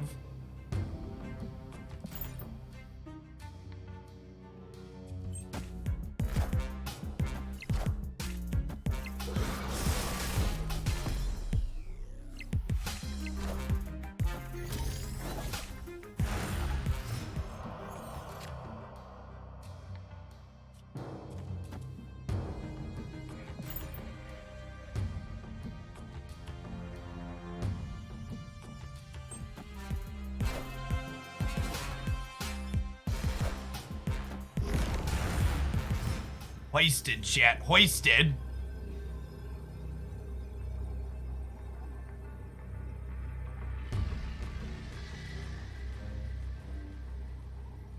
Arrow's very good. Arrow and Magneto are good counterplay to this deck for sure.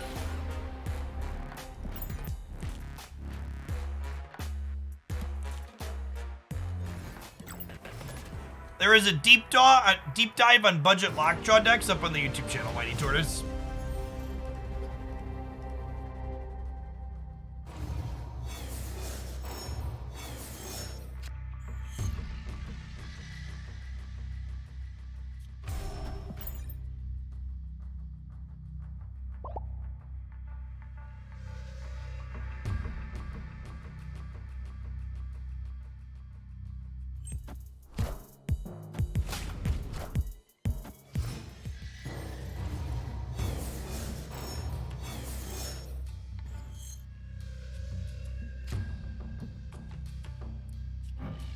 Spectrum is cheaper, and we have extra resources. That's a good one, too.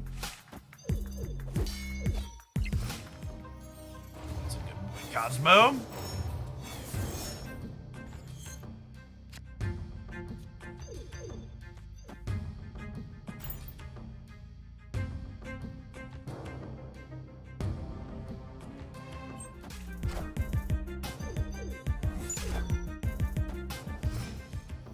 So they also have an Iron Man or a Spectrum?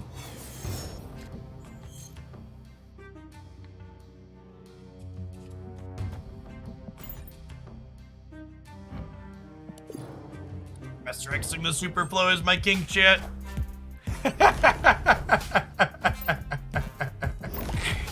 Ah, I see my opponent is also scum. My opponent is also scum, chat.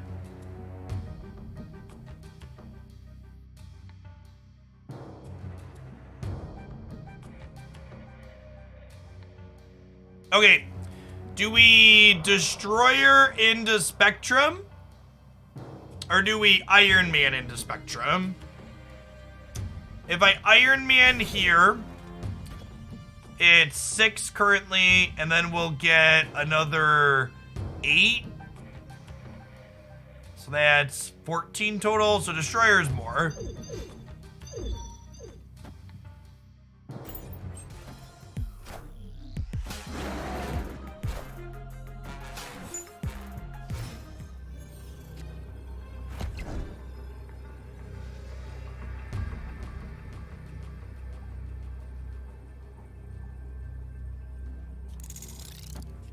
Does this win mid? It doesn't, right? This is 5. And then this is 12. 5 and 12 is 17. That might win mid. And it wins left. Yeah, let's do this.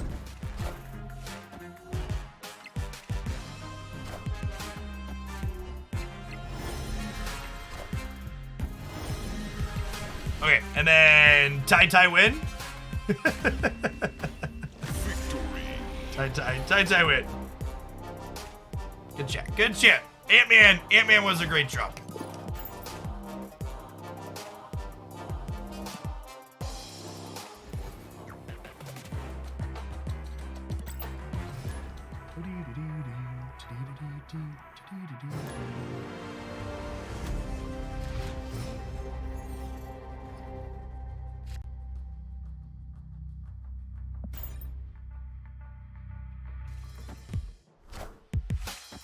Yeah, so people have basically decided, Toolboxer, that they can put Armor, Professor X, and people have come to the conclusion that they can put Armor, Professor X, and the Destroyer in basically any deck, and they're not wrong. They're not wrong, and that's part of the reason why the Destroyer is on my list of top 5 cards to be nerfed.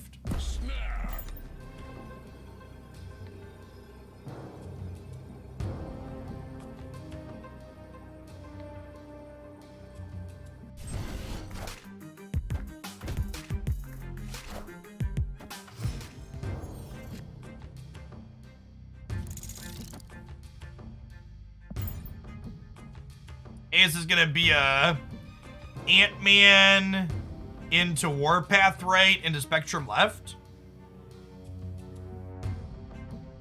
I do have a deck building guide on the YouTube channel. It's in the Marvel Stat Minute playlist. Do you nerf the Destroyer or the Enablers? I would nerf Destroyer. I guess I also said I would like to see.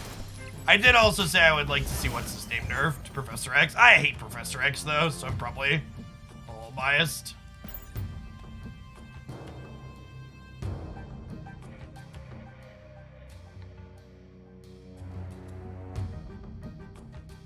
I just mostly don't think you need Daredevil in this deck because your Professor X almost always goes into your ongoing path.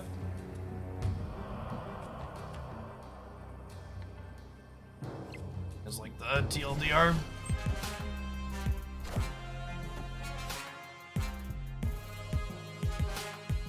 Okay. Interesting.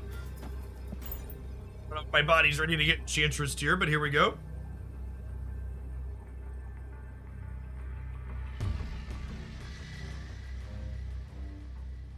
I wanted to double my ongoing effects.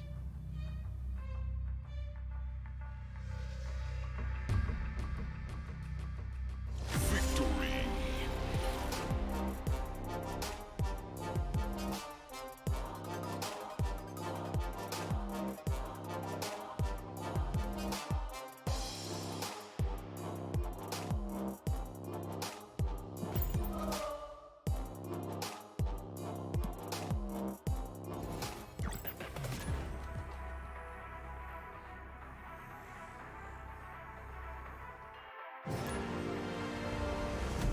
So the person I just banned, if English isn't your first language and it got lost in translation, you can message me and a mod can unban you.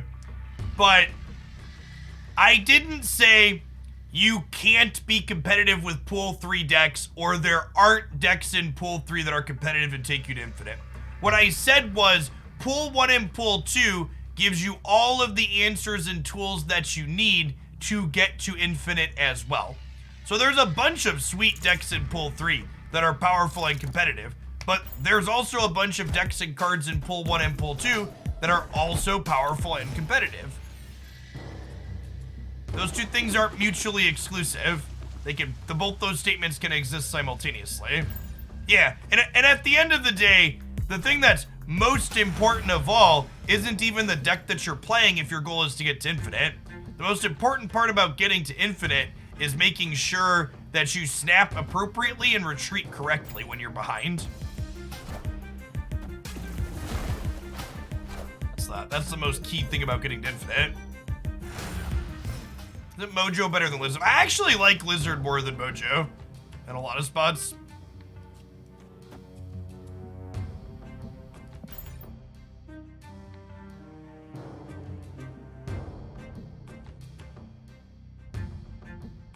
I'm gonna go Professor X into New York here, and then we'll Mr. Fantastic in the middle.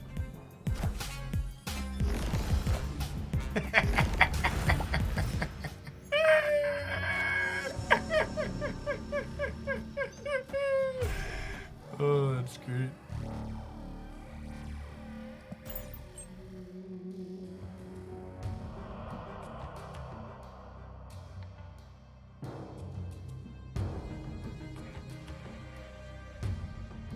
I mean, they could also have the Destroyer here.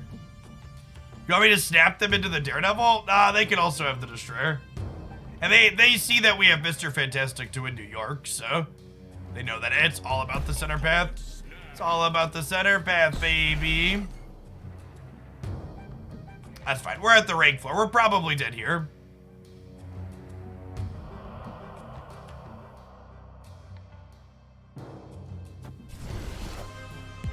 No, chat, you can't negate Daredevil's effect by being a scum cheeser. It gives you more time.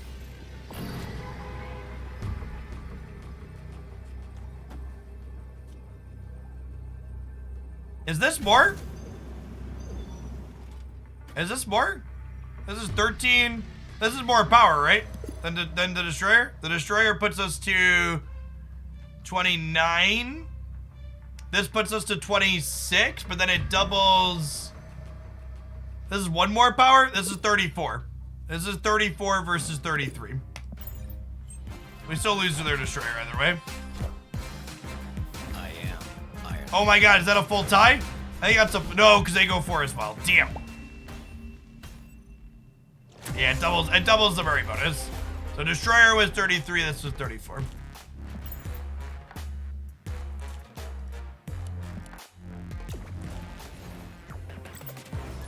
Correct. Professor X closes down New York. I don't know. This deck is very good, and you could definitely climb with it, but I usually don't play it for super long stints on stream because just like, I find playing mirror matches in card games dry, and you play a lot of mirrors when you play this deck. The Ben Bro decks are all mostly memes. I don't think any of them are particularly good. I think Electro is much better than Mr. Fantastic in this deck. This is a budget version of it.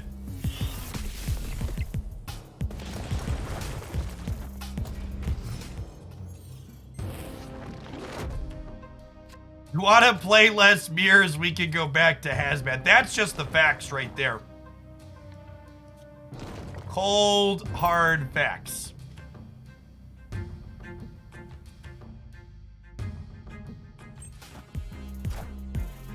Avengers! Assemble. I don't really think it's a fair assessment to say... I don't think saying mirrors are all luck is an accurate statement. I just think they're less interesting when both players are doing the same thing.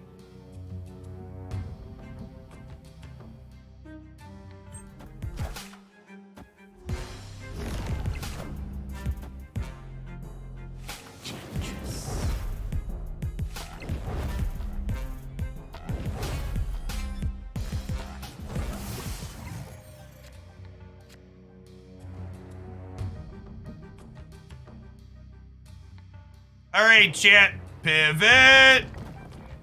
Pivot.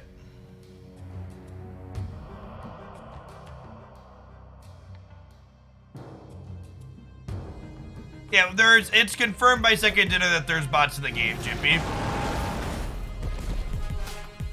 We know for a fact that most of the matches you play below rank 20 are bots.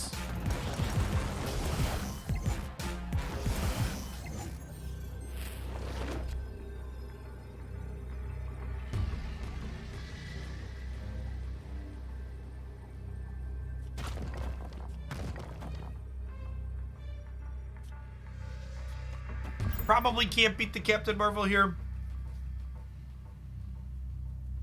No, you cut Mr. Fantastic if you want to play Electro for curve purposes. The problem with playing the armor in the middle path is that we're probably losing left still. I don't think we can win this because of the Captain Marvel. They get leadered as well.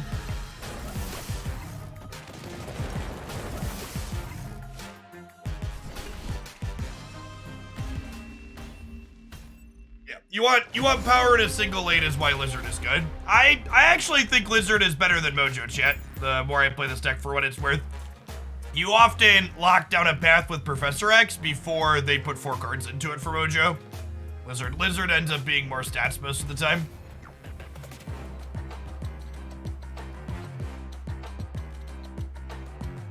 Alright, Jelly Bean. I pinged you on Discord, I did remember. Do I like Leader as a card? Yeah, I think it's fine. The design and power level are both fine. You want something using Ironheart, Black Panther, Okoye, or Nakia. I don't know that this card pool supports that.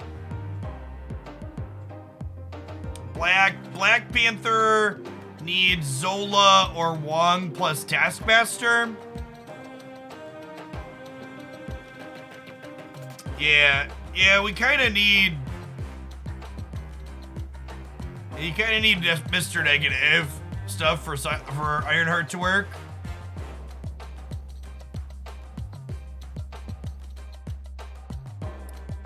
Generically, what good cards do we have in here? We have Mysterio. We have Lockjaw. We have Thor. We have the zero. We have the zero-less Lockjaw.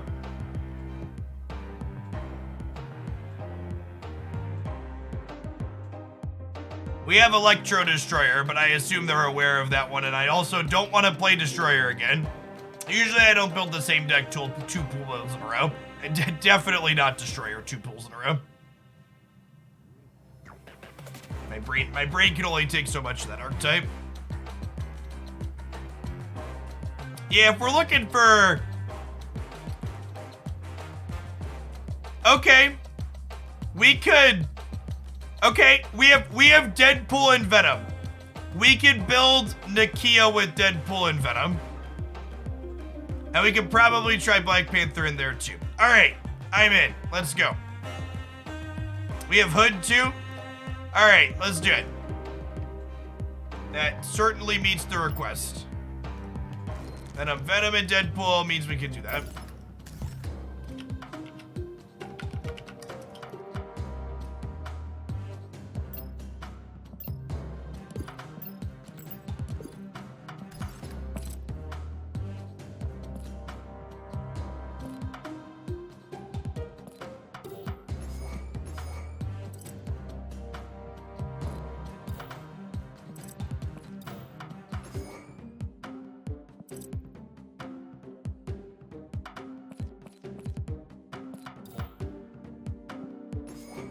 Carnage, Bucky, Killmonger, Deathlock.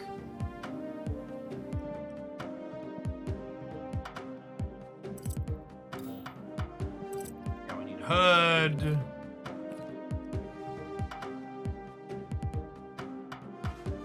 Panther, Forge, Nakia.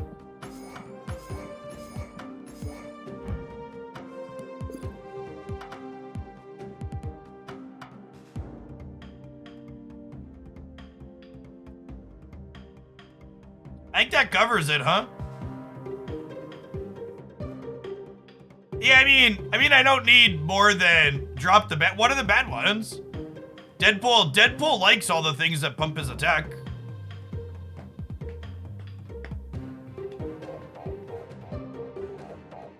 I definitely think Hood is better than Death. This card pool doesn't have Death either.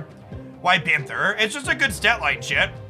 If we're playing Nakia and Okoye and Forge because they're good with Deadpool anyways, like they're also good with Panther. Hey, what's going on, Kurenai? Thanks for the 20 months. You should be a mod. Let's make sure. Yeah, I like it. Let's do it.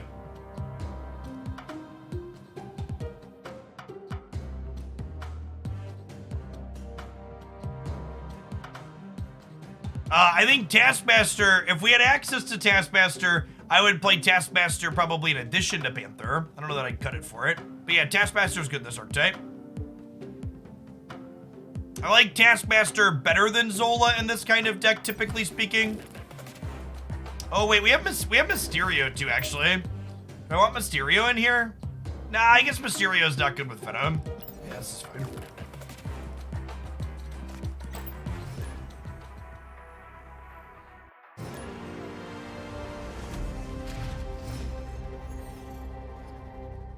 Angela's the best 2-drop in the game, not close. Never fails, chat.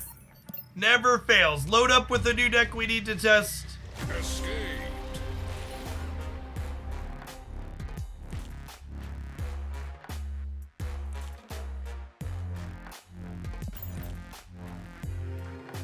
District X. Surefire way to get District X or Weird World. Load up with the new deck you want to test. Works every time.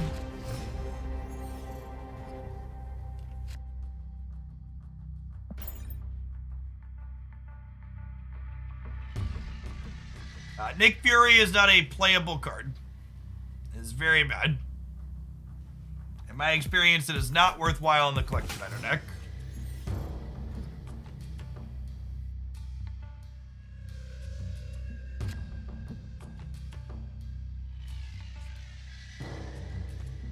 Well, that's gonna be fun later. Oh, snap. You know what? I know what our turn 5 is.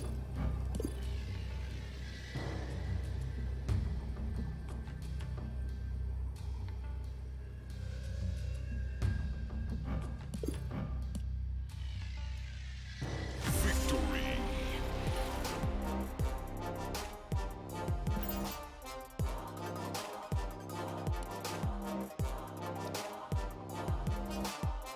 Getting close to a Deadpool split. Nick Fury doesn't need a redesign. It literally just needs to cost 4 mana. If you make Nick a 4-drop, he's probably fine. if you really wanted to boost Nick Fury's power level, it's actually really simple. You make him a 4/6 and you have him generate you a 5-drop and a 6-drop. I'm not playing Deadpool on 1 because we have Forge, so I'm going to want to play Deadpool after Forge. I think having it make a 4, 5, and 6 is probably too much. I think having it be a 4 that makes you a 5, 6 is probably plenty.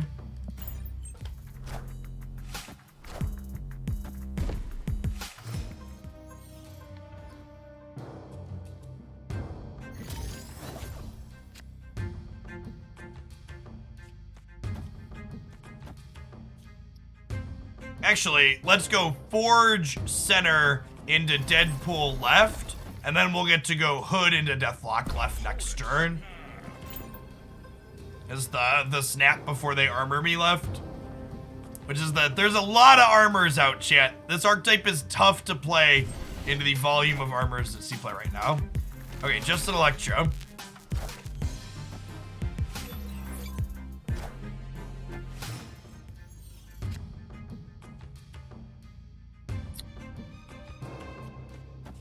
We chill on this.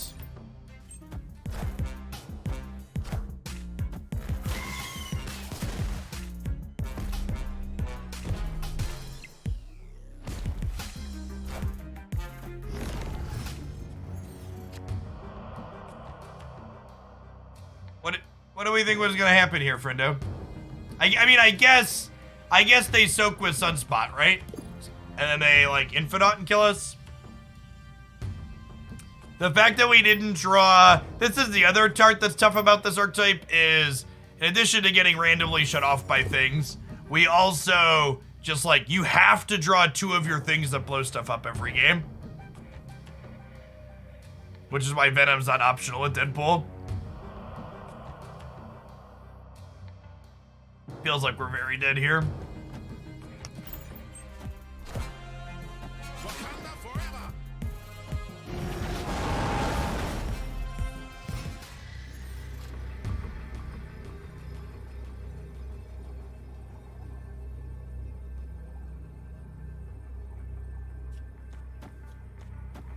So close, chat. So close. Escaped.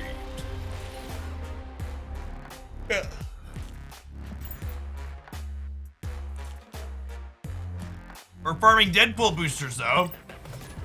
Those are some good beats.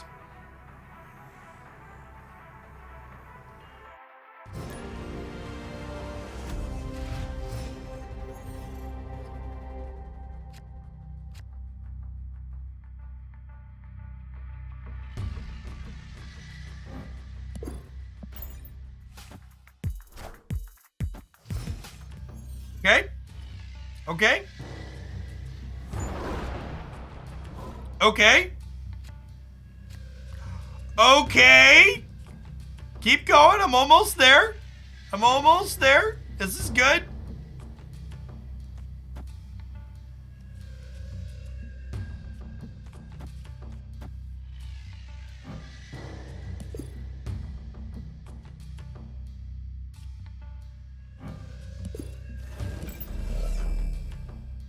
I might just pass here. We're gonna get like Scarlet Witch out of Elysium and feel dumb, but I think I'm passing.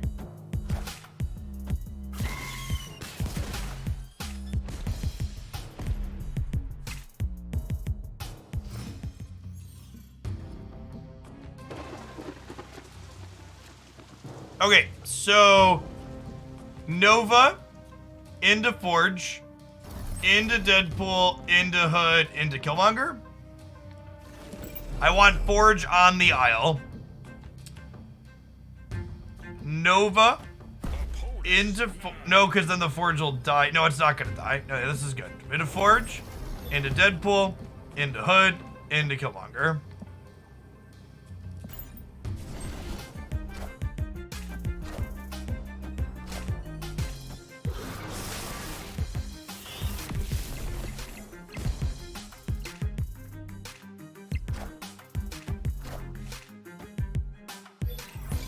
Insert Spider-Man beep here.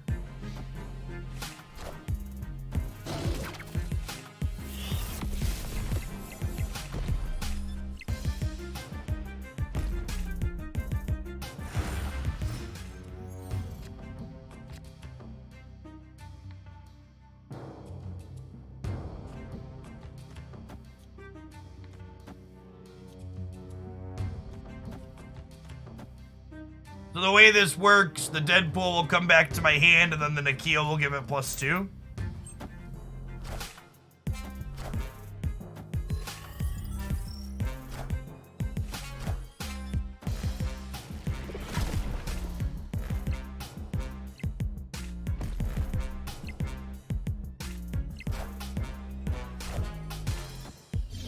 Wanna draw Carnage here as our best draw? Deathlock, that'll also do pig.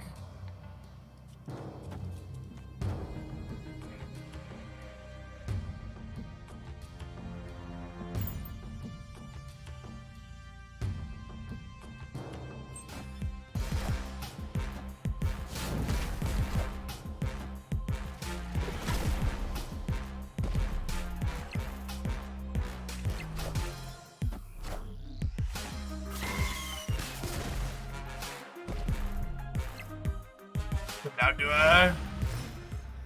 their Deadpool's 28, right? So if they 28 here, that's 43.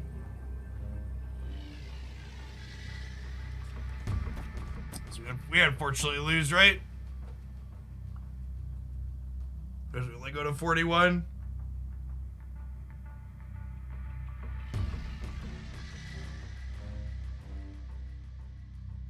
Limbo should definitely be cancelable. I know Twitter's having some issues right now, but if you go back and look at Limbo's tweets from like the early 2000s, you'll understand why it deserves to be canceled.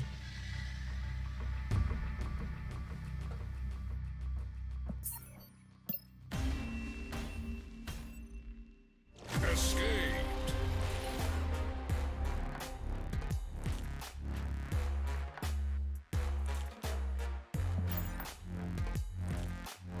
Yeah, I know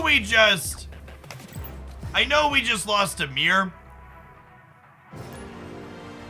But, I don't know. I just have a tough... Just not sure if this archetype's competitive.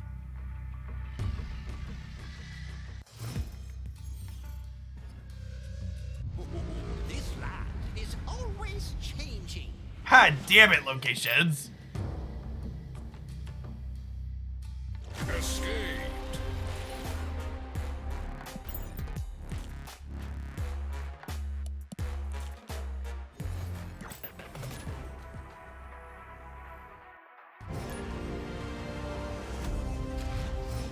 Yeah, the opponent's deck also had, is also better set up for the mirror for sure. With, Shang-Chi and Taskmaster. We don't have access to Taskmaster or an Imzola in the pool we're working with, which is why this deck's missing those cards.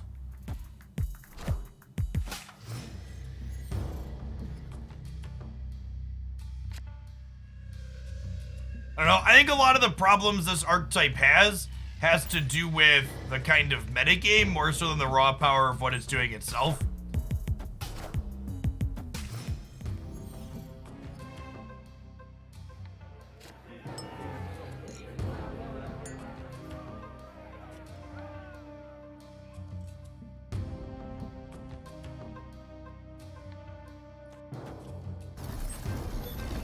You just do this now.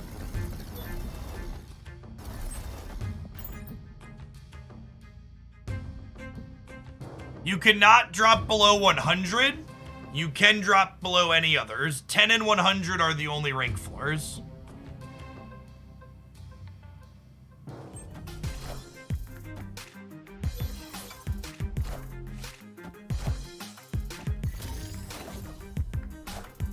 Like, look at this.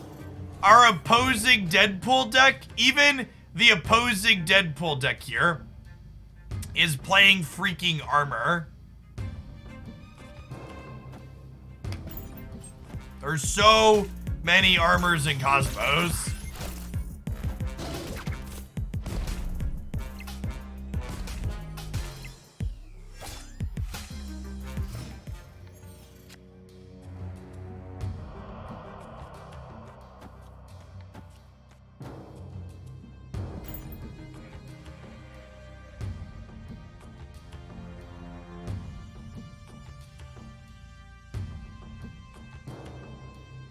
You want armor to be a 4 cost? I could see armor being on the list of cards to be worse for sure.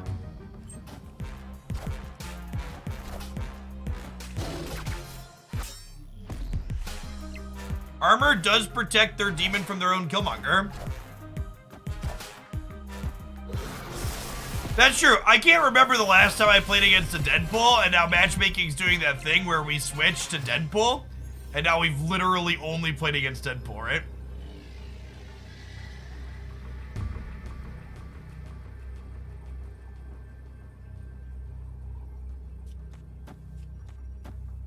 Full collections take around level 3,000 or so. If you want to know how long that takes, check out the all cards thing here.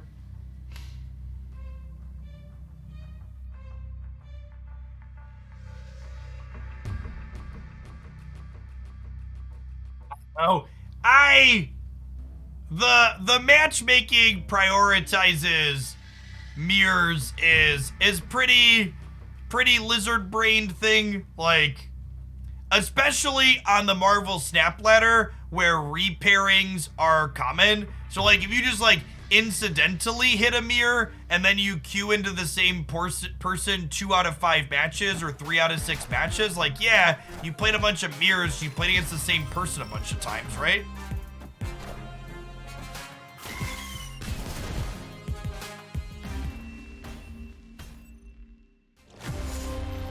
Why would they need to refund you if they nerf a card? That's actually one of the reasons why I bet collector's tokens worked in here. It's gonna be interesting to see how they manage that. When they do balance passes, will they refund collector tokens? I'll bet they won't.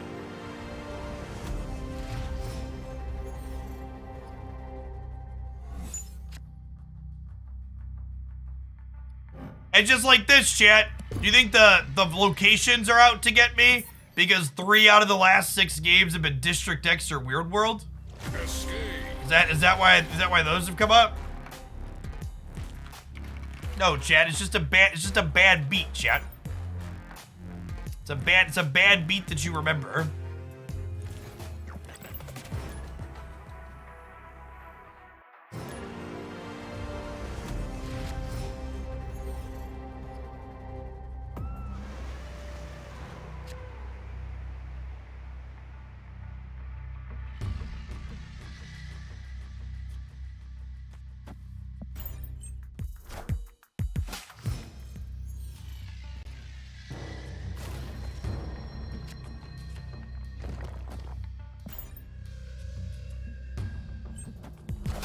It has been great, Grizzle Fluff. Thanks for the 30 months. Welcome back. It's a lot of cards.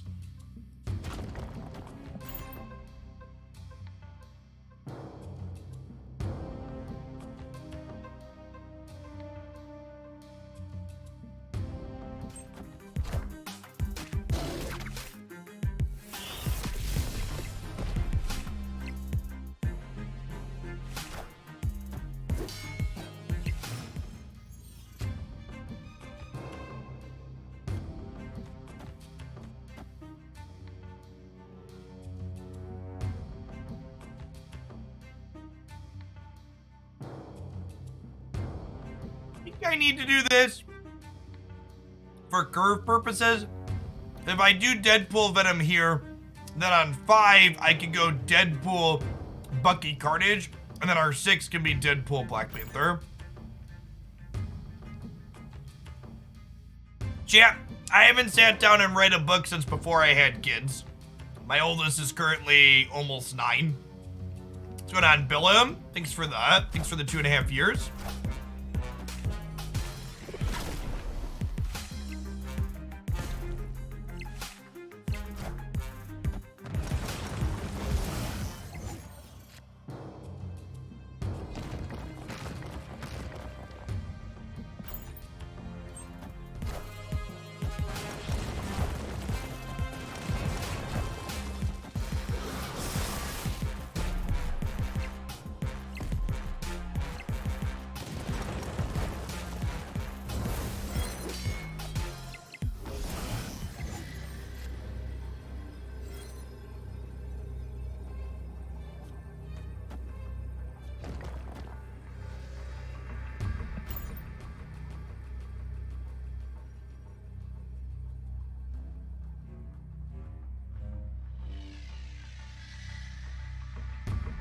a balance problem with this deck, chat. I'm not even sure if our deck is good.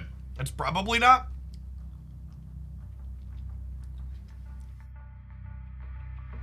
That's true. I read Intro to Shapes front to back last night with my 2-year-old. And Jacob and Declan and I are on book 4 out of 6 in a Minecraft series currently.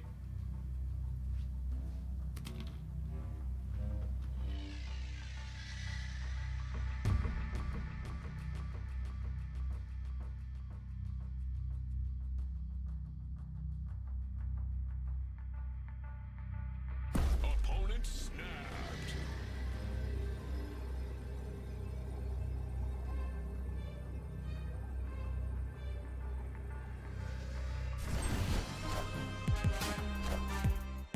Wakanda forever.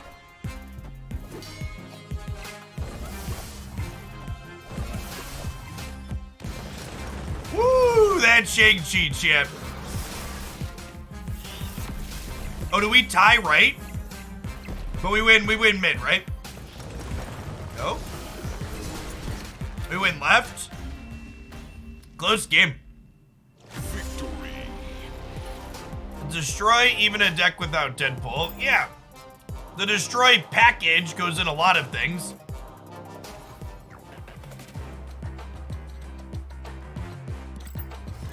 Chat, I have never read The Lord of the Rings, nor have I ever watched the Lord of the Rings movies.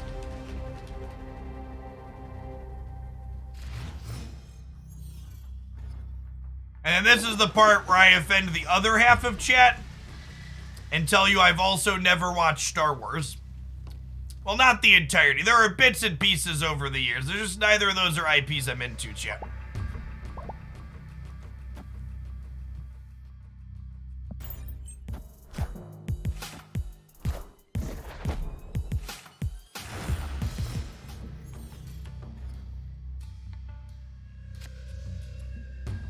Listen, chat, some people are really into the Spock and Captain Picard and stuff like that, but Star Wars just never did it for me, okay? It's cool that you're into it. I won't yuck your yum.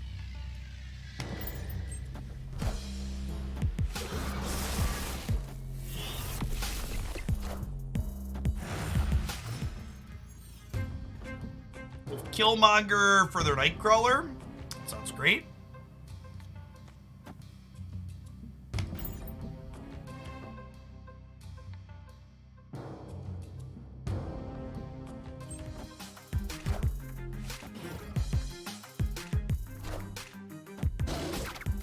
What movies do I like? I don't watch a lot of movies. I've watched all the MCU stuff. We're sitting here playing a Marvel game. I have watched all of the MCU content. I have a couple of the more recent Disney Plus shows I haven't watched yet, but I'll get around to them eventually. Star Wars, you mean space opera?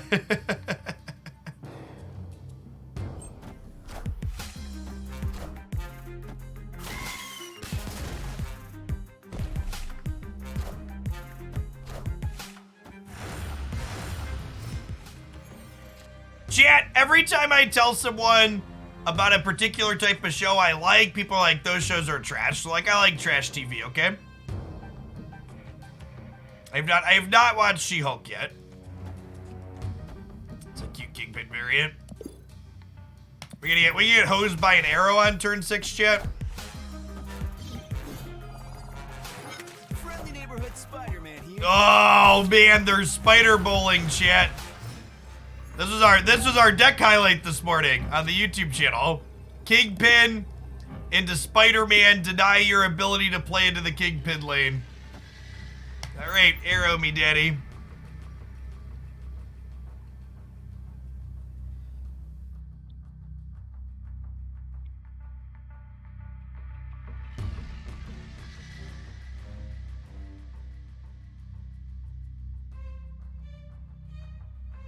What shows am I into? I have watched every season of Supernatural, most of them more than once.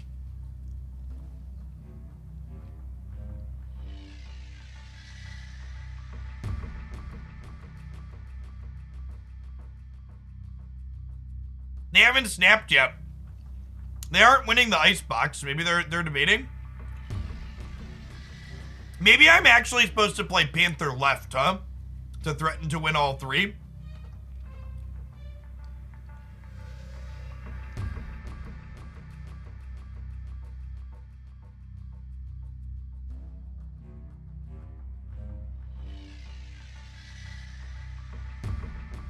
Yeah, I think we're supposed to play. I think we're supposed to play Black Panther left here. You want to play Bucky followed by Deadpool? Nah, I think that's pretty. I don't think they can afford to leverage the Kingpin here. We'll see though. Wakanda forever. All right, we lost the 50-50. If I would have played left, we would have won, right? Would have played left, we would have won. If I would have played left, or the Juggernaut would have kicked us left, we win. How you know when you hit pool 2? Collection level 200-ish.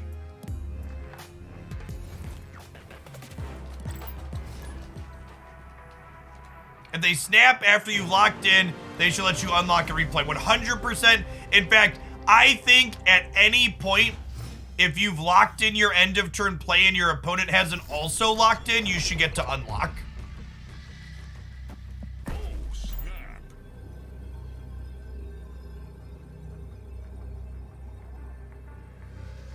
It's not about a Wakanda meme. Nakia is good with both Black Panther and she's good with Deadpool.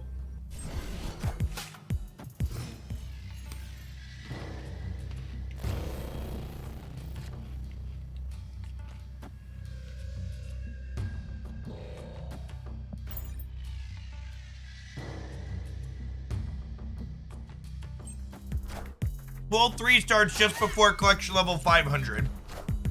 Your last 2 mystery cards. Your last 2 mystery cards before... Your last 2 mystery cards before 500 are pool 3.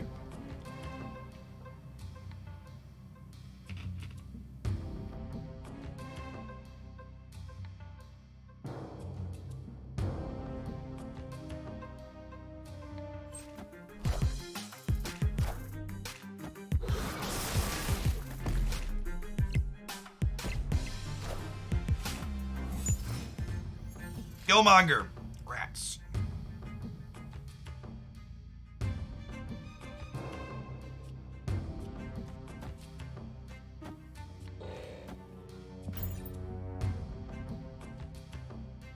Yeah, double forge Deadpool now. And then we really want to just draw something to blow up next turn. We want Killmonger, Venom, Deathlock. We need one of our 3 other ways to blow things up. We're 60% to draw one. It's my favorite scent for a candle. Chat, there are 3 children under the age of 10 in my house. Do you think there's ever a candle burning in my home?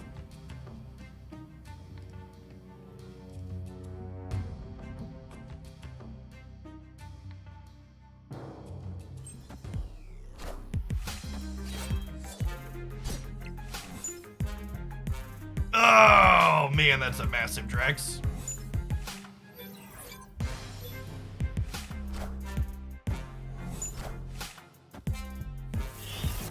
Sick. Come on, blow it up. Yeah, buddy.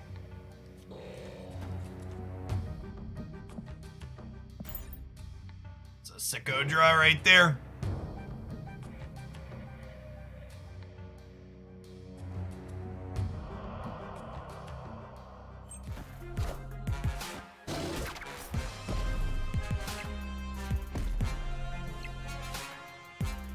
Oh, you know what? I shouldn't have played Demon in London. Oh. Well, rewarded. Okay. So we're dead? I think we're dead. Sedge.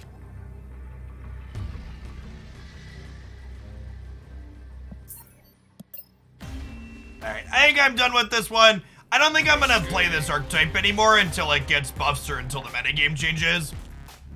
I know this particular build of Deadpool is missing some cards because it's a build-around submission, but I don't think the Venom Deadpool archetype is competitive even when you have a full collection. So, we're supposed to get a balance patch sometime soon, I believe. Maybe something will get adjusted, but the consistency, the raw power level, and the amount of times you just get disrupted just doesn't feel great. All right. Let's take a look at our next card pool, huh? MK Murray.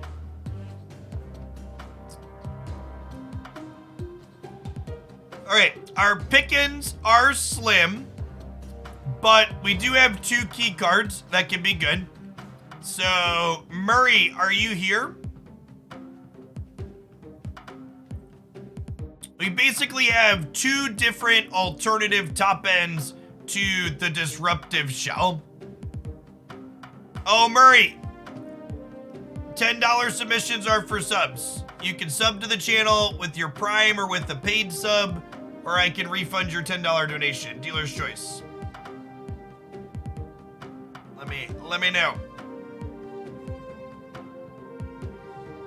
Season pass points are 10 per location 1, or 10 per location 1 and 1 per turn the game took. Yeah, no problem. All right, so top end, while you do that, I think Zola plus Panther is a great 5/6 to have inside of your kind, Coots. Appreciate you. Zola plus Panther is a great 5/6 to have at the top end. The top end of the disruptive deck. And Arrow could also be a fine top end as well. She's just generically very powerful disruptive card in the game, right? So I think that core is definitely what I'd want to build with this pool, is that disruptive pool 2 deck like we did a showcase with earlier this week on the YouTube channel. And then I don't think we can Arrow and Panther Zola. So dealer's choice to you, Murray. Would you rather see Arrow fitted into that deck or Panther Zola? I think Panther Zola is actually a little better because it plays with Storm Jones, but Arrow is also serviceable. I think Arrow probably just replaces Hulk, whereas like Panther Zola probably replaces Claw and Hulk.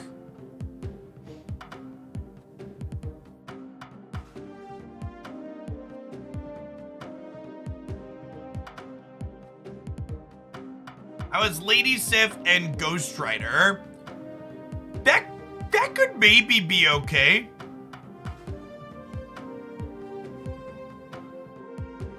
We could try that. We could try Ghost Rider Sif with Panther Zola and another chunky top end.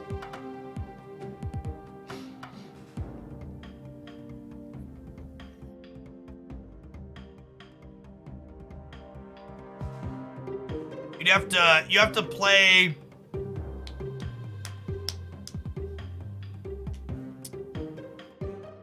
Yeah, let's just do Arrow things, I think. Let's try Arrow tool around. Ghost Rider with Zola is definitely awkward. I agree with that. Yeah, I think I'm off of that. Let's do Arrow things.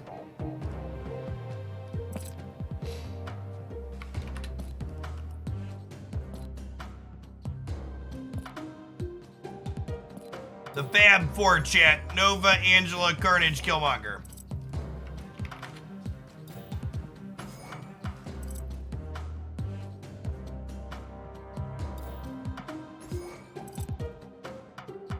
Jones, Storm.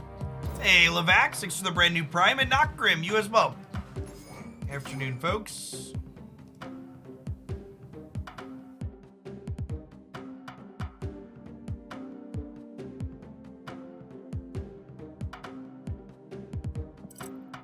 Blizzard. Enchantress. We don't have enough things that move for Miles to be good. Vision. Vision unfortunately doesn't trigger Miles. If moving Vision on turn 5 made Miles cost 1 that turn, it would be sick. and be super worth playing. You know, I actually don't hate...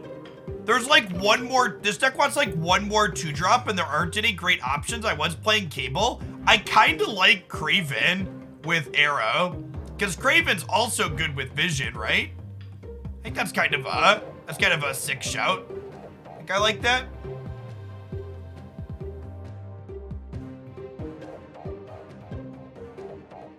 I don't think I want to play Nightcrawler with Killmonger. Maybe it's worthwhile because Crawler is just good with Angela. The more I play with Vision, the more I like Vision more than Captain Marvel.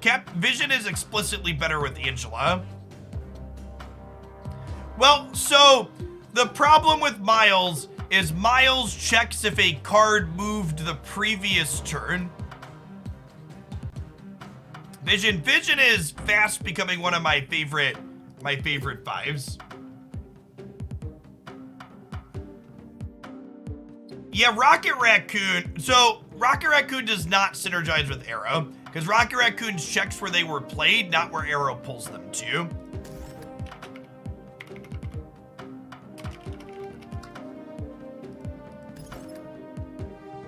I really don't like Chavez in this deck, chat. You want to draw Enchantress on turn 6 a lot of the time. All right, I want to slot one more thing in here.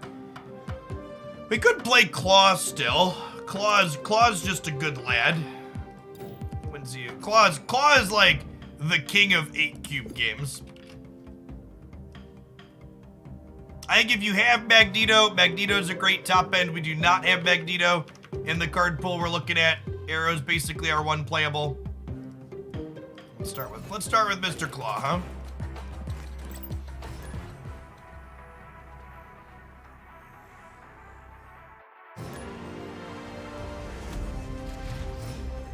Possible play a Lockjaw deck with early pull 3. Yeah, definitely, Light Scribes. If you look on my YouTube channel, I actually did a deep dive on different Lockjaw variations that includes a budget build.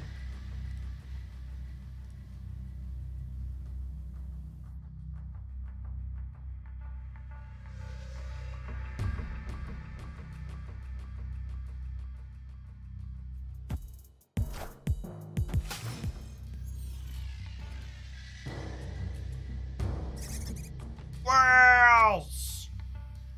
Central Park's actually a Scotch awkward with Lizard.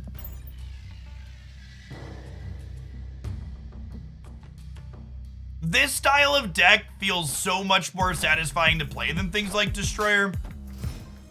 This is like the second or third person we've played today playing Quicksilver Domino. Did someone post a video piece about that? Claw is great until you forget about him and put Enchantress in his lane. Oof. It's what we like to refer to as an ID10T error in the biz. Face the might of Asgard. Mjolnir. Wind, aid my hand. Yeah, I'm planning to do more deep dive videos like I did for the Lockjaw deck after collector tokens drop.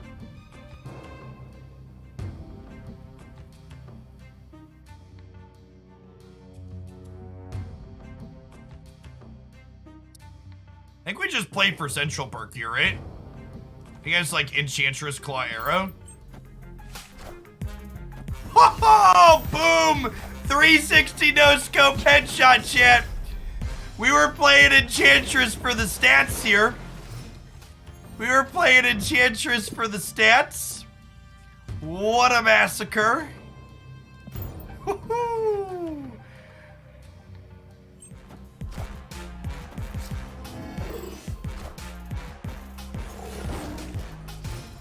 We could lose the Tiger into Odin here, huh? We could lose the Tiger into Odin here?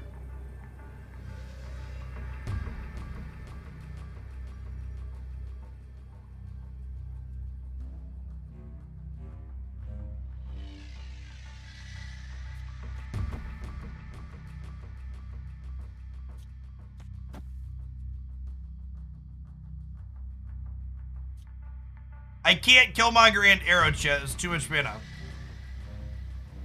Yeah, I can't play right, chat. It's flooded.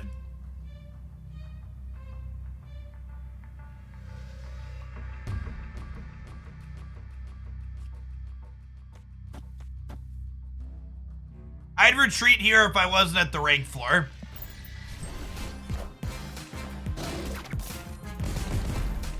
Oh, you know what? I should have put Lizard mid. Wait, what? I just thought I could beat, really? Okay, I don't know why we have a Chavez in their Odin deck. But we take those. We take those. I should have put Lizard mid. Well, I guess if I put Lizard mid, I lose left. Doesn't matter? It doesn't matter. Okay.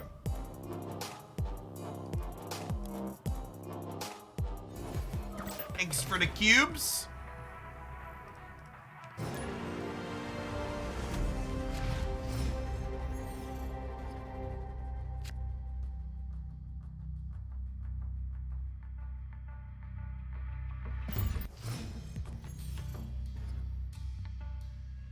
Yeah, had they had Odin, if I would have Lizarded mid, Lizard would have beaten Odin, and then we have a 50-50 for the Tiger to go left instead of right. And then we could still beat Odin there potentially, so I should have played the Lizard middle to take the 50-50 against an Odin, because it was opening slots up.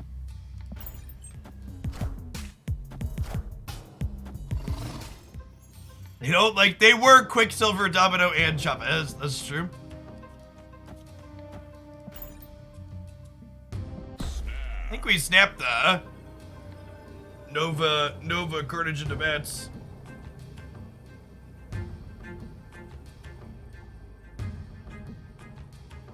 Victory.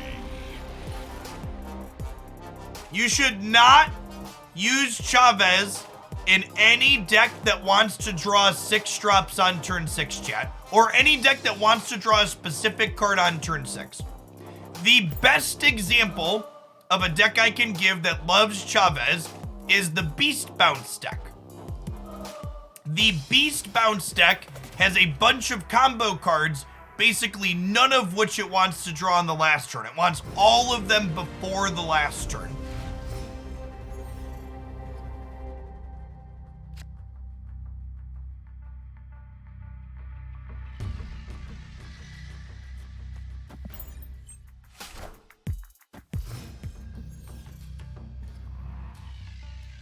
Does your Wong on reveal deck want to draw? Does your Wong on reveal deck have a 6-drop it wants to draw in turn 6? If yes, you probably shouldn't be playing it. Unless you think whatever small percentage chance of having Wong on turn 4 is worth not having your 6-drop less on the last turn.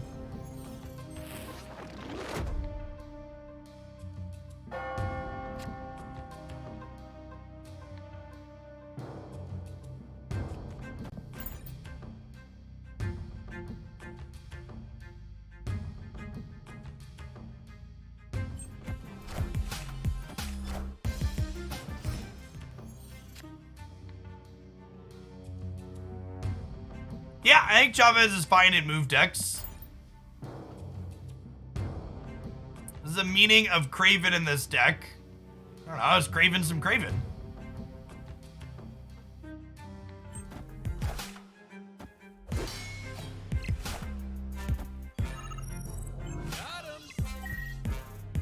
Well, we get +8, but they get +6.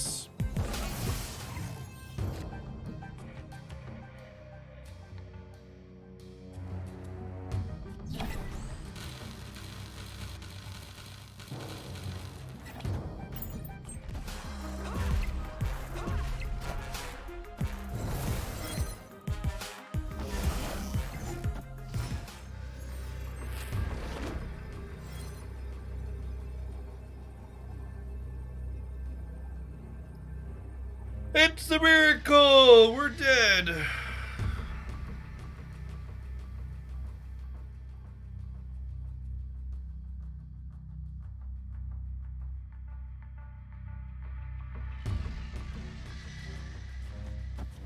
I guess we do this, right? Do we? If we do this,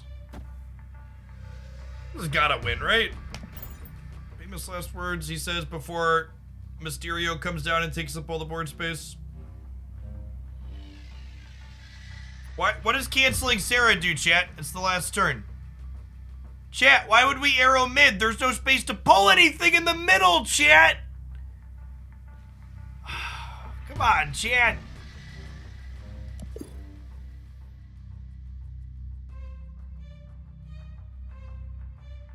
No, chat, Arrow's a good girl. I've been through her Twitter account. There's nothing cancelable in there.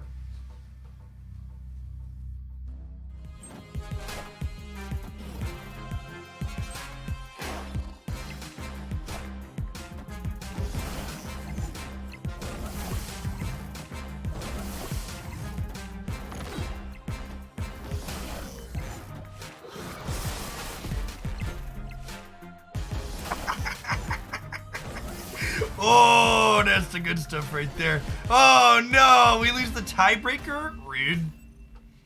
Rude. This is a viewer deck pool build around, Carver. What's going on, Spain Man? Yeah, I only play fun games now. Yeah. The Republicans have officially taken control of the House, which made me realize my life was short and I couldn't bear to stand playing Magic the Gathering anymore. So we now only play fun games on stream.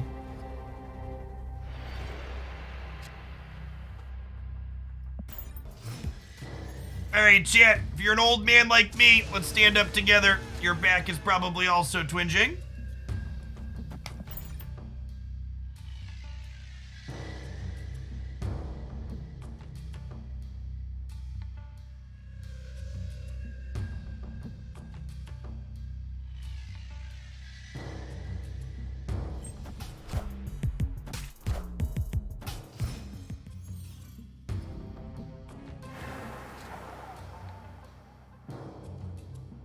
Shocker. They're a little restricted on where their Patriots could go. Killmonger is sometimes useful in this matchup, especially if they're the, it's good against that one. Was I a pro Magic player? Pro Magic players don't really exist because, like the lifetime top earnings of, like, the highest grossing pro Magic player is, like, some small amount of money over 20 years. It's not a livable wage. What's going on, Spain Man? Thanks for the Prime. Before I started doing content full-time, I traveled around a lot of the Midwestern and Eastern United States to play in large Magic the Gathering tournaments. One of the years that I played, I finished second on the SCG tour overall. And the year that I finished second on that tour overall, I believe I made a total of, it was like $25,000 or something like that. I think we snapped them before we arrow their ongoing card into the Isle of Silence here. Victory.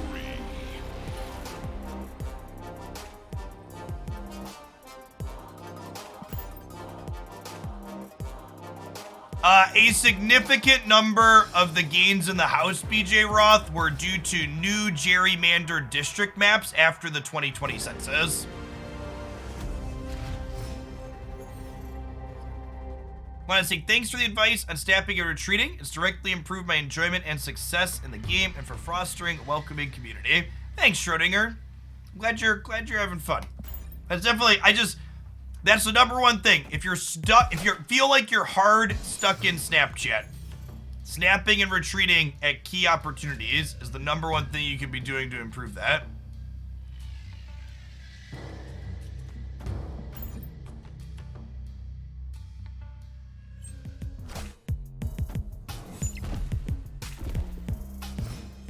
Yes, the New York Democrats also messed up. That is accurate too. It was a mixture of gerrymandering and that. All right, I think we're just eating Angela, chat. Hey, Carver, thanks for the Prime. Face the might of Asgard. Mjolnir. Chat, this is a Marvel card game, not a DC card game. Carnage is allowed to eat Angela here, okay? We're not gonna get in trouble. We can talk about it like it is. It's cool. It's cool.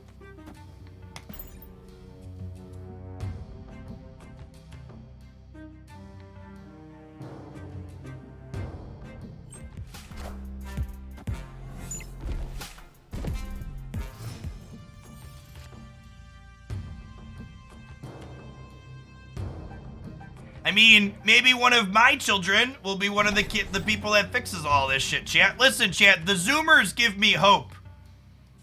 Millennials, we're not quite as bad as boomers. We've got more reasonables than not, but man, the fucking Zoomers, chat, they give me some optimism. Hopefully things aren't screwed to the point that they can't get around to fixing them.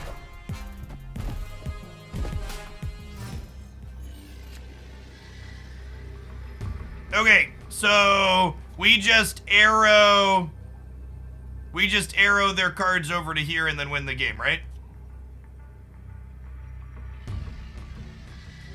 I could that's true, we could Killmonger the Sunspots. Is that better than arrowing?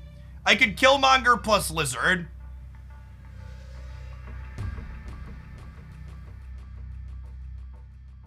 Does Killmonger plus Lizard beat the Infinite, though? I think it's a double Infinite is the problem. I think we're just supposed to arrow, chat. I know it's less exciting, but it's the correct play. Come here, bud.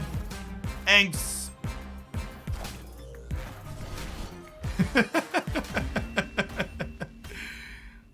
Victory. Come here, my lovely. Come here. Yeah, they passed on 5, chat.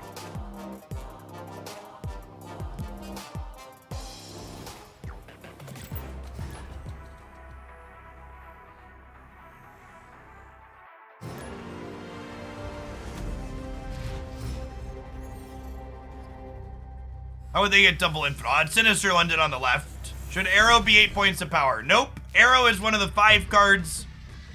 Arrow is one of the 5 cards I suggested should be nerfed for the good of Marvel Snap in my cards that should be nerfed video today. If you're asking yourself, what cards would Jeff adjust? Check out the Snap YouTube channel. That video posted 3 hours ago. It's like 3 or 4 minute video.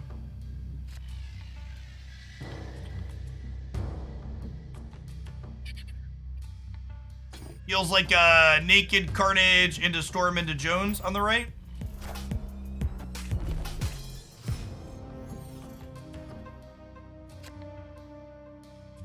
Or we could do that in the middle now. Good beats, good beats. I'm not sure Arrow is good enough as a 6 drop. I think she needs to be 5.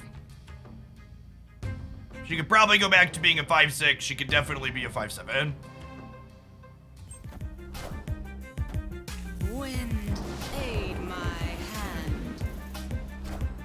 Well, chat, I only make videos for so many things because I'm selfish, chat. I just don't want to answer your questions constantly. Alright, so what's more likely to win me the game long term? Is this Killmonger to clear the Sunspot, or do we just Jones to clear the flooding? They can't Doctor Doom because of Cosmo. I think we just Jones to try and win the flooding, right?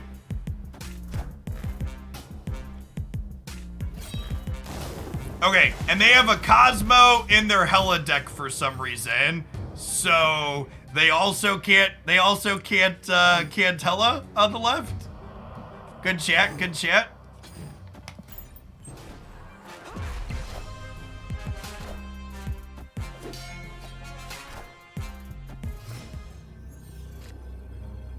Oh, geez, they have vision. They have vision. Vision is one of the few cards that gets us here, huh?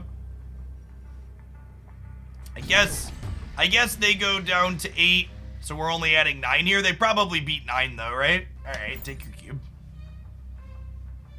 Vision is also one of the few cards that punishes us for playing Killmonger instead of Lizard. I played Killmonger instead of Lizard last turn because I was expecting them to fill this location.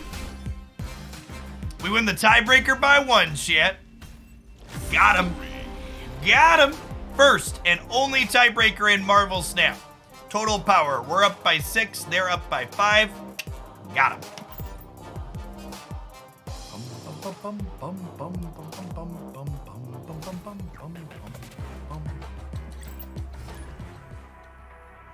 Kraven is a 4-power 2-drop with Vision. He also synergizes with Arrow on occasion.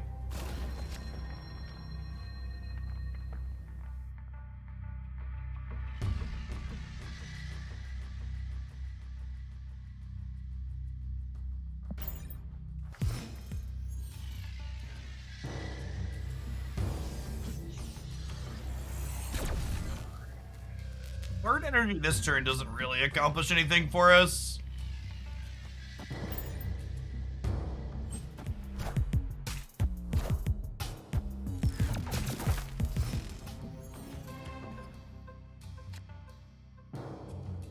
Why not just play Star-Lord? Because Star-Lord is very bad.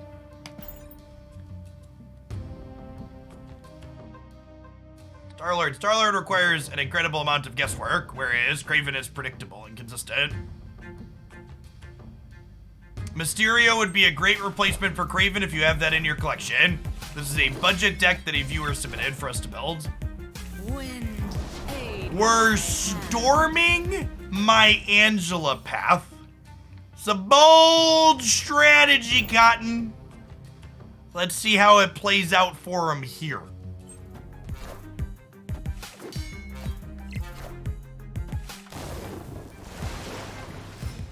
No, Widow's Bite costs 0. Killmonger does not hit it.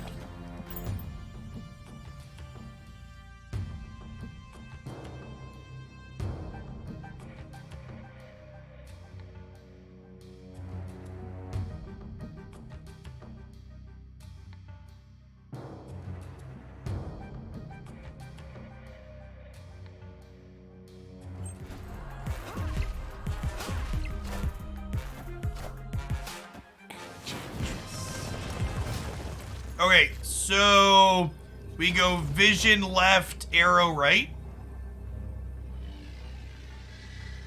Victory.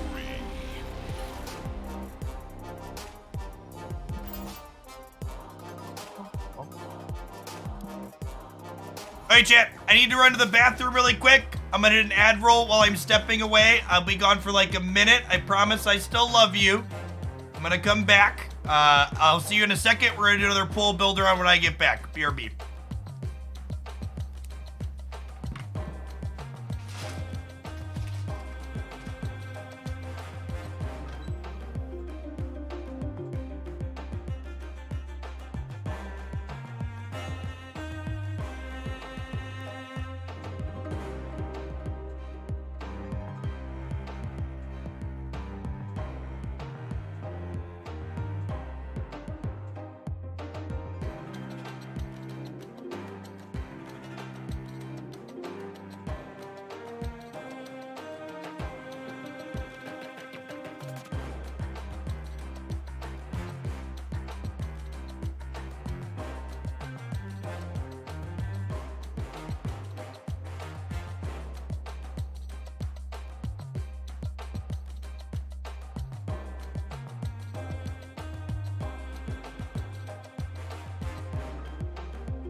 Look at that. Perfect timing.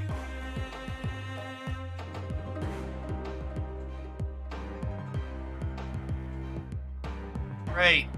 Veeyay, are you hanging out?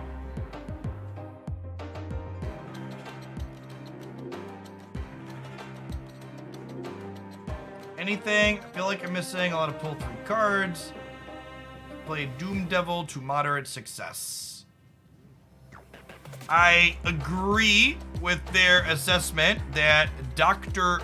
Doom and Daredevil are great. If you're looking for a replacement to Arrow in that last deck, you should check out the Pool 2 decks on my channel. That was a slightly upgraded version of the Pool 2 Disruption deck that we posted a highlight with this week. Welcome to the channel.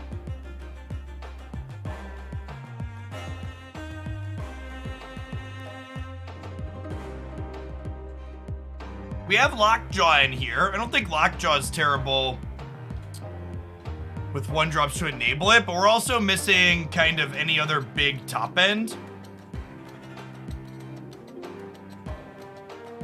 We could try and build, I don't know how good it is, but we could build like a fair wave deck with Black Widow, Wave, Doctor Doom, Odin. It's been a hot second since we've tried to play one of those. So Taskmaster's only really good with Black Panther if you have like Wong with it, because copying an 8-power Panther's not very good. Hey Zephyr, thanks for the subbing 3 months in advance. I plan to be here. Good to have you on board. New subs too. We've had a bunch of new subs today. Make sure you pop in the Discord server. I have not found the Arrow variant I want, but I did get the Magneto variant I've been waiting for last night, which is nice. Okay, let's try. How does that sound for you, Veeyay? How does a Black Widow, Wave, Doctor Doom, Odin deck sound?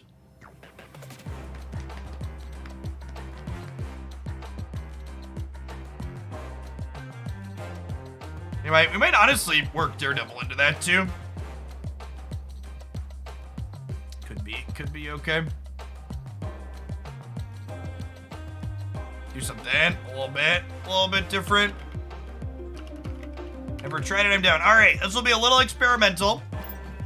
I think your core, if you've been playing with Daredevil and Doom, I think the Widow Wave aspect of it sounds good.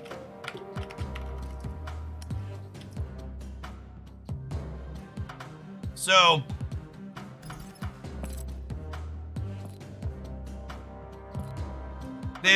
this combo, if you haven't seen it before, is a ton of fun. So Black Widow gives your opponent a Widow's Bite that denies them a card draw, okay? And then Wave makes all cards cost 4 the next turn. And then Odin re-triggers your on reveal. So if you go Wave into Widow in the same path, and then you Odin, Wave, and Widow on turn 4, you give them a Widow's Bite, and then you make that Widow's Bite cost 4 along with everything else in their hand. So if you go Widow into Wave into Odin, you actually deny your opponent half their draws for the game. They lose 3 out of 6 draws.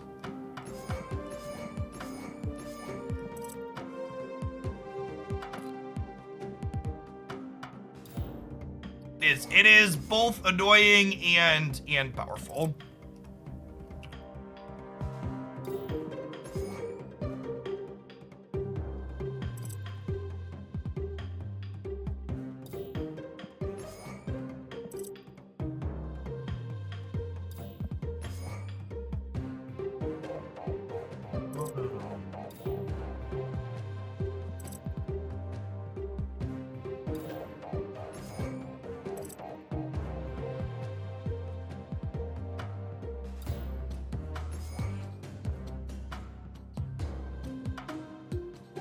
Hey, Simply Cabbage, thanks for the 2 months.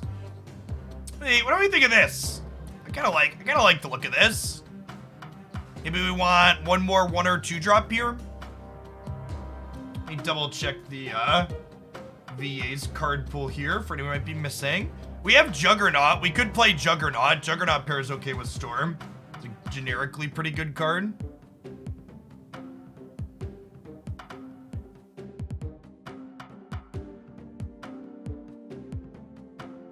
I'll just play another, like, Korg or something, or an Electra. Yeah, I don't hate Korg. Korg is fun. Korg and Iceman mean we could go Iceman or Korg into Widow, into Wave, into Odin, re-trigger them. Do we just want to be an Angela deck? Maybe? I kind of like the idea of playing more 1-drops if we're not playing Killmonger, though.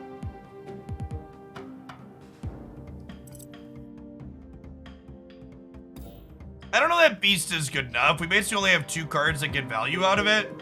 And they don't have Beast, but even if they did, I don't think I like it.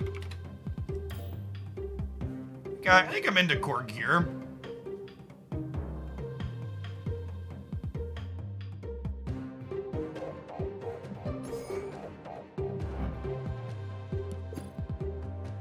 Let's try this. This is a shell that we haven't tried before.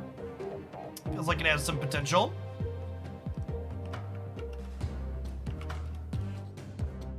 I don't think this is an Enchantress deck just because we're going to want to be playing Doom or Odin.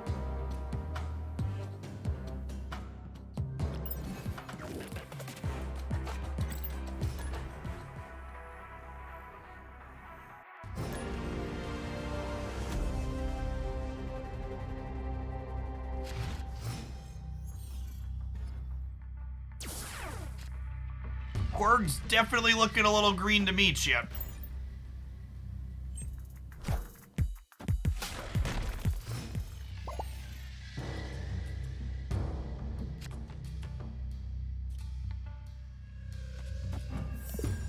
Okay, so we snap then, right? Well, crap.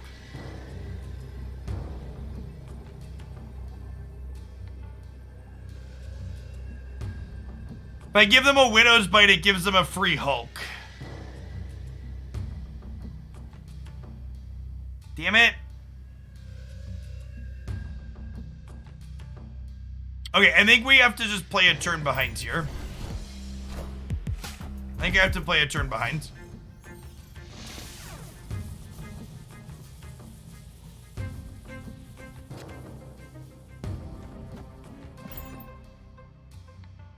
We can still do this on 3, 4, 5, right? I don't know if that's good enough, though. It might not be good enough. It might be. Maybe I was just supposed to pivot because of the location. Wind, aid my hand.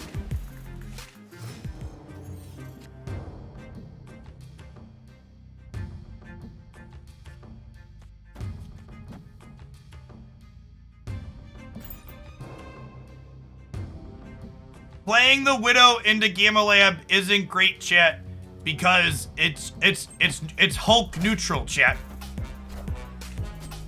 It gives us a Hulk and gives them a Hulk.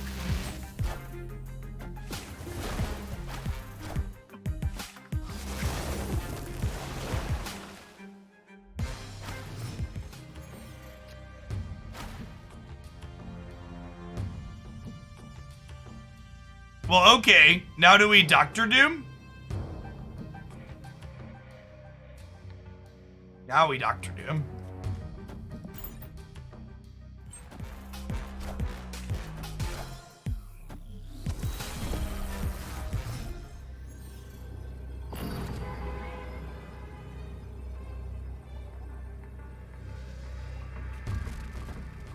I don't know if this is good enough.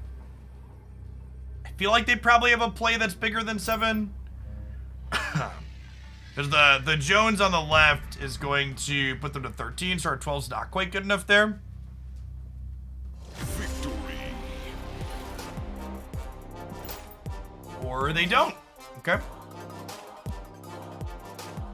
little bit of location variance making things awkward for us to start. Ultron boosters! Thanks, game. Appreciate you. I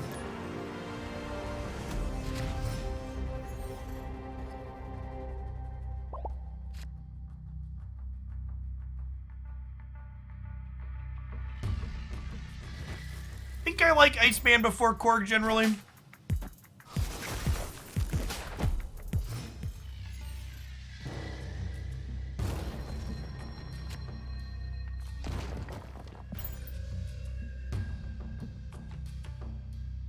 Yeah, Widow and Wave are kind of key cards in this deck, chat. The Widow Wave Odin combo doesn't work without Widow and Wave. Again, chat, I am very disappointed with how often I have to say this, but please stop asking me how to replace cards the deck is named after.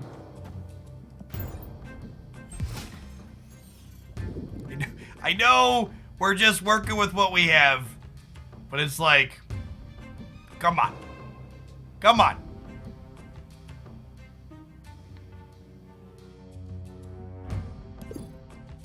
I think this is probably Wave into Doom into Odin again.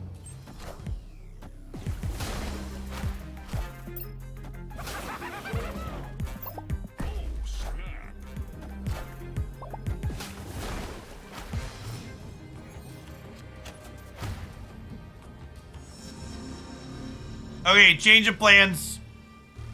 Let's wait and see what Daredevil's doing.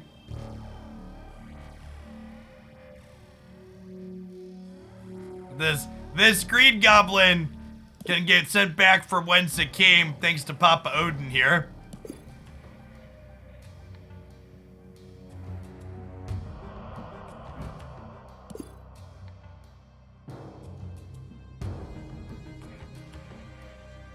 Do I want to fight over Stark Tower? I don't think so. I think we just Professor Cheese the middle, right?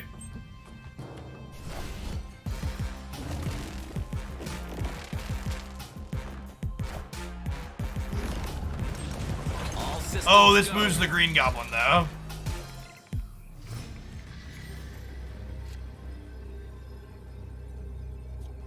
They already played their Magneto. What are the odds they beat Gamora here? Low? I'm gonna say low, and then be disappointed when they leader me. Montana loves playing leader, and they're playing waves, so they're probably got a bunch of big expensive stuff in it. Opponent snapped.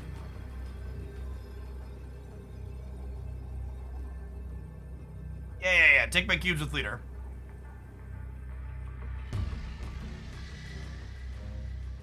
The Magneto pulling their Green Goblin over was a really good one, too, for them.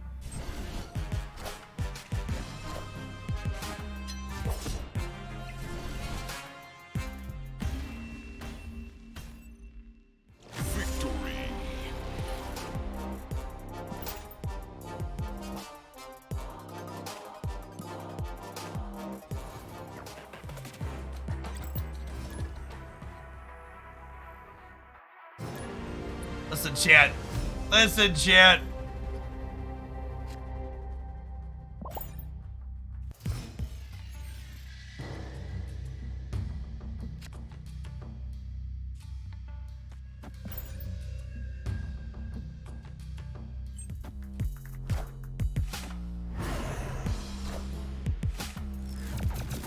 I understand what their deck is doing. It's a weird collection of things.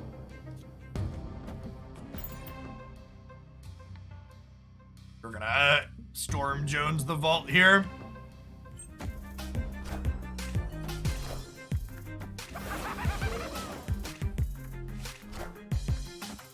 Wind, aid my hand.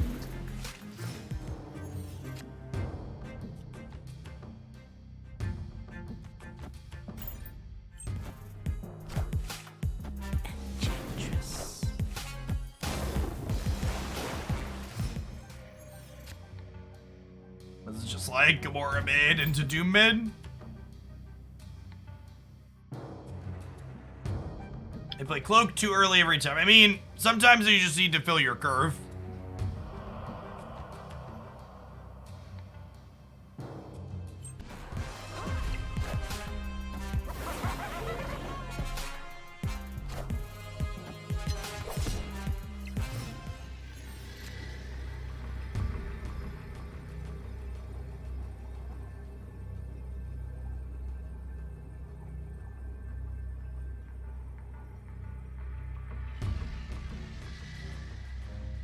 So Magneto coin flips the left for them if I Odin.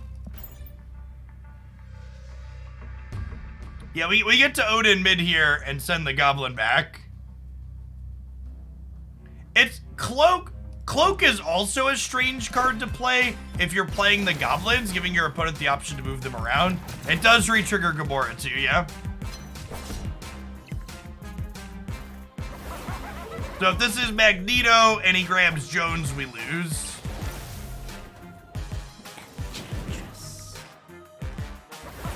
Oh no. Oh no. Oh wait, we did it? Oh, their location was full. I told you they love leader last game, champ. If they'd have had, if Enchantress hadn't been here, we'd have lost. If they would have had room to make another Odin when this one, like,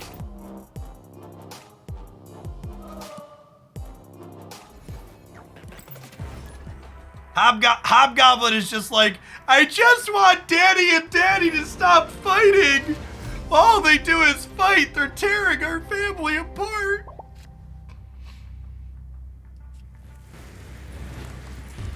All right, Marvel Snap.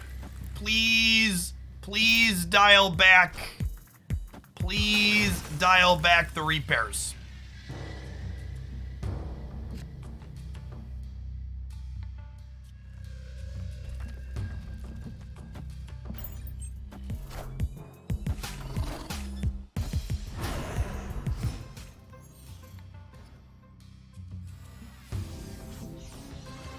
Ooh, a Jessica Jones-shaped piece of candy.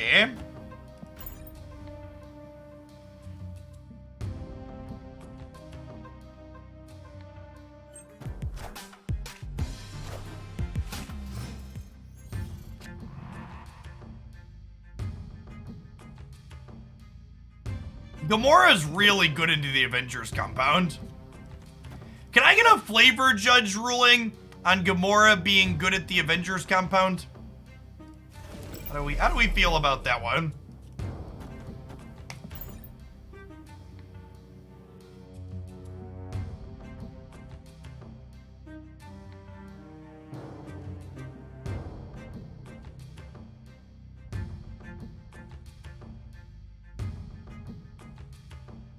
Gamora is a combat expert, and the Avengers are easy to predict.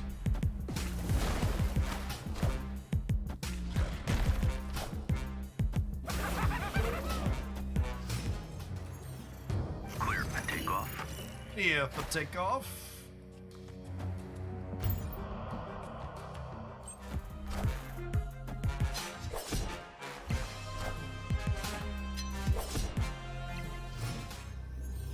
Leader!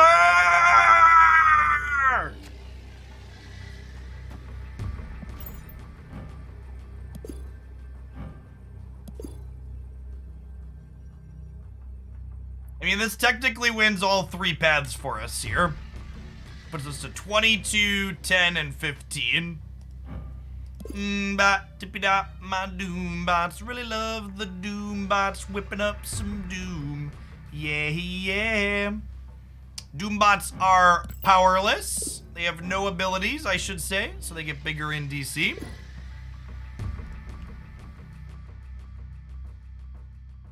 Very real, very human Doombots being more powerful in DC. Savor the flavor.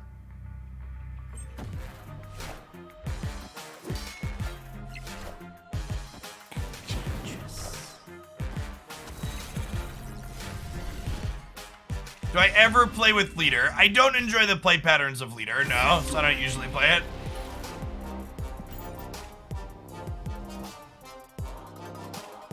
It's a roll of Wave here. If you'll notice, our deck has 4 cards that cost 5+ resources. So Wave lets us play those cards ahead of curve.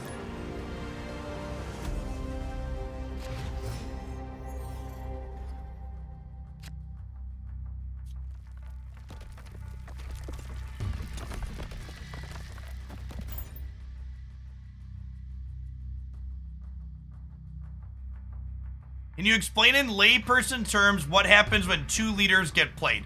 When 2 leaders get played on the last turn, both of the locations that those leaders are contained in fill with leaders. Is the interface there?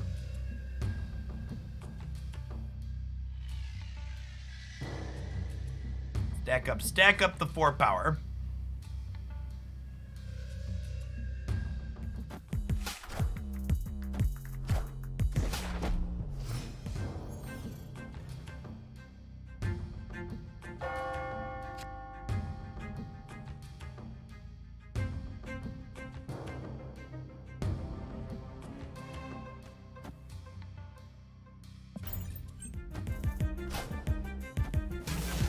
That's fine. I don't need the cards in my deck yet. We're gonna win this game with, we don't need the cards in our deck. We're gonna win this with the cards in him.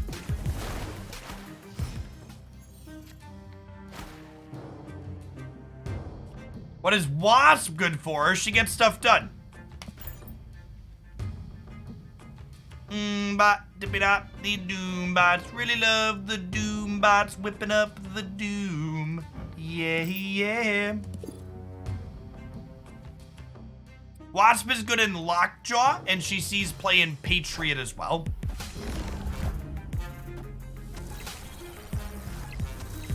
Oh.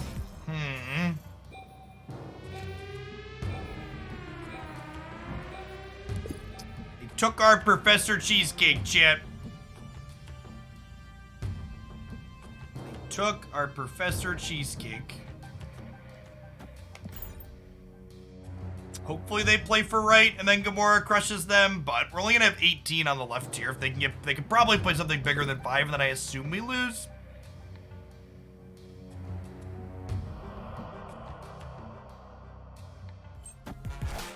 Sick.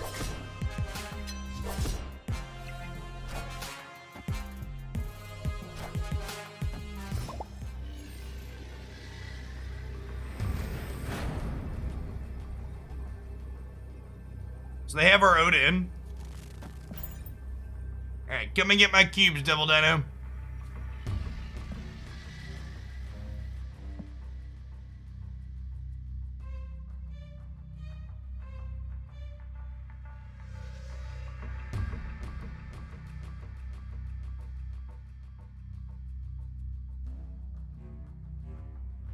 Play Odin left.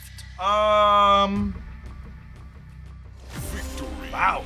My hand that bad? Must be.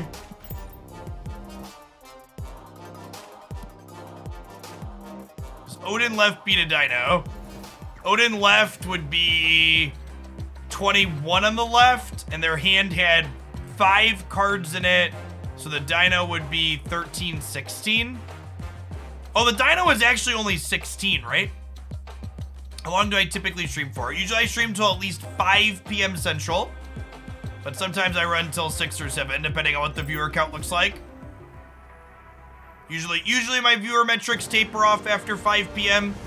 because people leave work. Can you believe that, chat? Imagine watching twitch.tv while you're at work. Who would do that?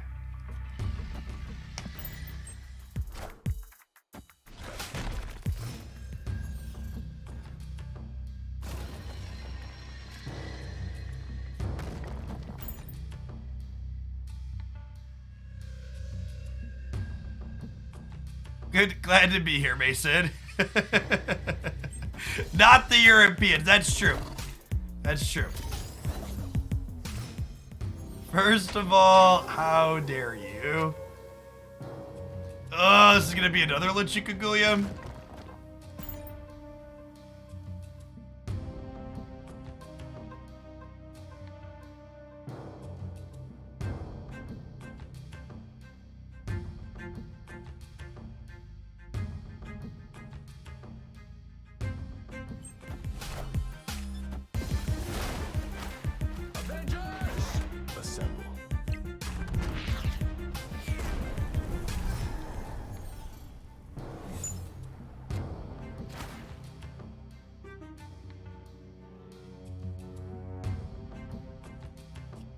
Want to play here, I think. No, actually, we have priorities, so it doesn't matter where I play this. And I want to play this left in case we draw an Odin for the last turn.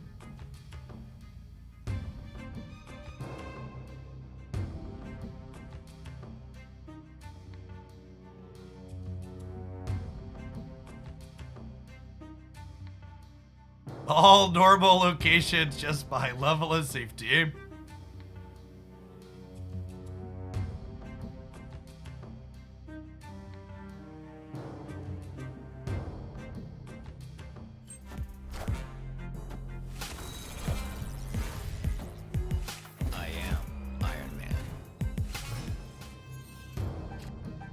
Am I fighting over the right?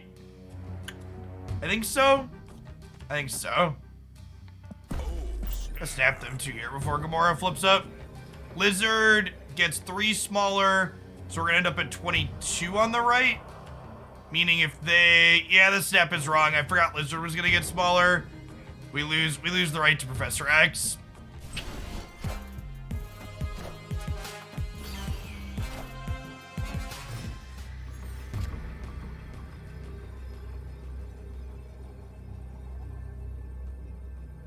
What an awkward hand. Okay, I guess we play these 3 and get 6 power, which puts us slightly ahead here. We lose to a Spectrum though. Yeah. Wind, aid my hand. Yeah, good gear, put it.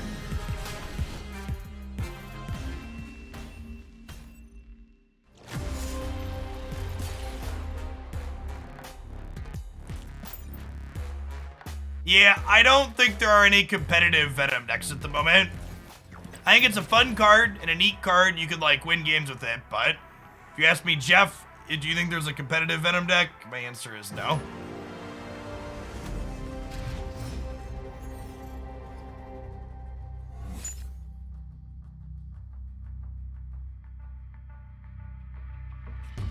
Gorg, less impactful into Olympia because they've already drawn a bunch of cards.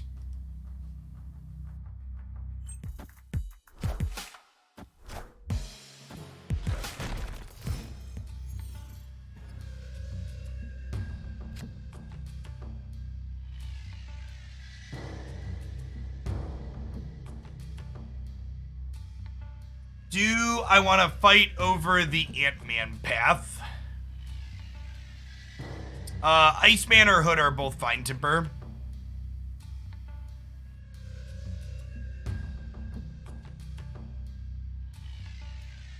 Probably not fighting over the Ant-Man path.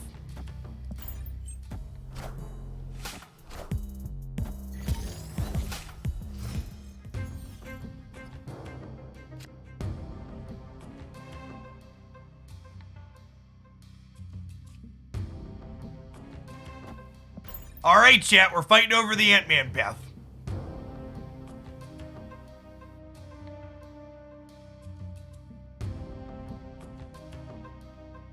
Storm middle?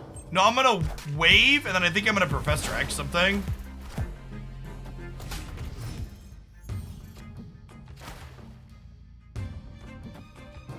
All right, chat. Gamba, I choose you. Watch him play Destroyer mid.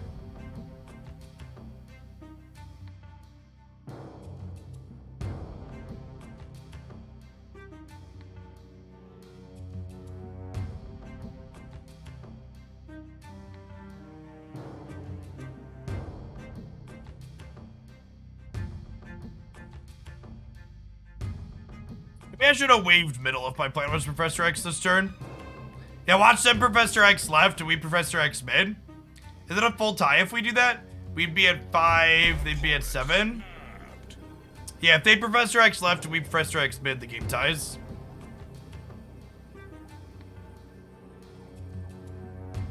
Hey, nice McAtee. Welcome to the deep end.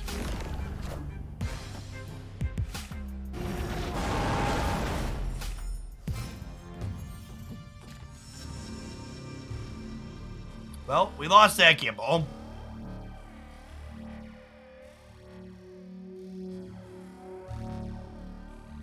Yeah, I don't usually gamble with this card on stream. You're right. It is very, very easy to snipe.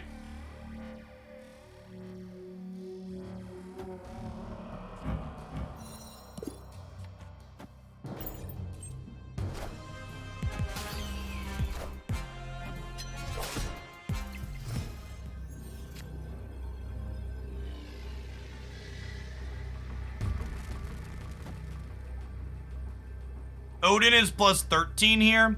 We lose the tiebreaker, right?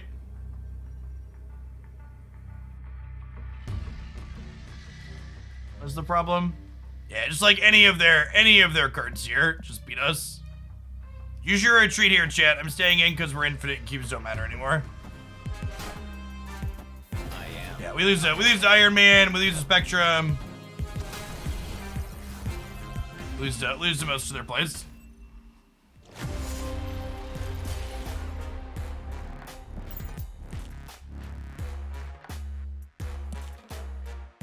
I personally probably shouldn't play Wave and Professor X in the same deck because I can't help myself, chat. I'm just gonna say Gamba and shove it too often.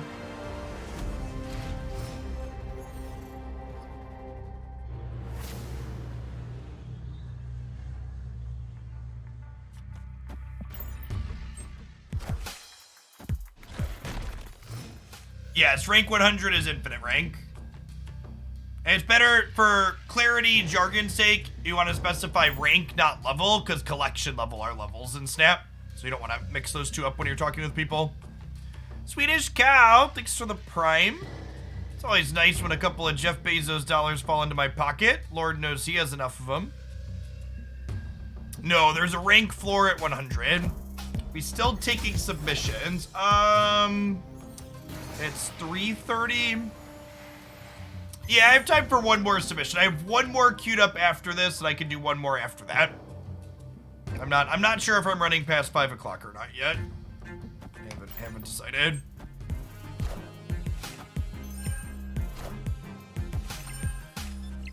Wind, aid my hand. Aid my hand.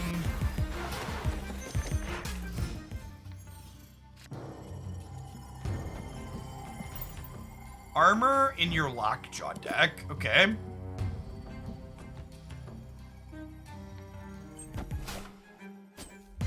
The higher pool cards are not better than the earlier pool cards. They are different. Marvel Snap's pool system does a good job of onboarding to get you a range of cards and answers to allow you to be competitive into a variety of things.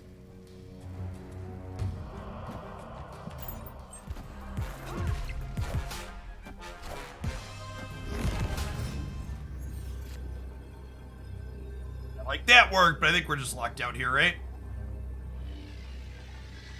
We can Gamora,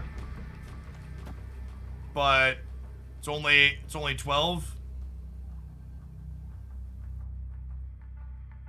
So the tiebreaker, or is it not even a tiebreaker? This need to be 12, right? Yeah. Escape. This deck felt okay. It specifically did not feel super competitive into the Destroyer decks because we aren't playing Enchantress and we don't have a good way to compete with their large stuff.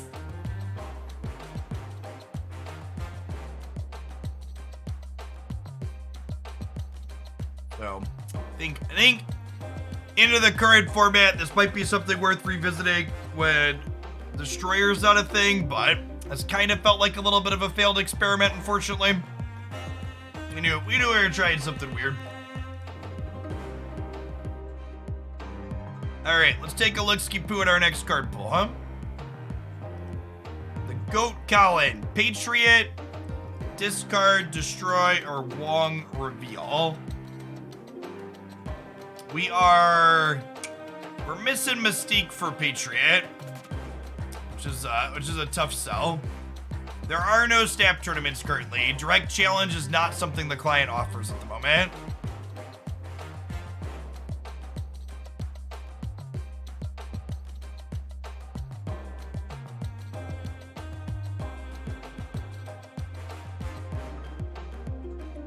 We have Dr. Doom Wong.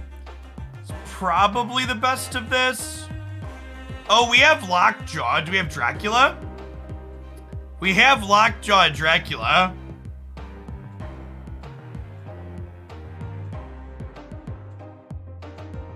Have you played the Discard Lockjaw deck, Colin?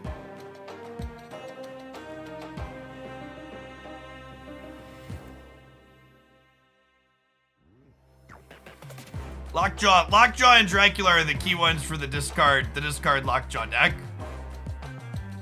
And that deck is hilarious. Oh, I guess iterations of that usually play Hela though too, right? I guess some of them don't. Let me look. Other people have been playing that one more. People keep swearing that this deck, the Lockjaw deck is good. The Lockjaw discard deck is good. I've been meaning to try it again. Oh, we're missing Hell Cow. Yeah, that's probably not optional. It's probably Wong going here then.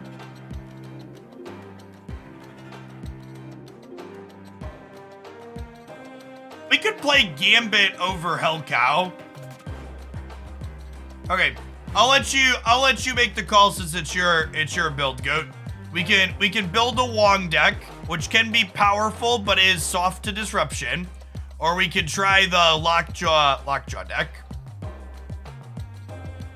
The Lock Dracula deck.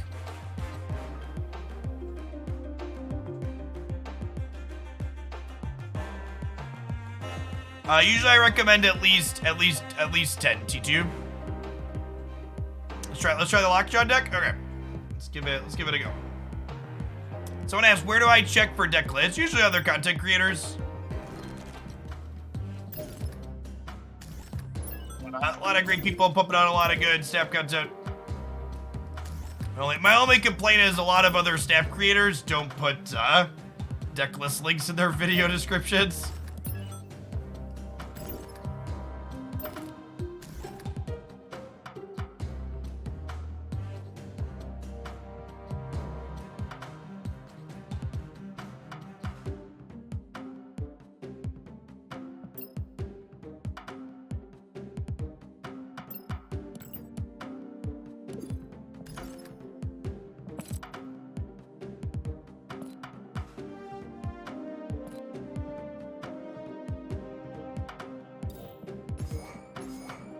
Lockjaw, Chavez, and then basically all the discard cards. I get an excuse to use my Swarm and my Morbius variant. Sure, cards I don't get to play often. I actually have a bunch of sicko variants for this deck.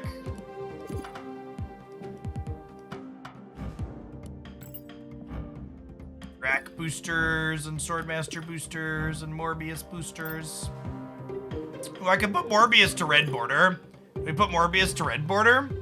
Oh, Colleen's actually splittable too. I have enough credits to split all these cards, chat. We're broke. Morbius variant is cute. Yeah. Oh, I do have a Gambit variant. Yeah, good call. Fix that. Gambit and his abs. Forgot to favorite that one.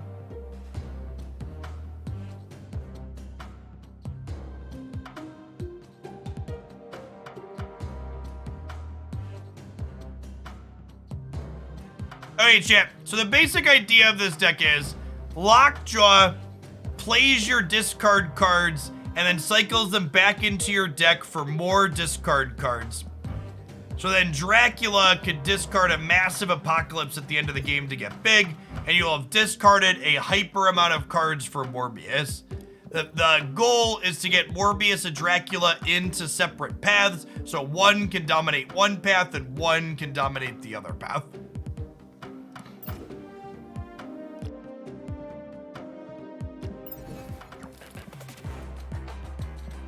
Let's give it a go, huh?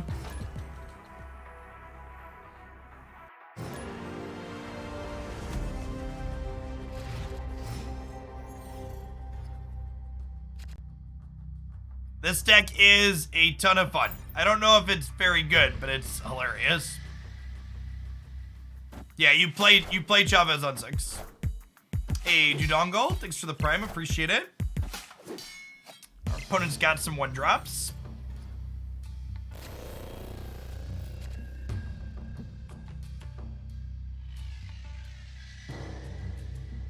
I think we're just chilling, playing the Dracula out. I don't want to risk discarding the Dracula. So, discards like Gambit and Moon Knight that don't specify a certain cost are always at random.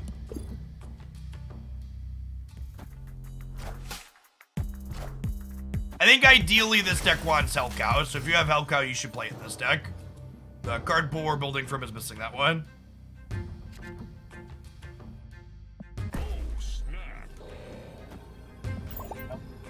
Snap the cards in the Oscorp Tower. Free cube! Free cube!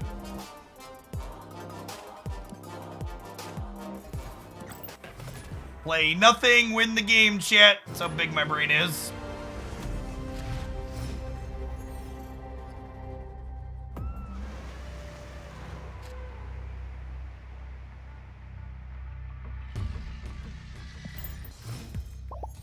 Man, the top 5 cards to nerf video up on the YouTube channel is the highest click-through rate I've ever had on YouTube. It's almost 25%.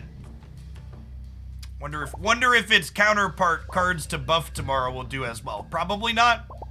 People like negative things more than positive things. Yeah.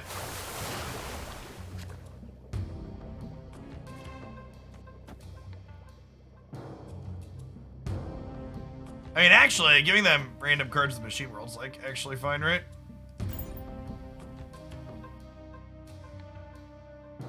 What's click-through rate? It means the percentage of people that have the video recommended to them or have it in their feed that click on the video.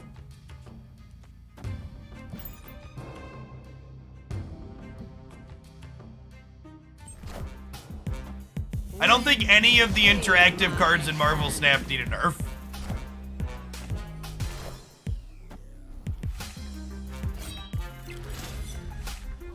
No, this deck has to have Dracula. This is essentially a Dracula deck. He's very much not optional.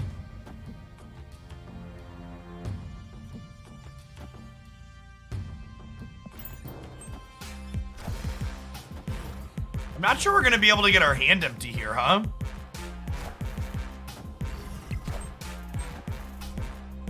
Wow, and we lose Morbius now too?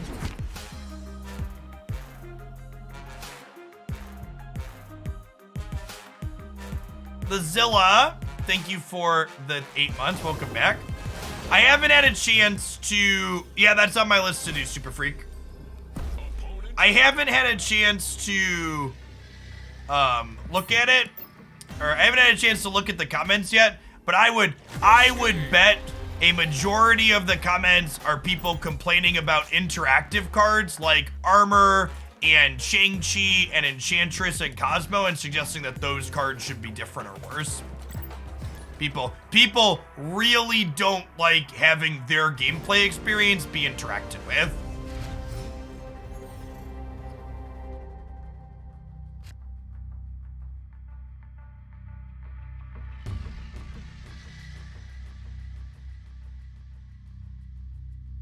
I think we're chilling till turn 3 because we have Lockjaw, right?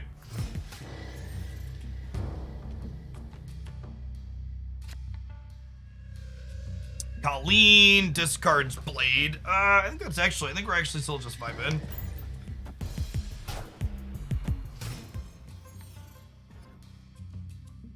All of those cards are fine and necessary, 100%. What state am I from? A state of confusion.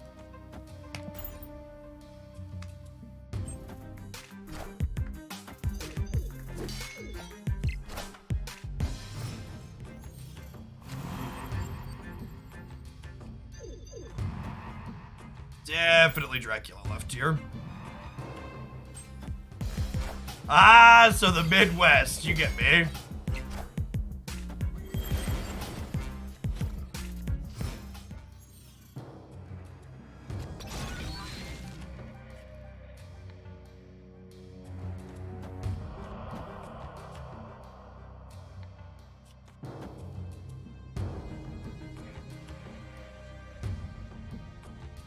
Think we do this.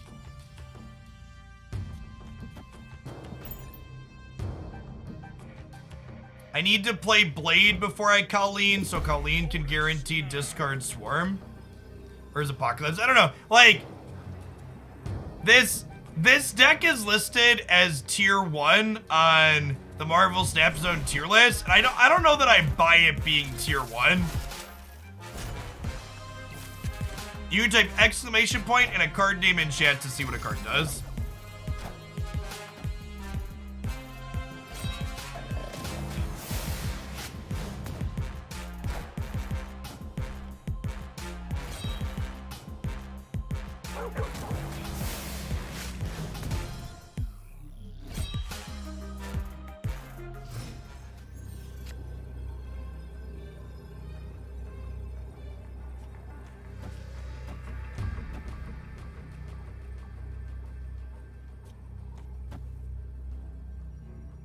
Killing here is rough.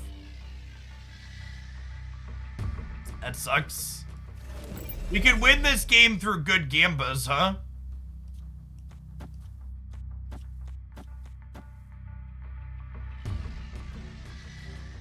We like roll good with this and then roll good with this, we could win.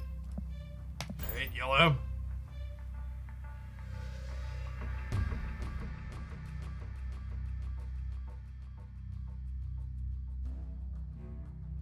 Thanks for the 2/3 of a year, by the way, Zilla. They have Ghost Rider. Ghost Rider's not very good in this deck, I don't think. Alright, Gambit. I'm counting on you, Gambit. Come on, Gambit, go left.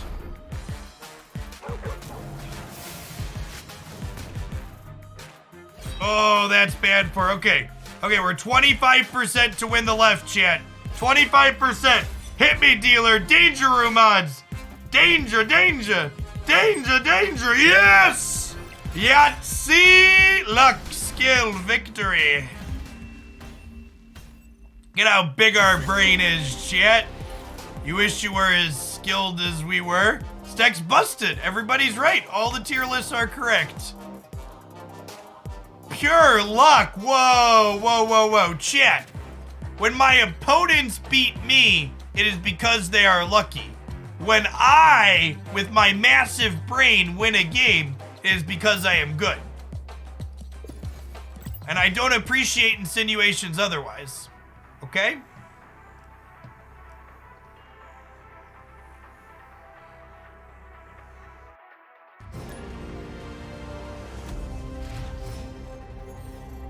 Gambit always hits the targets that are protected. My gambits always hit the targets that are protected.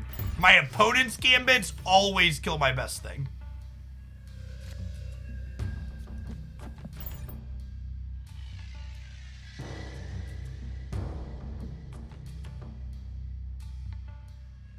Dracula is not replaced. Did you watch the game we just played?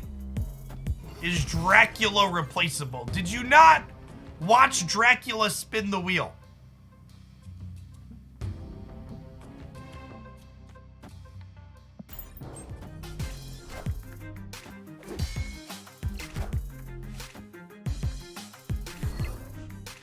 Woohoo! So long, lass. Get out of here.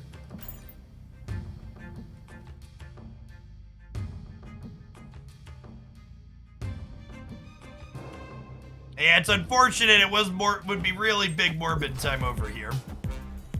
That's a bingo.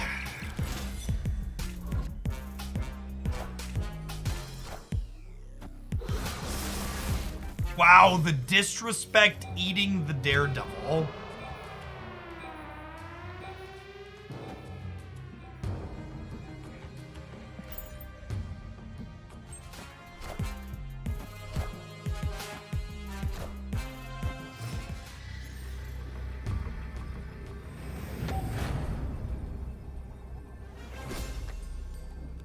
I don't know that my body is ready to have Magneto kill all of my stuff.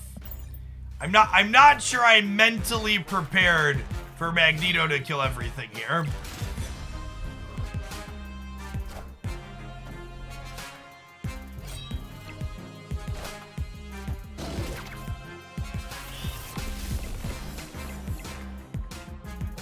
Are we good, fam? I think we're good, fam.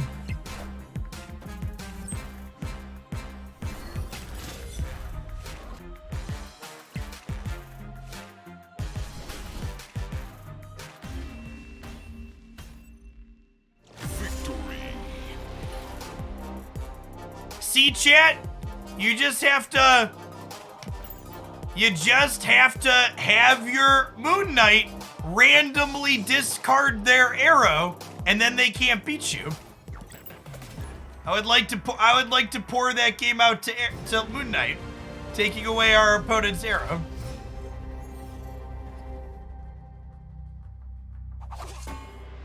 Psylocke is at her best inside of Mr. Negative. She doesn't really see play in any other established decks other than that.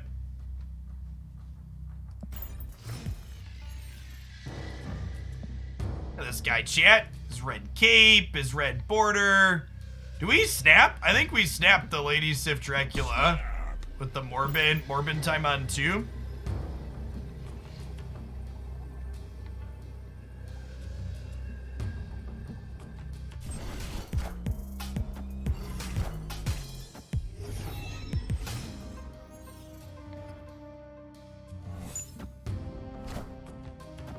That's actually kind of unfortunate for us here.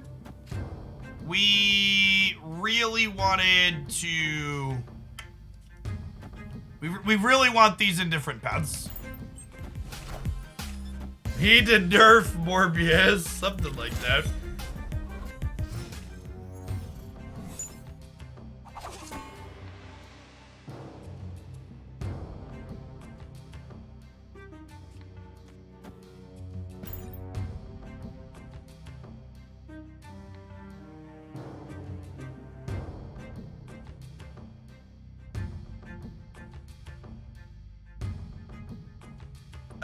The only competitive Electro deck currently known is the Electro Destroyer deck.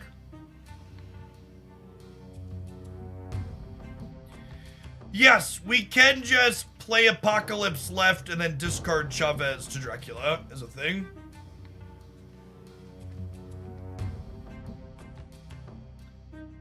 I felt like we had some reasonable things going on, Veeyay, but it did feel like it struggled into the Destroyer archetype. That's the one part that was a little awkward. Well, we didn't kill a ninja, but we did discard the one card I didn't want to discard, so... Yikes.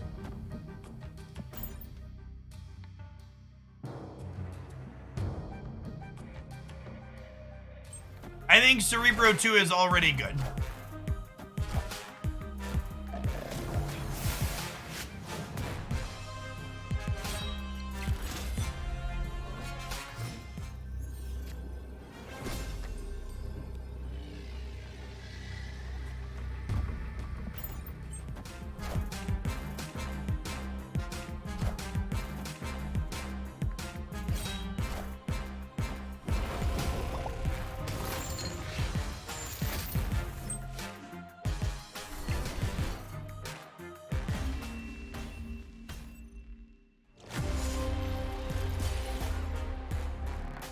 You want me to play mid? No, I don't think so. Their discard RNG is a little bit stronger than ours.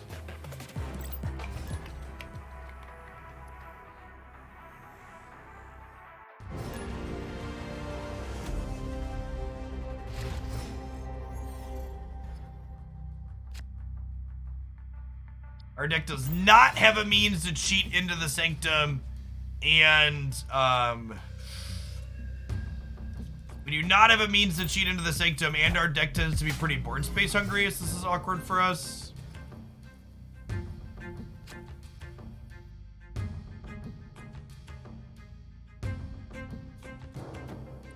I am 75% to be happy with the decision of playing this card this turn.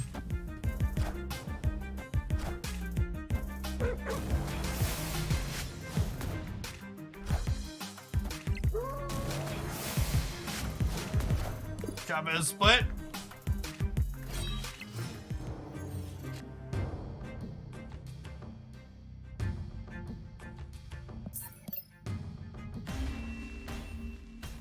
Escaped.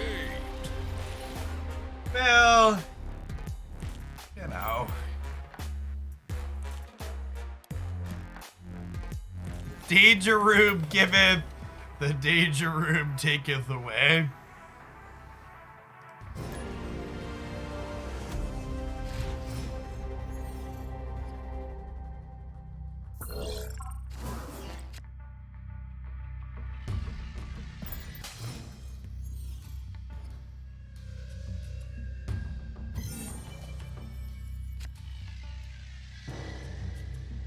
Okay, our hand's kind of a banger now.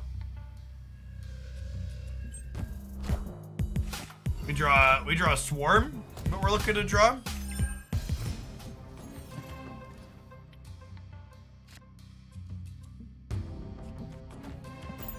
Lead would also be a wonderful draw next turn. Oh, you know what? I should have played Lockjaw right, because we have to play right on 5. autopiloting here. This is bad.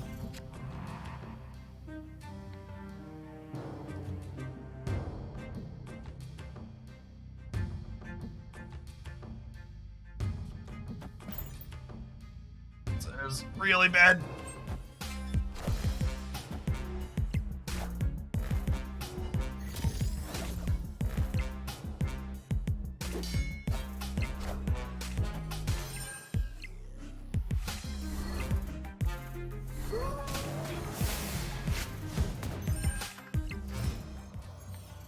Clear for takeoff.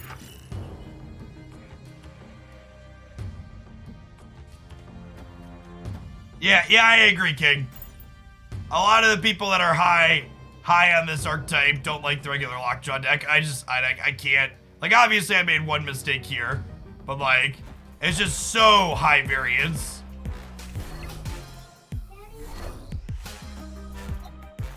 You spilled your oranges? It's okay. Hey, take a deep breath. Add a paper towel and go clean it up, dude. It's okay. You're 8 years old. You know how to use a paper towel. Yeah, I just very angry now. Okay. You're gonna survive.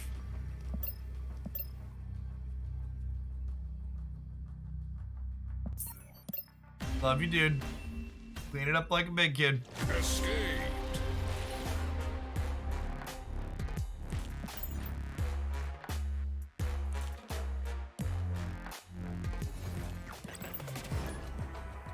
I like how he felt the need to come down here and tell me he was mad he spilled rather than just cleaning it up.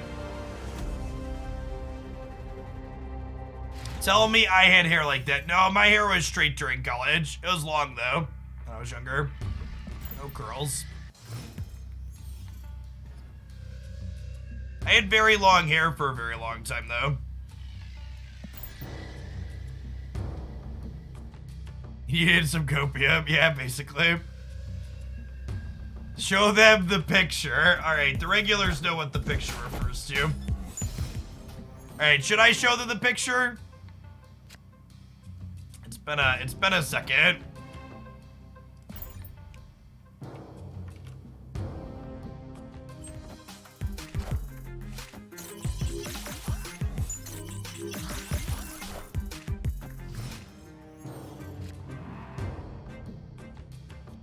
Double Dracula. I'll pull it up after we're done shit. Oh no! Not the Rockjaw deck. Takeoff. Awkward.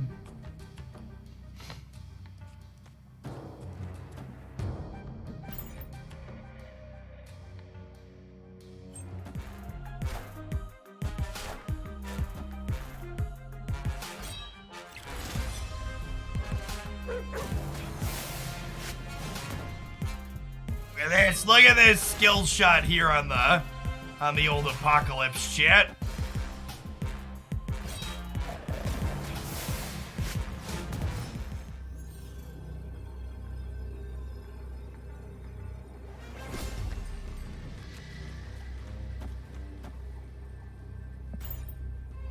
I could be right to snap them here, but I kind of want to see how big our numbers get, and I don't want to chase them out, so.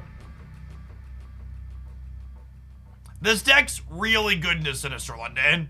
Every time we played against this deck, Sinister London's made it seem really good. It seems powerful for us here, too. We're gonna get really big left and right.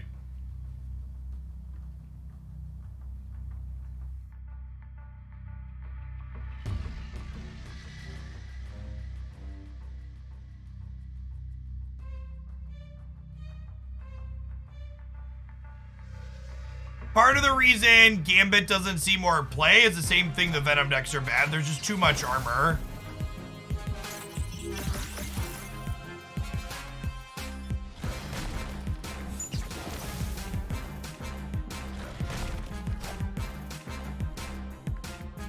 Alright, so they're super dead, right?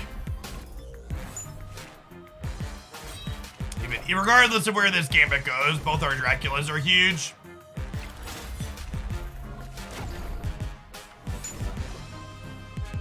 So, first Dracula is 32, second Dracula is 36. The Draculas get the power of the apocalypse after it reassembles. Yeah, Gambit killing both their Odins here is extra kick in the teeth on top of it all. Victory.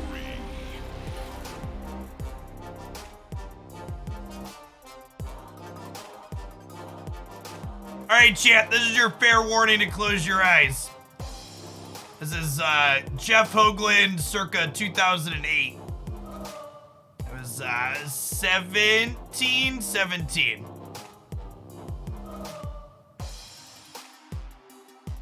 That's the photo.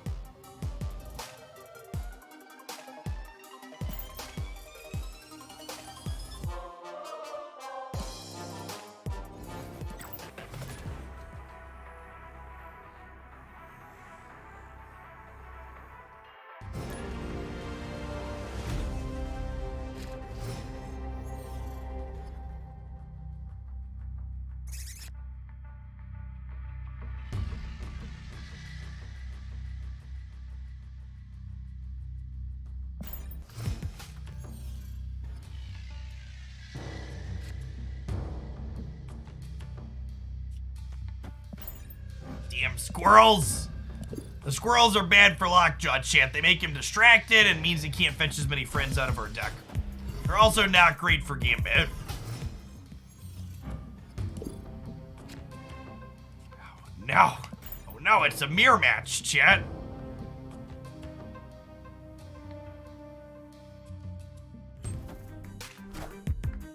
What's going on, Rastalaki? Thanks for the prime, appreciate it. Alright, they have their swarms. You probably don't want a Moon Knight if we can avoid it. Their Morbius is infinite split, chat. They're way more serious about this than I am.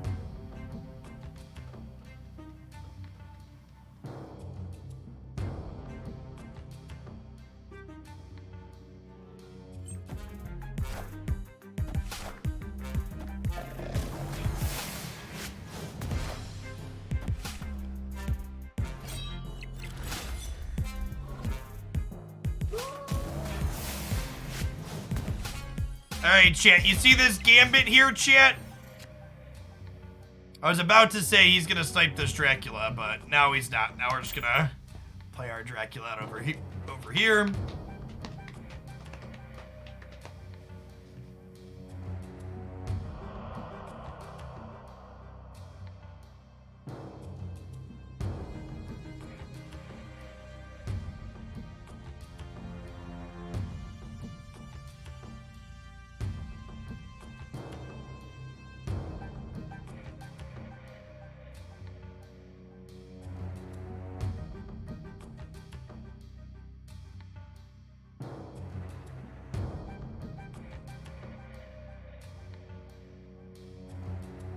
Opponent very tactically figuring out how they're going to discard at random here.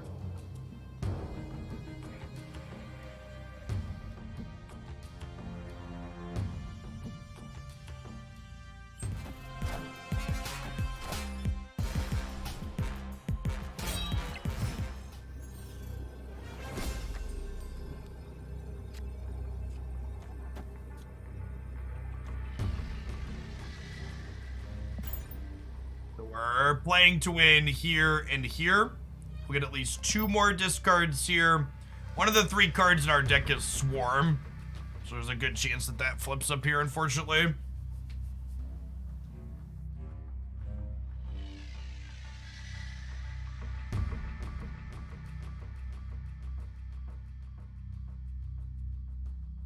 Do my kids play step 2? They've not.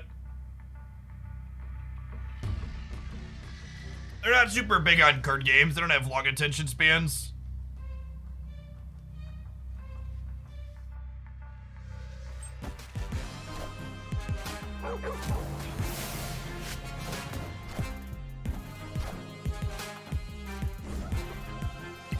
Alright, sniper. Damn.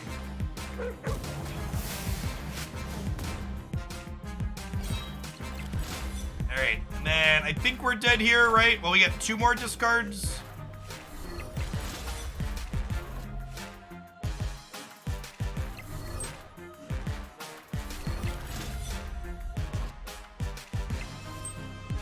unfortunately. Fortunately, they got to play their Chavez, and we did not.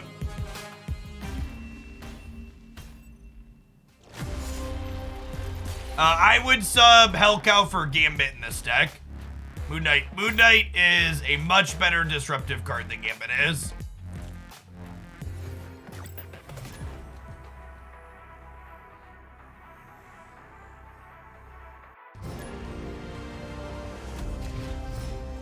I think the builds that don't play the Destroy package, Rastalin, tend to be Daredevil decks. I haven't had a Daredevil posted recently. And tips for pull 2 decks. Yeah, I've got a whole playlist of stuff here for pull 2 decks. I think we're just vibing on these for now. We don't really want to discard any of these things at the moment.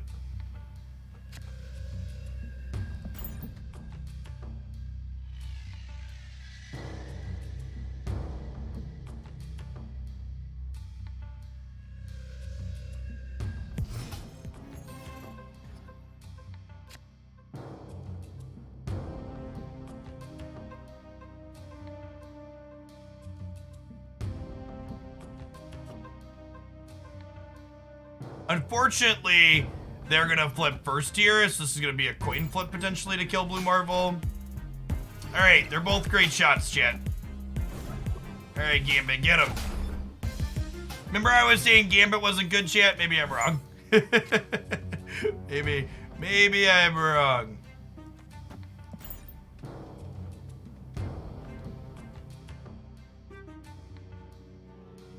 Well, those that have opened caches get collector tokens added to their account. While we don't know for certain yet, Ben Brode implied on Twitter that people that have opened caches already will get something. What is that something? We don't know. I want to draw Colleen here or Lockjaw. Dracula's not bad.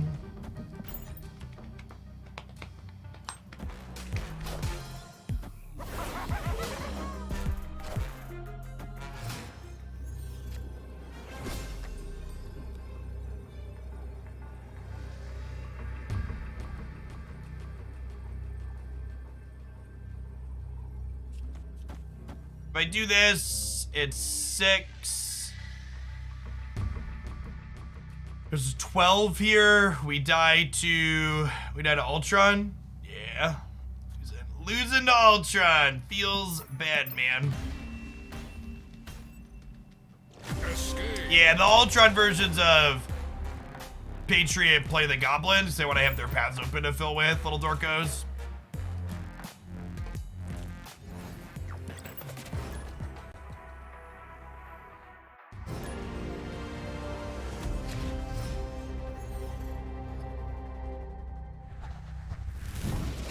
You know, playing this deck, it suddenly makes a lot more sense why Ultron was also listed highly by some people. If you're playing a deck like this one, Ultron seems real good. Damn it, Iceman! For the love of God! No, 70 is the highest rank you can start a new season at. Lockjaw? Question mark? Gambit. Nope.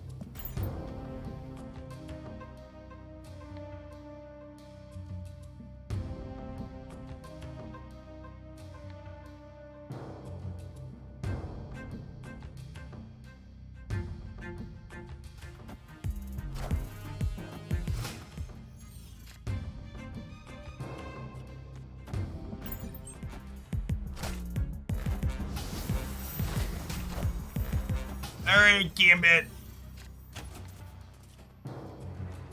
We've trained for this, Gambit. You know what to do, bud. You know what to do, bud. Opponent snapped. Oh yeah, come get my infinite cubes. We have plenty of them.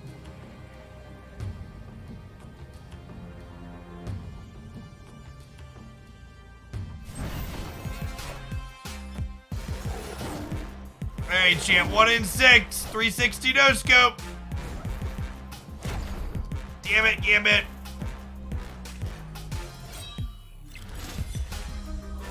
All systems go.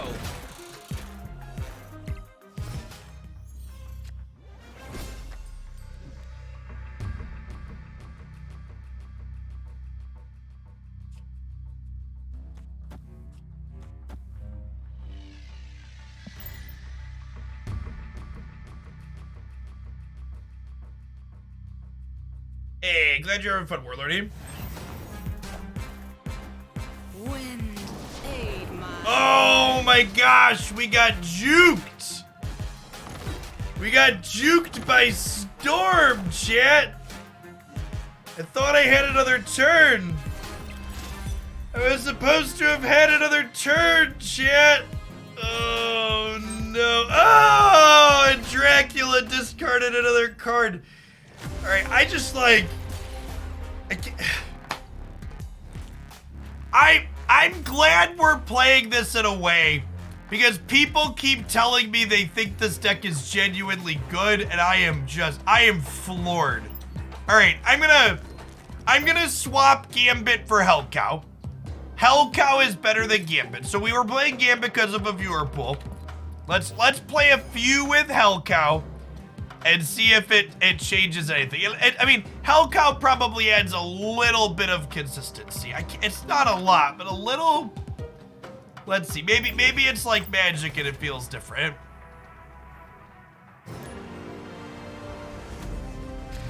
Well, I don't think the non-Lockjaw discard deck is very good either. I don't know if it's better than this, but I also don't think the Morbius Dracula build is. Hellcow adds more beef to the deck. Objectively more beef.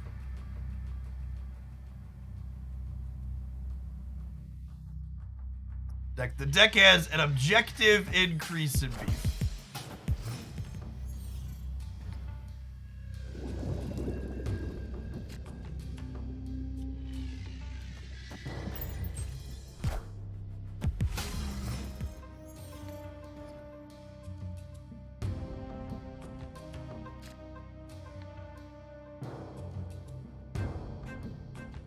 Okay, so if I Colleen Wing and then Blade, Colleen discards my cheapest card, which means when Blade discards, he says a 100% chance of discarding my Dracula. But this is definitely the right sequencing and percentage play. aid my hand.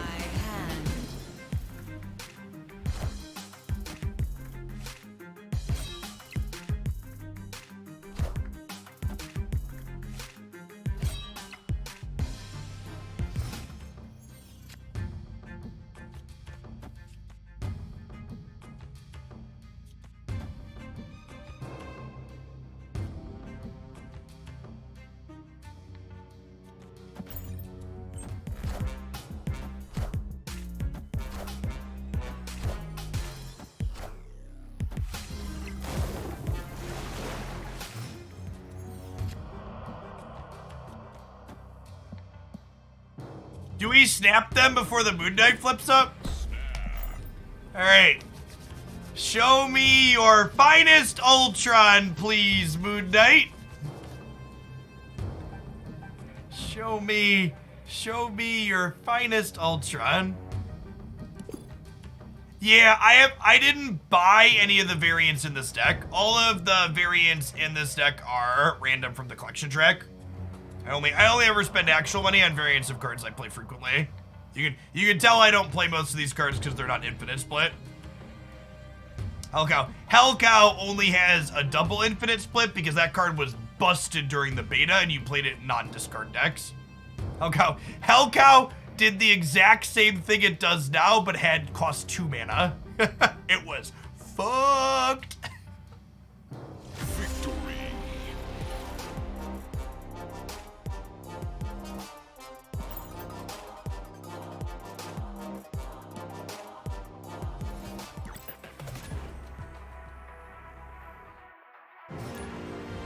Yeah, I mean, it had the drawback of discarding 2 cards, chat. You know, the drawback.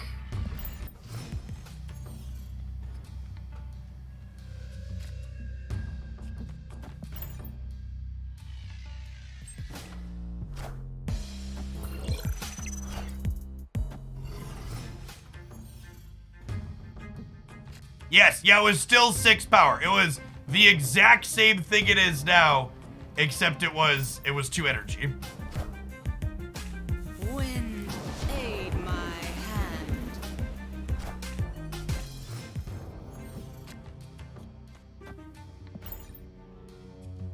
Ah, it's a shame Kelly got hit by the icebox here. People really like Ultron, chat. It's a very iconic Marvel character.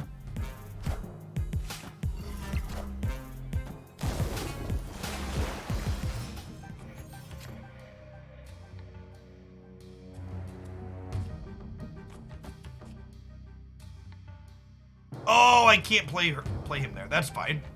That's fine. This'll discard. This is actually ideal. I say it saved me from myself. This is ideal because Colleen will discard Swarm guaranteed, and then we'll double Swarm here, right?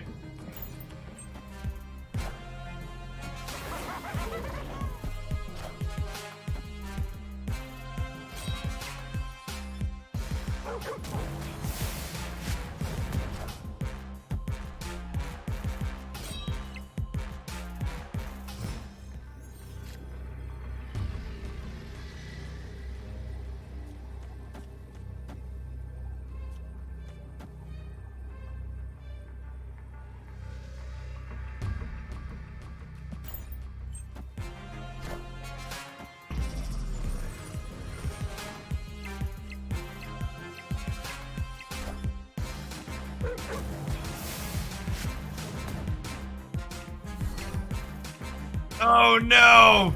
Oh no! Oh no! Oh no! Oh no! Wait, do we win the tiebreaker? Plus 14, plus 13 by 1? We won the tiebreaker by 1, chat! We won the tiebreaker by 1! Look at that. Look at that. Yes, Hellcow. Hellcow was the difference there. We needed the extra discard from Hellcow to get us to exactly 12.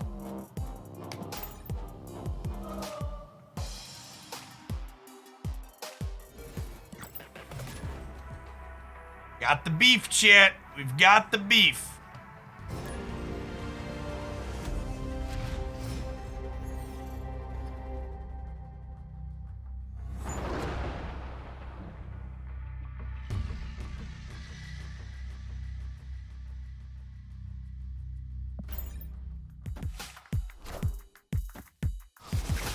Oh my god!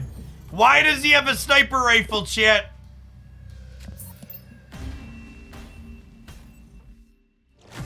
It's fine. It was a TVA game anyways. We can't win TVA anyways. It's not a big deal.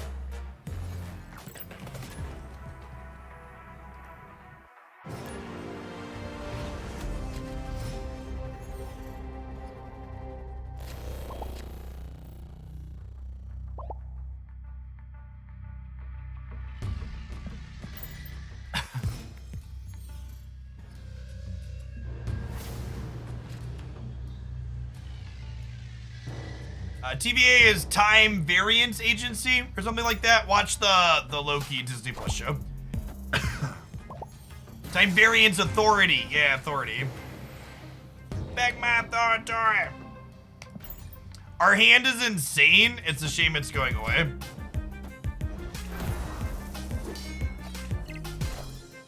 It's like actually one of the best hands we could have.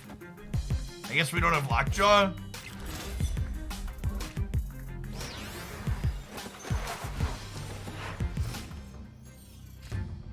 I actually like this deck a lot more than the Hella Variations. This deck has a lot more control over. This deck has a lot more control over not discarding its best card.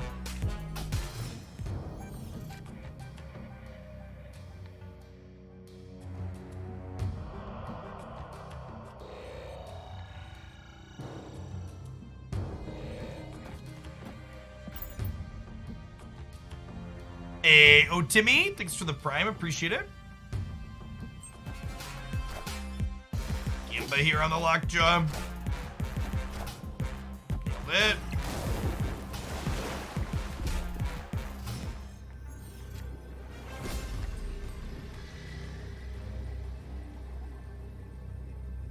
I guess I knew Chavez was coming, right?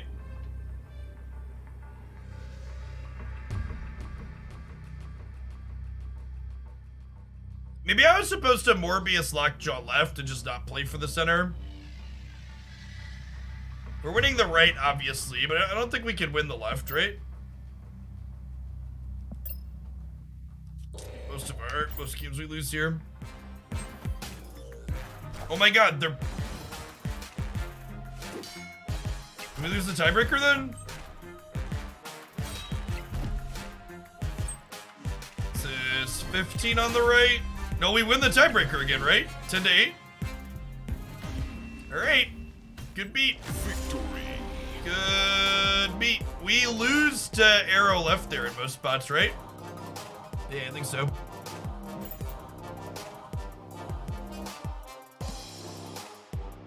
Just razor thin margins in these games.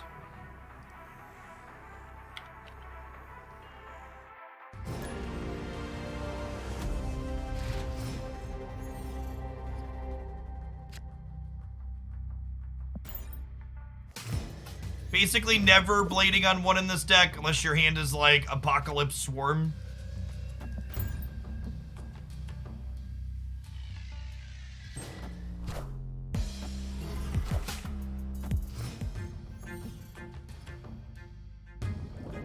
Lockjaw? Lockjaw? Colleen. Let's play Miss Sif.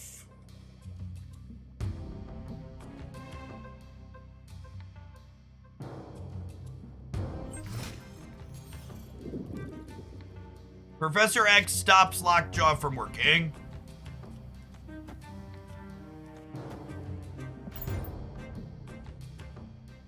Obviously, we want to discard Apocalypse with Blade here, but whatever happens, happens.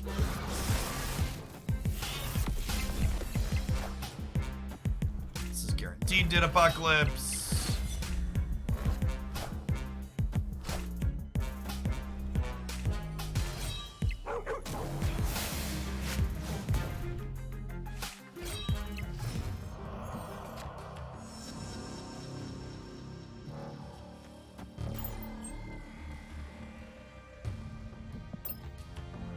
It's definitely Morbid time.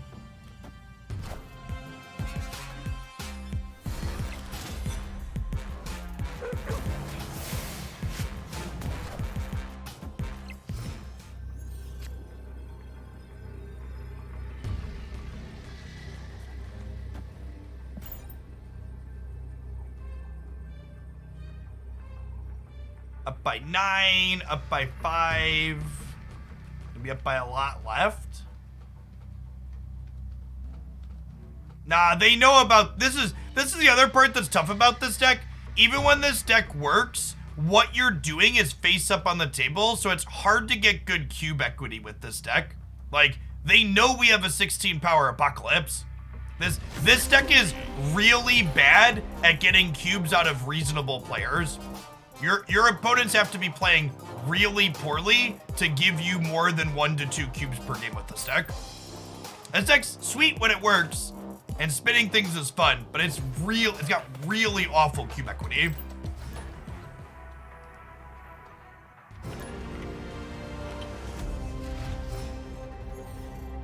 Hey, Otimi G, thanks for the prime, by the way.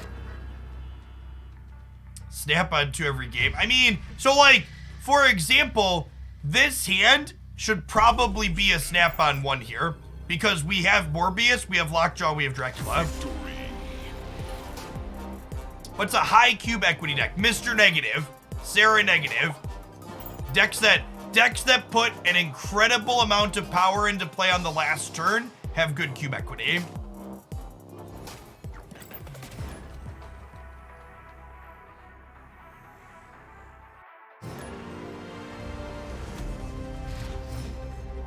Decks that generate big swings on turn 6 have good cube equity.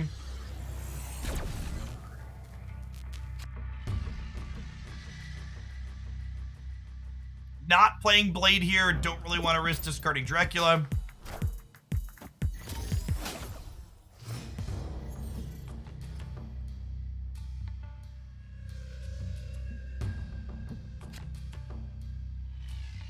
Yep.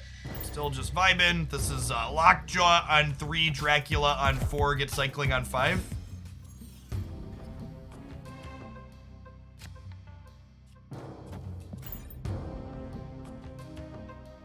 I would love Colleen Wing is what we're looking to draw in the next 2 turns. So our turn 5 can be Morbius Blade Colleen Wing. That is a really bad beat there. Only get to put 2 cards into my Lockjaw path now. Pretty unfortunate.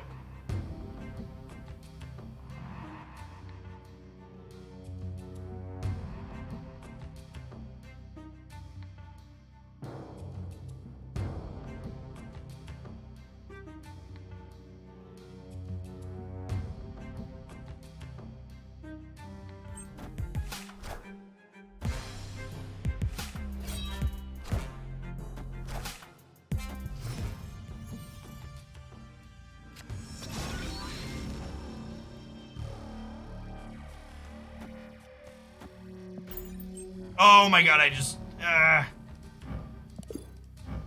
In my brain, I was already playing those and playing Colleen, and then we didn't draw her. I'm probably supposed to just swarm here, too. I guess I could have Lady Sift. Are they, like, hobgoblining me middle?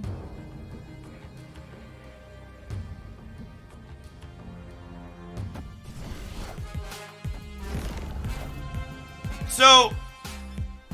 Sarah negative ghosted if you're just conceding. If your opponent's conceding to Sarah negative every time you missed her negative, that's also good cube equity because you don't always have it. You're basically making the assumption your opponent always has it.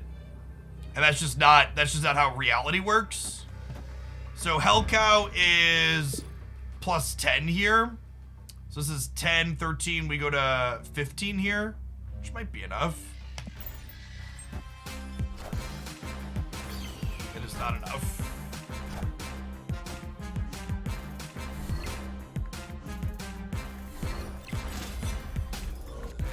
Sarah's good because of exactly what we're talking about, which is oh, did we win?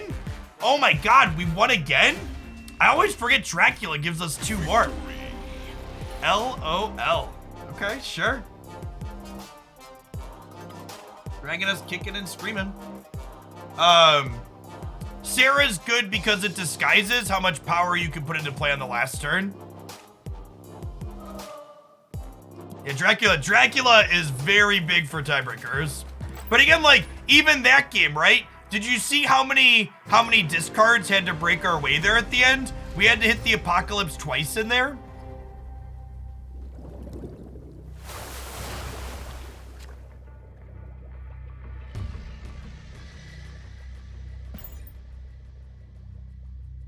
When this deck runs hot, it's really good. But every 50, there's so many 50-50s that have to break your way over the course of a game.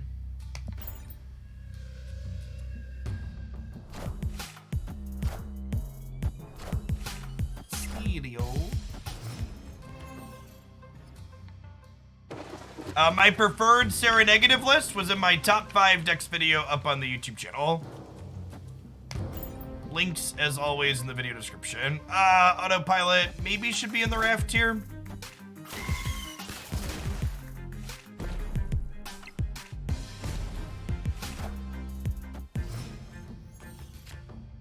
As far as being a casino connoisseur goes, this deck is a fun deck if you're a casino connoisseur. I will never argue that this deck's not fun. It is a total riot. We Lady Sif into the Lockjaw path first because Lady Sif could come back out when we play Blade, and Lady Sif is the better of these 2 to get because she's guaranteed to discard the Apocalypse. We do need to find Morbius and or Dracula to spread out to win this game still, though.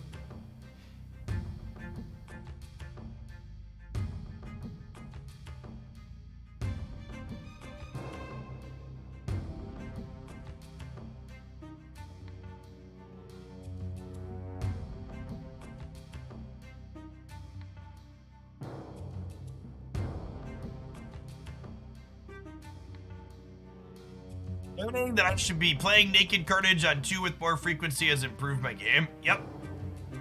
Get value where you can. Trying to Google these cards so I understand what's happening. Exclamation point card name in chat will get you the text of a card.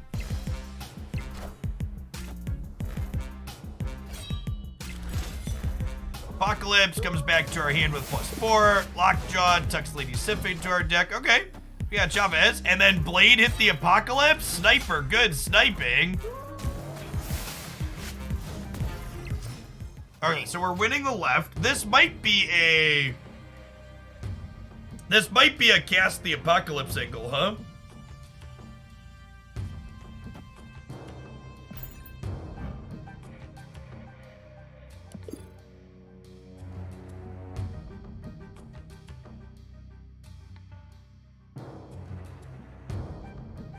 They do have a Deadpool in hand. I wonder if they can fill the raft this turn. Like Deadpool Forge Carnage fills the raft. Could be scary. If they get a free 6 drop, they might be able to get us. I should have played Lockjaw to the right this game for sure.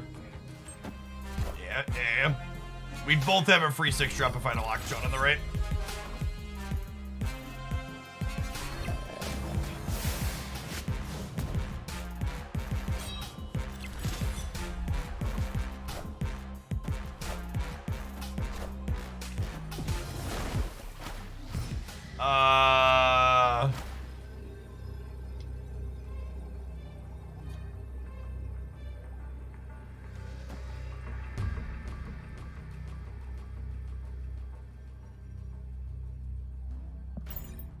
Think we're good. And again, they know we have a 24 power Apocalypse. So like,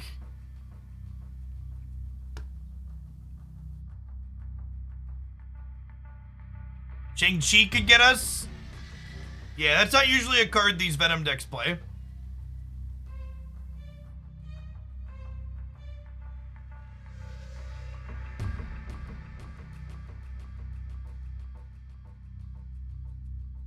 See, this looks like another W. It's a 1 cube. It's a 1 cube dub, but it's a dub. I mean, this deck would be better at getting cubes if your opponent didn't know what Apocalypse was. But they'd also be able to figure showing you Apocalypse is being discarded is something your opponent could derive by constantly checking your hand size after each discard. So it's good that Apocalypse is face up. You don't want players to have to manually derive stuff like that.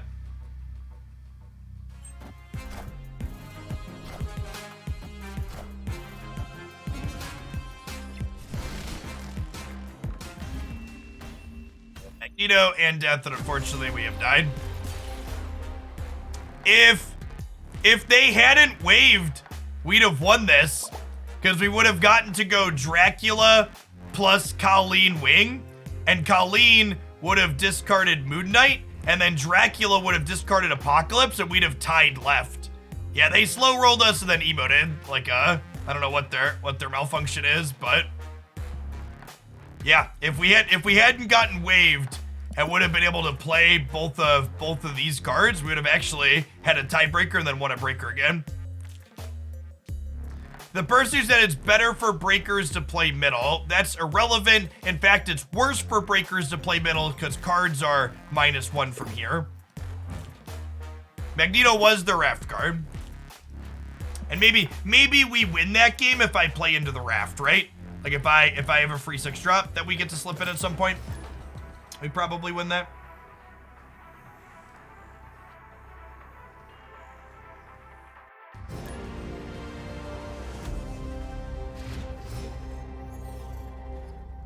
I think all of the interactive cards like Cosmo are fine. I do not have a problem with Cosmo, Enchantress, Shang-Chi, Armor. I think they're all perfectly reasonable cards that are necessary effects to have be in the game.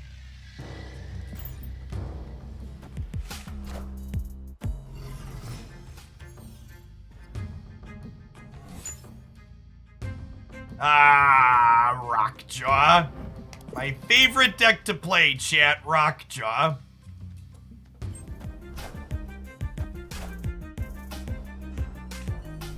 Oh my gosh, their Moon Knight hit the card I didn't want it to hit. Read. I guess Moon Knighting them when they're a discard deck too is not great, but yeah.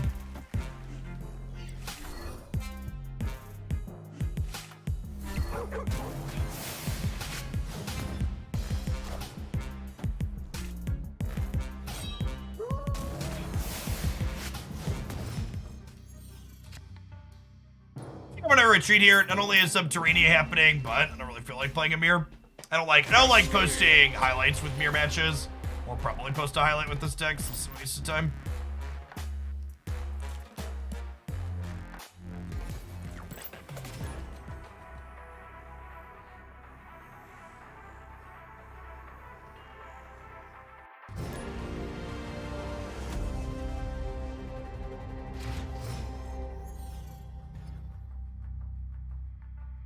Yeah, that makes sense, Pecan. Basically, never playing a discard spell that has a chance to discard Dracula. This deck is very, very bad if it doesn't have Dracula in play. Because normally I don't play into Strange Academy, but because Death's Domain is here in the center, we're gonna play into Strange Academy. Because potentially getting these cards into here has value.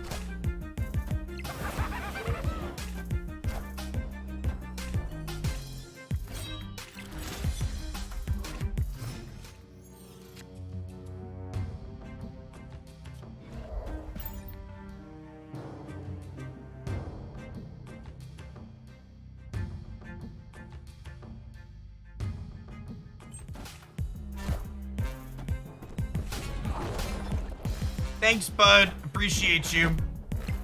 It's on Gambit in this deck. I think Gambit is really bad into all the Professor X's and armors that exist at the moment.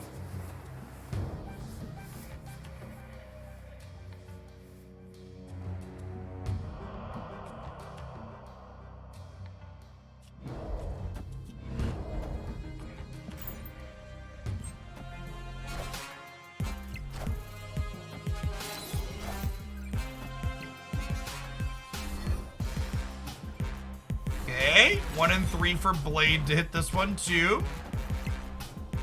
Rats.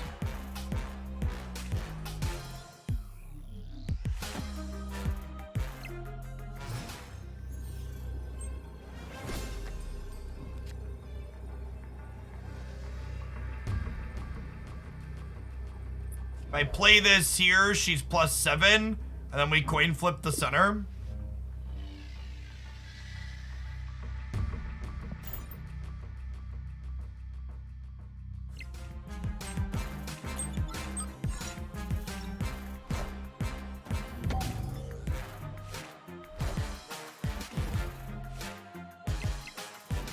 Okay, we're still winning the right. And we lost crit for the middle. If Gambit can kill a unit no matter what, would he be too strong? Nah, probably not. He might be playable then. I think Gambit doesn't even need to kill. Gambit doesn't even need to kill through armor. If they just made Gambit not target things inside of armor and Professor X, like only let Gambit randomly target things he can actually kill. I don't think he needs to beat can't be destroyed, but he needs to not randomly do nothing. Is the crux of his problem. Morbius, please. Morbius, please.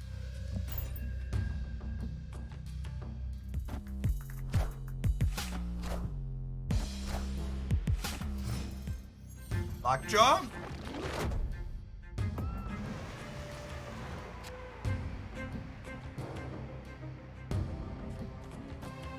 Our hand is super awkward. We have neither of payoffs. It's probably going to be a retreat game. Maybe they put their real Mysterio into Warrior Falls and they're going to leave because of that.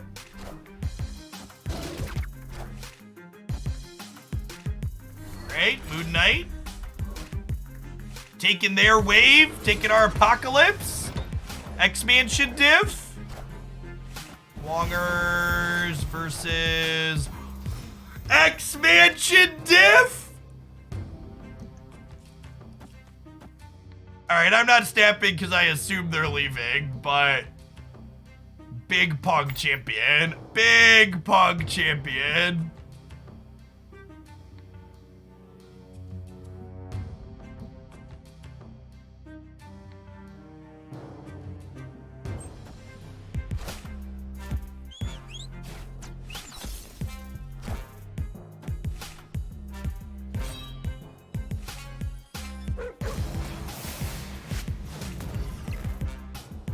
It's morbid time. Okay.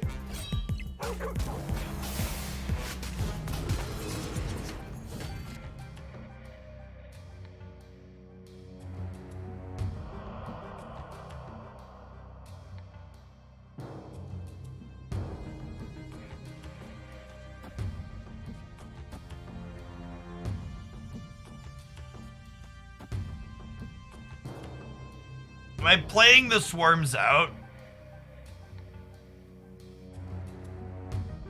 You want to chill on him?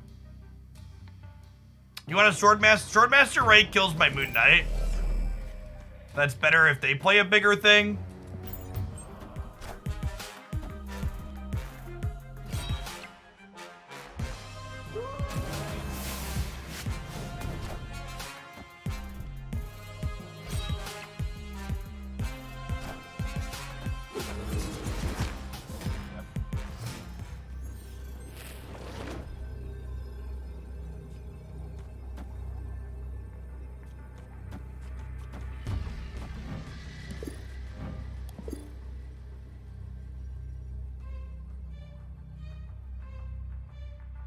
This is fine. This is fine. Yeah, they're leaving. Okay, funny game. Weird game. Thank you, Expansion. Sometimes lucky.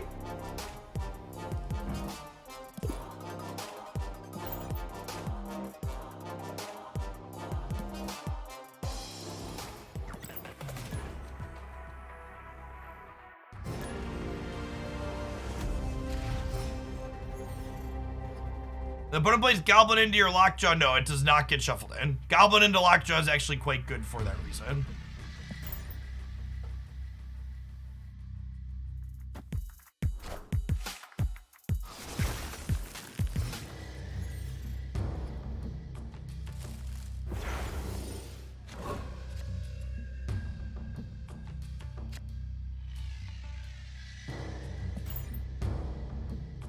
Just chilling. I'm supposed to Colleen wing and 50-50 the blade with the swarm. Yeah, Colleen does take things like Iceman into account.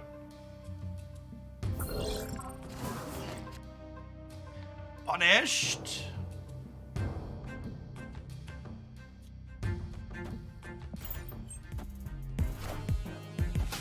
Wind, aid my hand.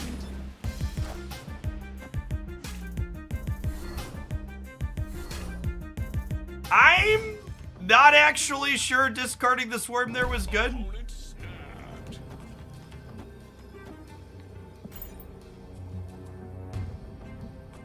I think there's a chance we're supposed to leave here.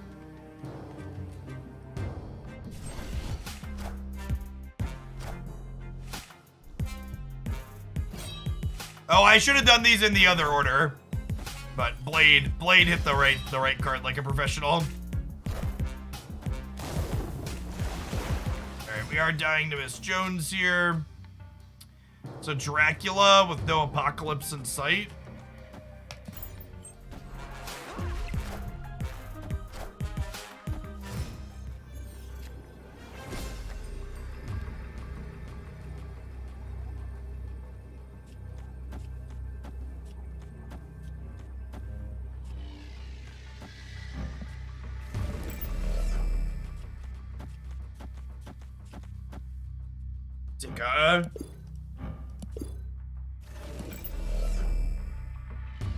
I guess if I play this, that's bad, right? This gives us a 50-50 to this, then this goes here. I probably want more power in the middle, though, although the vision could go anywhere, right? It's like a wild card. Everyone left.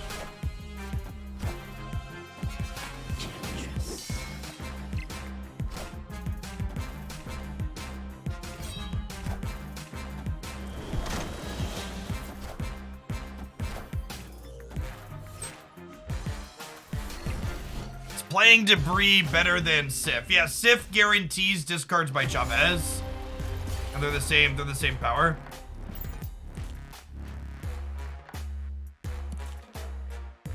It's like, this stuff's got a lot of moving pieces to it. You need to see Morbius, you need to see Dracula, you need to see Apocalypse. Lockjaw and Swarm are a little bit less required, but they like also help. You really need to be firing on all cylinders this come out to anything super meaningful. Opponent snapped. He snapped us on 1, sure. Adelan, oh, I think they're snapping us on 1 because of Adelan. The location's pretty bad for us. Hopefully we draw Lockjaw, and then we can swarm Lockjaw. Lockjaw double swarm on, what's it called? Colleen always discards our cheapest cards, so swarm's going away here.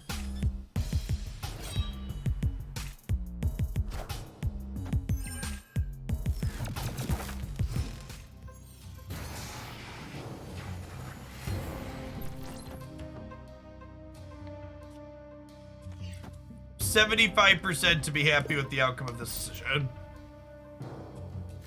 The words of a man about to press the retreat button. Wind, aid my hand.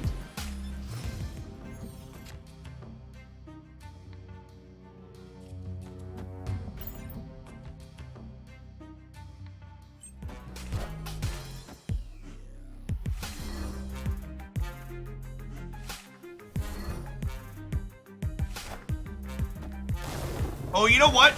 I should have played one of my swarms left, right?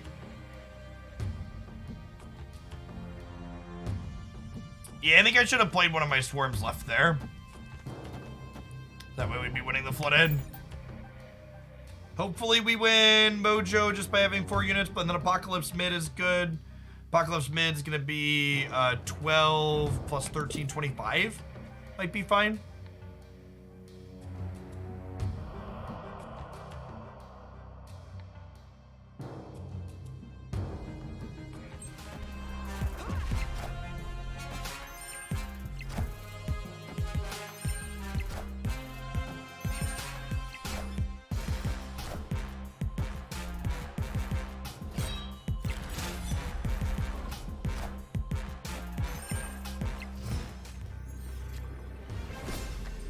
I'm just assuming, for people saying they have to play for Mojo, I'm assuming they have a way to beat the tie in the flooded. Usually these exploit ways to do that. So I'm assuming I have to win Xandar and Mojo here. And they didn't have vision here in this instance, but I think usually in this spot you should play like they're gonna beat you in the flooded.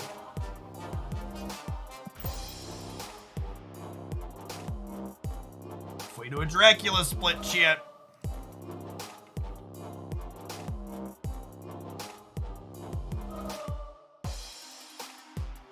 A bunch of the cards in this deck are ones I haven't split yet. Some of them I have boosters for. We're just low on credits. I don't really want to. I have such limited credits. I don't really want to invest credits into a lot of the cards in this deck.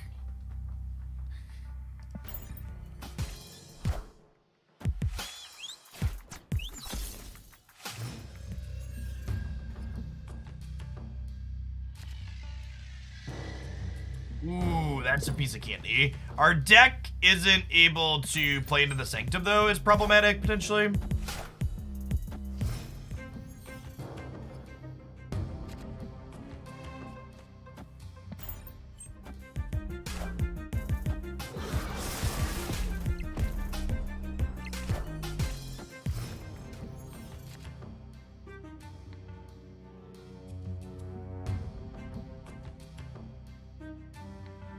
I kind of don't want Swarm, right?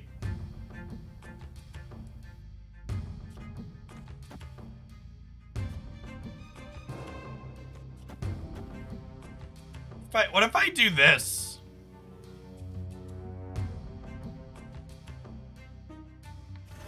I want to order it like this, though, because I want this to come out most likely again. This bins my hand.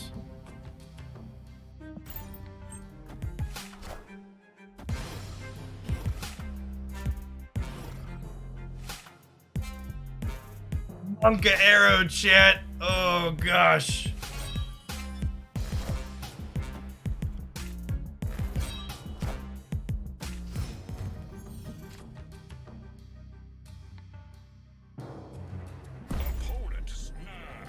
Alright, we vibing. We're chilling. Leaving it. They even have the arrow variant I want to rub in my face, chat.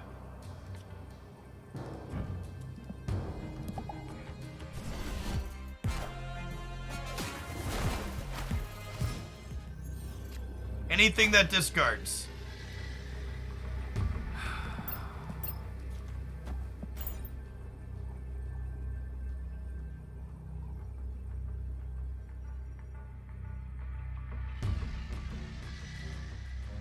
It's not the droid we were looking for. Are we dead? I think so.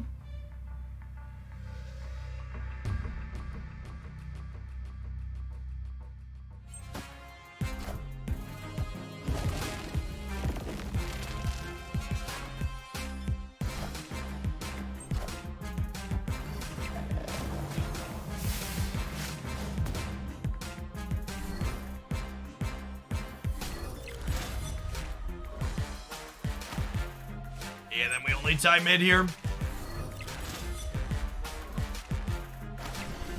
Yeah. The rough part about this game was just when we didn't have enough board space. If we would have been able to play into the Sanctum, my discards end up looking way different because I end up having swarms in my hand, right? So if this hadn't been a thing when they arrowed me, I would have been discarding a bunch of swarms, and then we would have gone crazy with Lockjaw still. But because we were locked out of space there, we weren't really able to leverage anything. Taking out Chavez is an incredible mistake.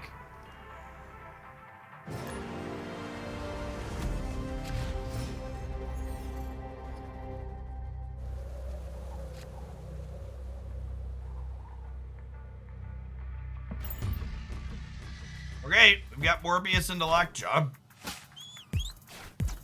Oh, man. Swarm would have literally been our best draw next turn. Would have literally been our best draw. Sedge. Sedge.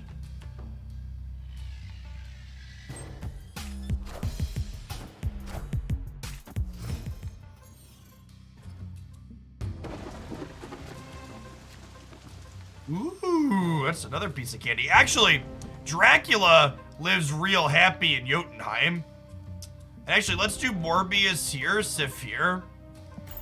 Because Sif doesn't risk... Oh, wait. Sif could flip into something that discards Dracula, right? Okay, this is loose. I should have just played Dracula.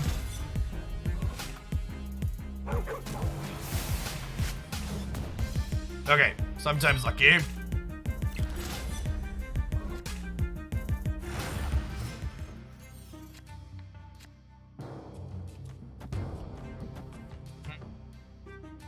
I think we wait on this because I don't really want to discard Swordmaster, right? So just Dracula this turn. Cool, cool and calculated.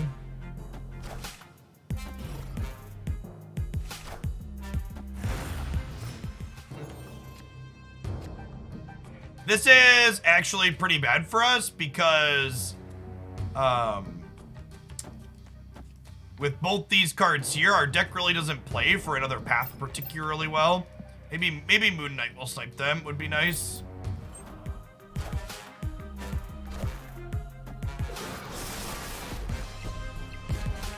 Hey, thanks for the 9 months, Dunky. Appreciate it. Yeah, we just have like all our stats in Murray.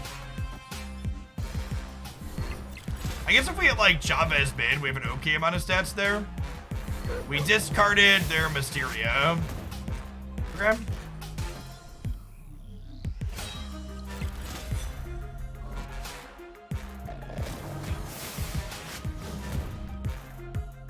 Okay. Yeah, I guess we could just play Apocalypse left. Is that the line? This adds 5 more power to the right?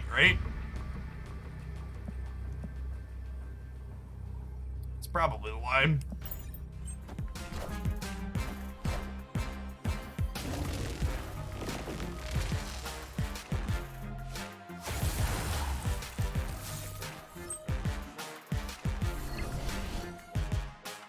Weird Magneto.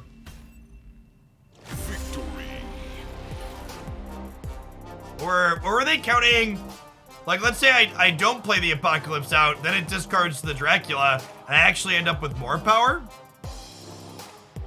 Yeah, it feels like they were supposed to have bounced there.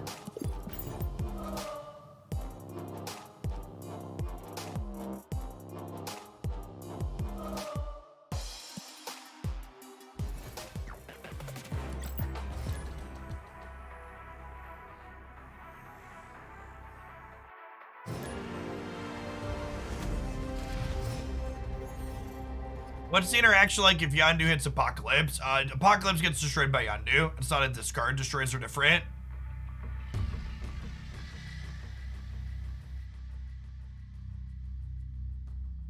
Technically, Infinity goes forever, but there's no rewards past rank 100.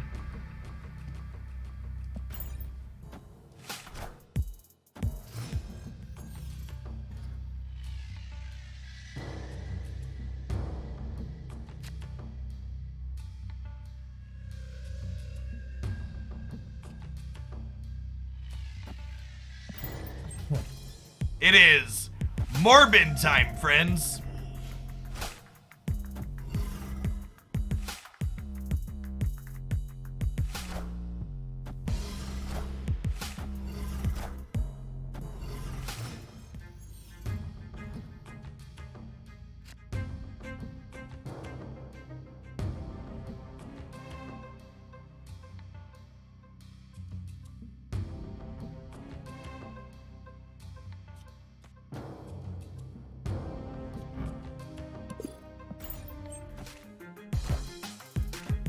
Wind, aid my hand.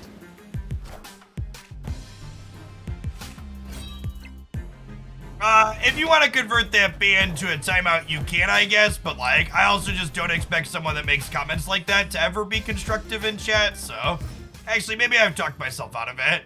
Yeah, just leave it.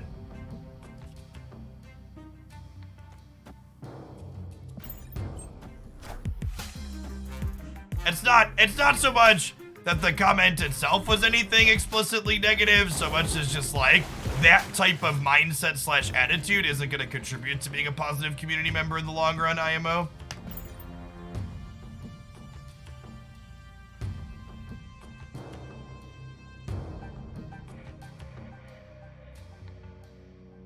We're in open chat here, so I'm a little bit more liberal with just like removing people that are saying things that are off-putting. Just like,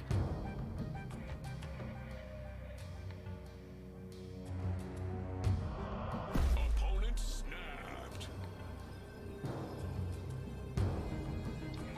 I think I'm staying in. My Morbiuses are going up to 32 next turn. There's Enchantress in the middle. What do we have that we're snapping on in Far Sinister? Oh, that's a large lead. It's a big dino chip. Yeah, I don't think Nick Fury is a playable card. I've tried a lot of Nick Fury chat. It's just not very good. He needs a rework and some buffs. Spoiler for tomorrow's non-gameplay video on YouTube. Nick Fury is gonna be on the list of 10 cards I would like to see buffed.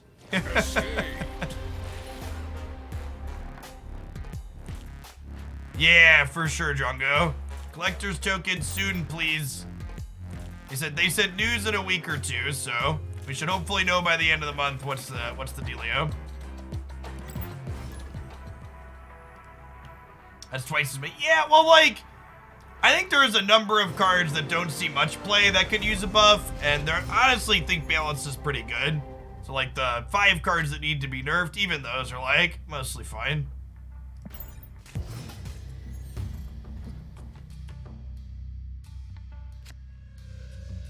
It's like mostly unplayable into TVA, right?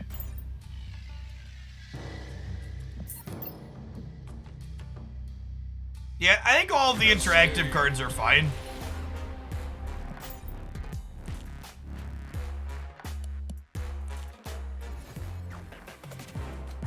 So they've announced how 1v1 tournaments will work, Jungo.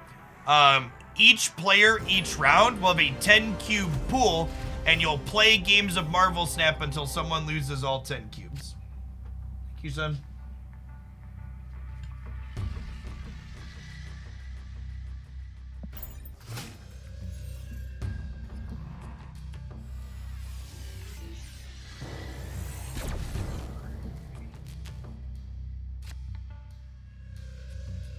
Because snapping and whatnot is pretty integral to the core of what Marvel Snap is.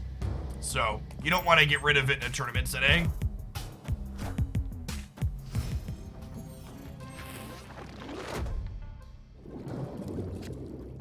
I think a big part of what makes Cosmo at least a little bit balanced is the fact that he's symmetrical. I think we wait. I just want a Dracula. I don't want to risk discarding it.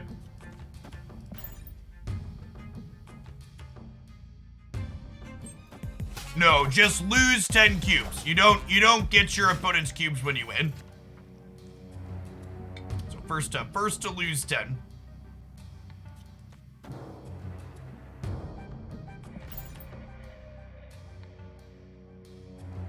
Otherwise rounds would take forever. Rounds can even take a little bit of time, even with first to lose 10, so. Swarm is the actual perfect hit here. Oh, and then we found Morbius. Man, God, this deck is so good when you run Hotter Than the Sun, chat.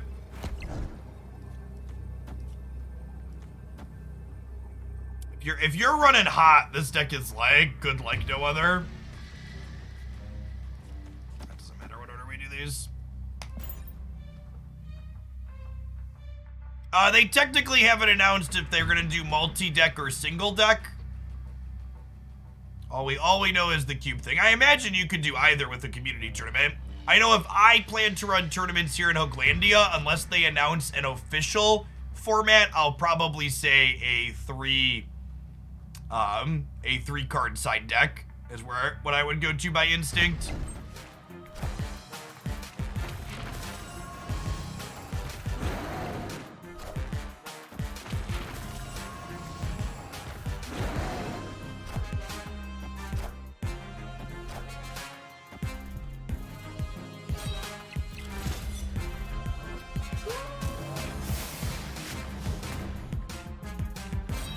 Okay. Okay, we're good to go now, right? We win the raid as well. Stucks in. Oh my god, the Moon Knight makes all their dinos smaller. LOL. This deck's really good when everything comes together. There's just so many moving parts.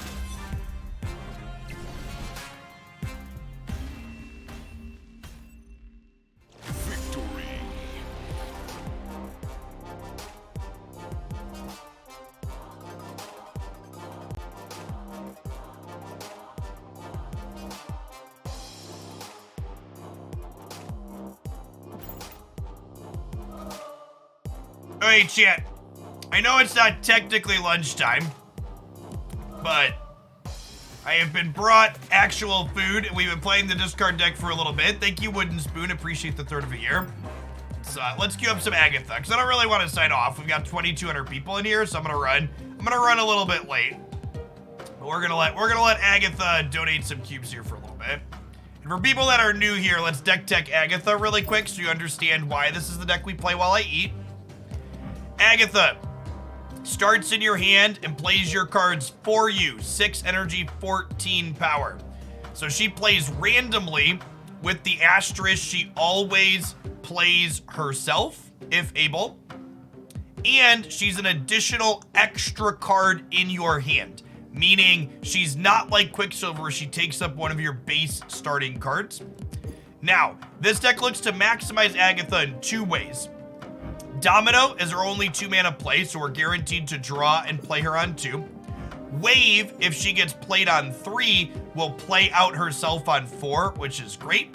And then Lady Sif here discards our highest cost card, and you'll note that other than Agatha, the only 6-drop in this deck is Chavez. So if we have either of our 3-drops on 3, we get to vacate Agatha and regain control of the game for the later turns. And if we discard Agatha to Lady Sif, we have Hellrider to bring her back for a 17 power 4-drop. So let's let Agatha play some games Snap here, and we'll see how it goes. Need to update the deck picture here. Damn it, Agatha.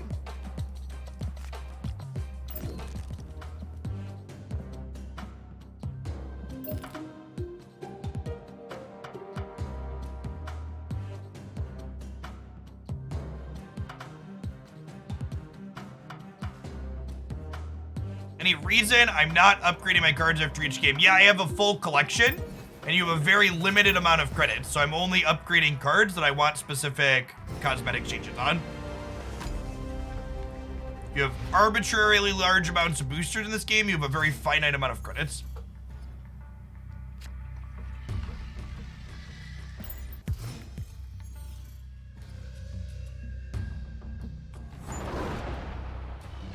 Always lucky.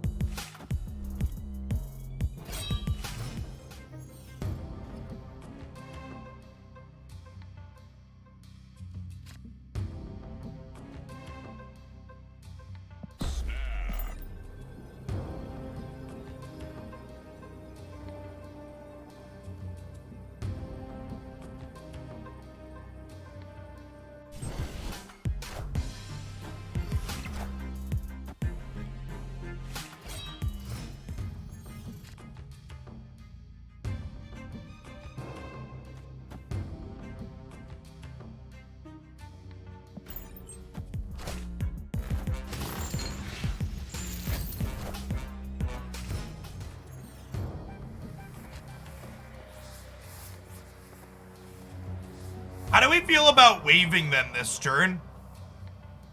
I kind of want to make sure they can't vomit their hand next turn, right? I think we waive them. 7 cards.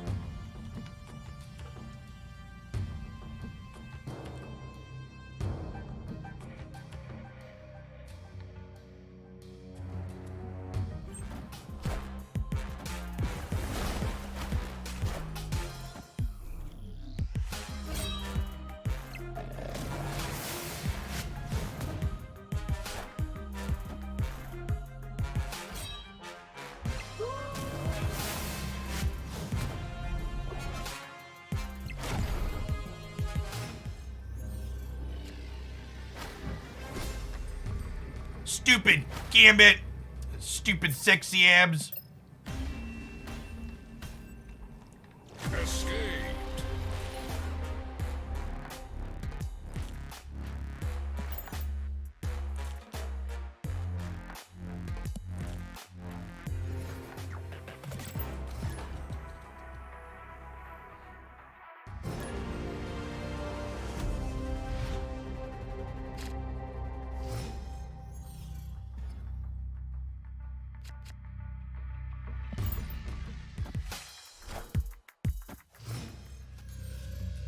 It's like Gambit she tells you not to worry about, chat. What are the odds? He's got an 8-pack of abs, and he always kills the right card.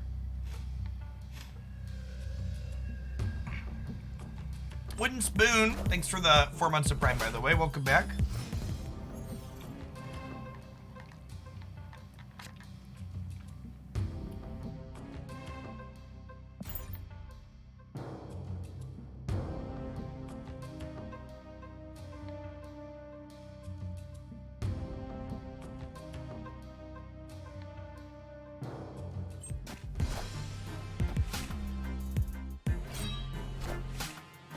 No, you need Wave and Ghost Rider for this deck.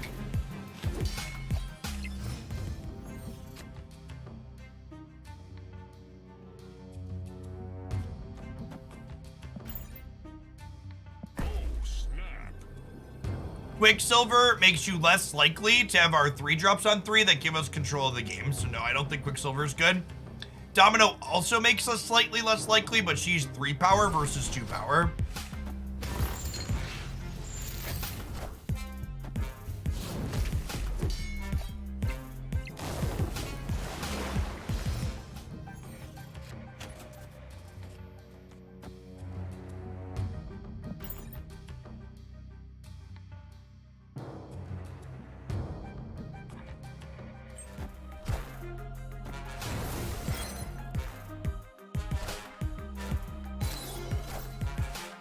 All systems go.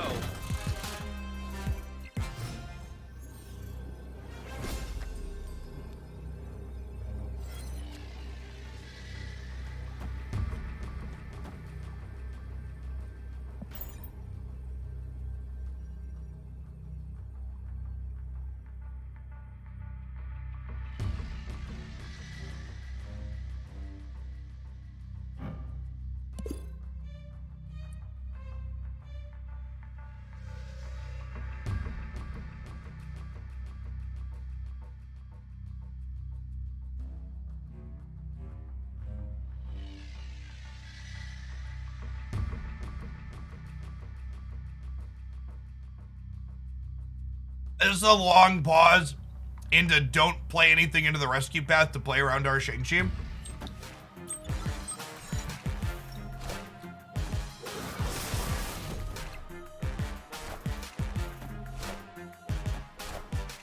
Ah, we lose the left by 1.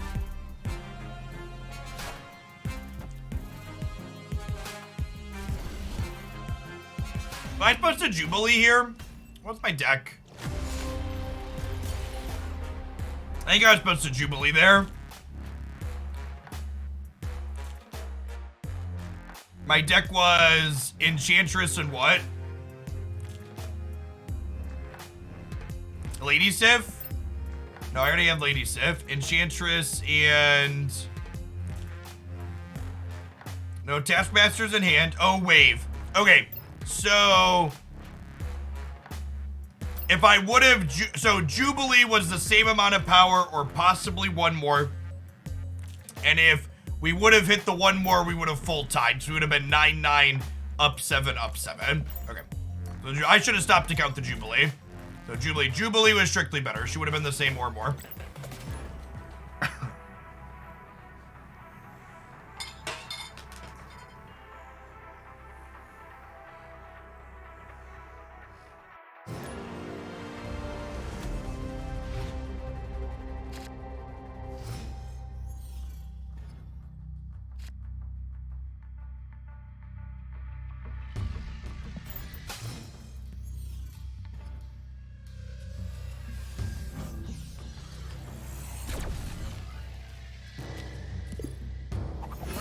Time.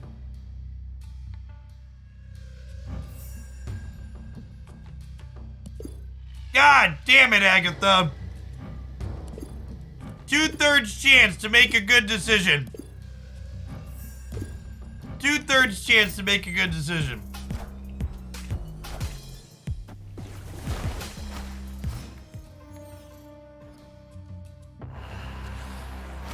And now no one can play anything.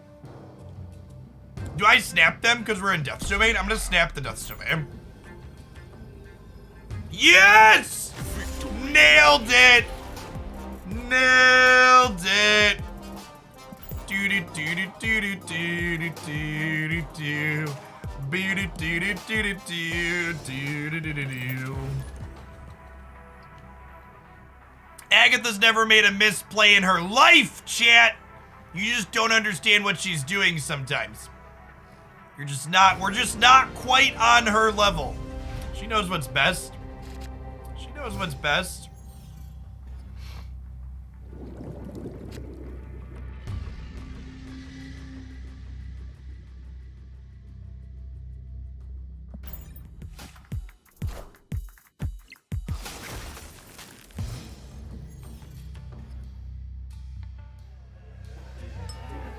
What are the odds?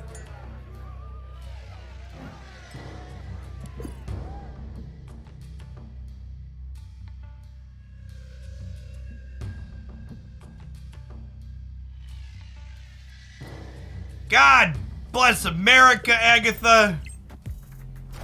Yeah, chat, everybody remain calm. It is all a part of the plan. I need you to just trust that it is a part of the plan, okay? all will be made. Come on, Agatha. I'm trying to defend you to these people. Can you please? Are they a bot too? Are they also a bot? What is happening? What is happening? Excuse me? Just look at her, chat. Look at her go. Look at all of our gals. Ghost Rider and the gals all having a party at the bar with no name. Escape. Oh, man.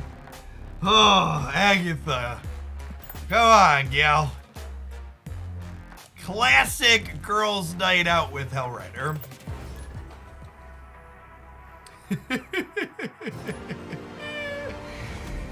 Oh, man. my dude.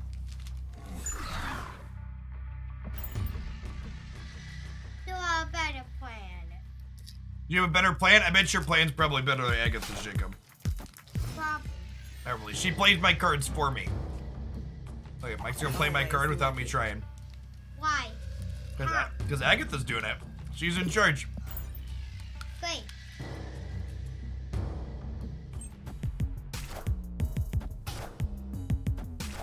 Daddy, the badminton game is having fun itself.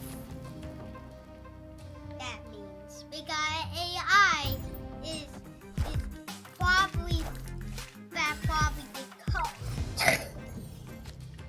It probably puts some kind of, thing in the code. Like a AI in the code. And make that color of the AI part of that code. Deal? I bet you're right. I bet there is an AI in the code. Yeah. AI. The wave here on turn 4 incidentally makes their turn 5 very clunky. Okay, Agatha goes right.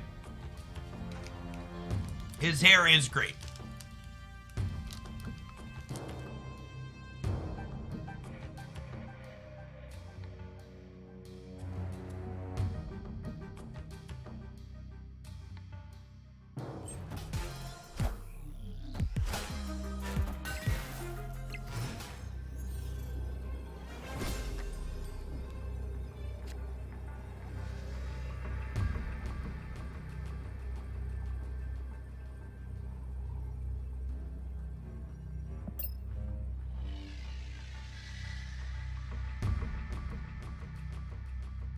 Opponent snapped.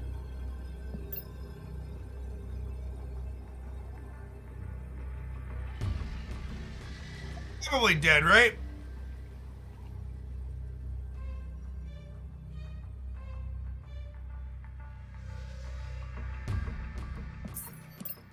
If you don't think you have the cards to be competitive in Pool 3, you need to take a look at my Pool 2 decks video. All of the decks contained in there are decks that are only Pool 1 and Pool 2 cards. They are competitive into Pool 3. The only thing standing between you and getting to the highest rank on the ladder is you getting good. It's very easy to say a cop-out and say the reason you can't win is because of X, Y, or Z. I just could not be further from the truth. There are lots of folks, like Pool 2.5 decks. So I have videos talking about how to approach deck building, but like everybody has a different Pool 3, right? So there aren't like generically applicable Pool 3 videos. You play some Ronan Dino? I need 3 more boosters on Ronan to infinite split him. Let's play some Ronan Dino. This is my favorite. This is my favorite Pool 3 Devil Dino variation. So Ronan's kind of like an inverse Dino. Ongoing, +2 cards for each card in your opponent's hands. And Maximus gives my opponent 2 cards at the end of the game. So a very common play pattern in this deck is you'll Dino, or you'll Ronan on 5, and then you'll Maximus and Mystique to copy your Ronan and give them extra cards. So let's do it. I actually need some more credits to split Ronan too, so let's roll. Let's roll submissions here. Someone asked how much longer am I streaming for? I don't know. How much longer are people gonna watch for?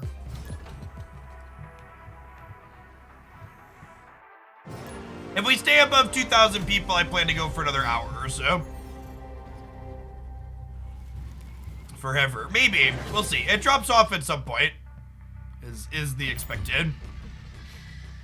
Alright, so Ronan is not good against the Lady Sif deck, believe it or not. So probably a Devil Dino game.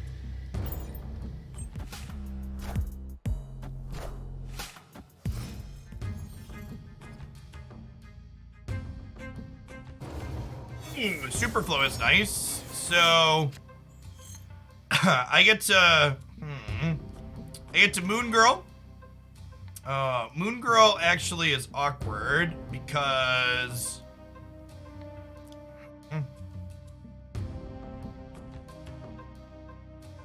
Moon Girl copies my hand left to right, and we have a hard hand size limit of 7. So if I Moon Girl, I get a Mystique and a Ronan right now, which is not great.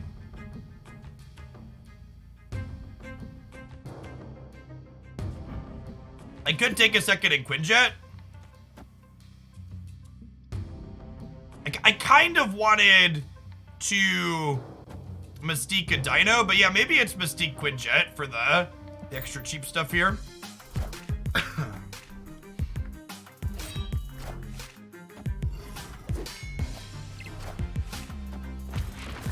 Yeah, it could be right to just wait and copy Mystique with Moon Girl as well, though.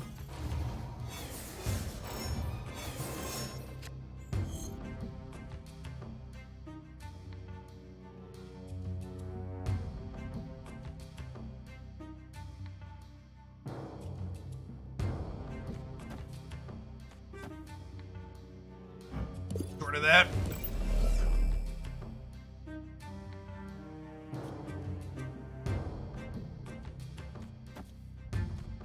We do this, and then we're punting the middle. Obviously, we're playing for left and right.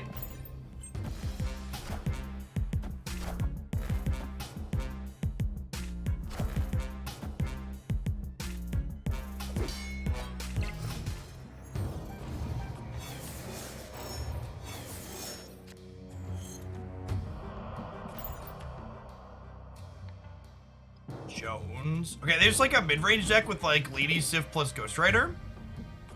I haven't played anything else that discards. I have 5 cards in hand.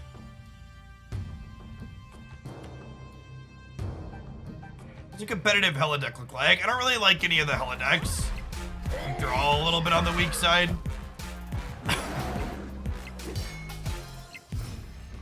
Are they an Agatha deck? No, because Agatha would have played last turn, right?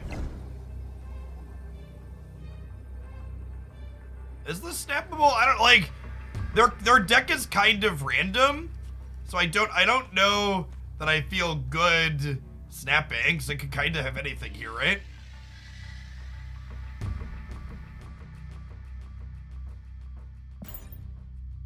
I don't think I'm playing Lady Sif because she'll discard a card out of my hand, so like this will like get rid of 2 cards, so it'll subtract 4 from each of these. That's just not good. We gotta hope that Ronan plus Dino win right. This Dino is 8, 11, so this is 17, it's a minimum of 20. They have 5 cards in hand, so you're probably gonna have 3 or 4 after this turn. So it's gonna be 24 or so.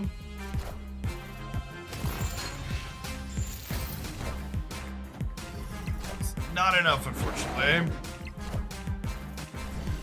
Close game. 28 to 29 here.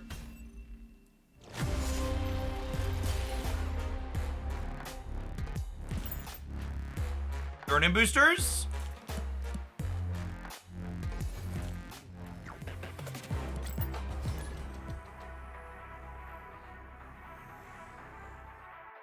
It depends on what kind of deck you're playing, Burger Boy.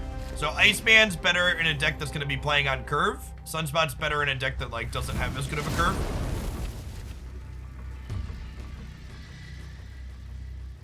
I think I'm holding Quinjet because we'll go like Angela into 2-drop plus Quinjet here. Would Maximus work in this? Maximus is literally in the deck. Oh, Twitch chat. Oh, Twitch chat.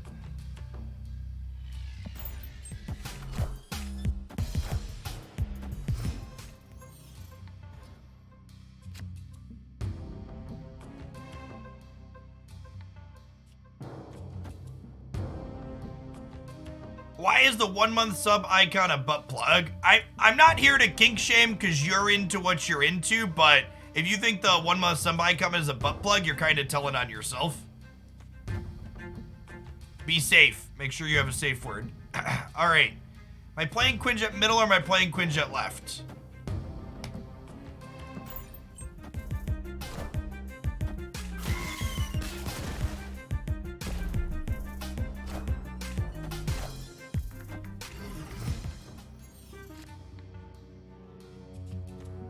Got 2 cards out of their deck here. Thanks for the gift sub, Xanthias. 125 and everything else you've done here over the years. I didn't Sentinel mid because I think 2 Sentinels in my hand is not great here. And we'll have the option to like make 2 Sentinels extra potentially if we want. Yeah, it's a little shovel, chat. It's a spade.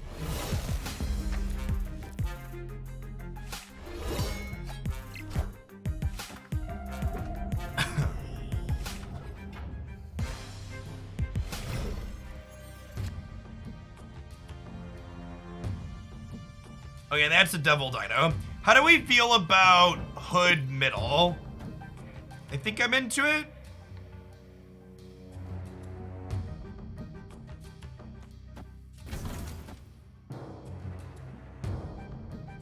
Am I playing out Nova in the event they Killmonger this turn? I think so. I think so.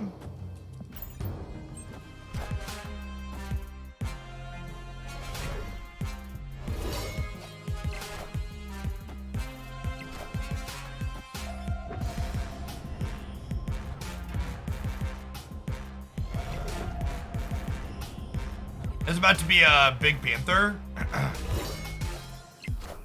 Yeah, maybe I'm supposed to play this to play around Big Panther. Yeah, okay.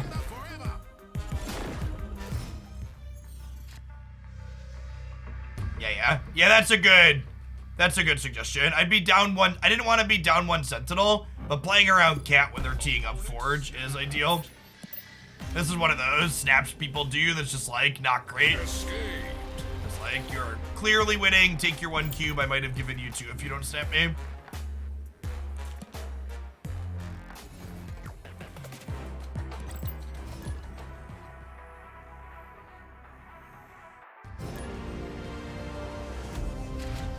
Spider-Man, Sarah, Arrow, Mystique. Those are a banger start to pull 3 for sure.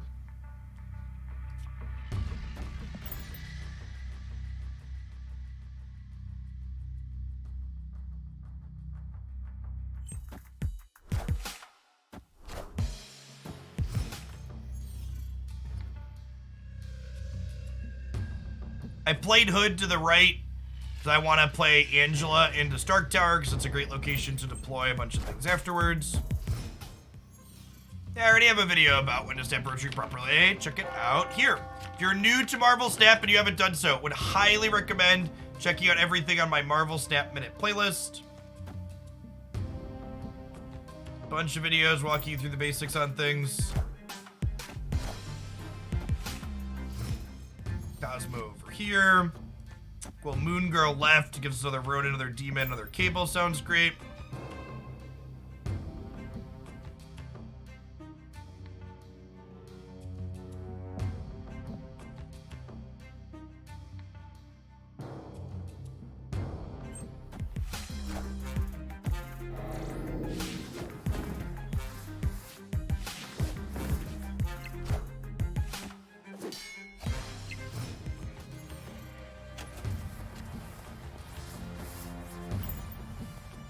Wrong to play Ronan out here because it shows them they should empty their hand next turn, but want to get the bonus on Stark Tower.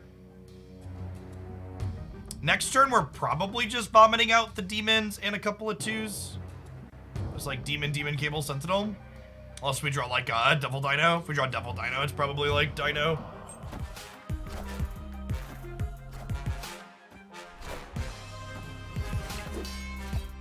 All systems go.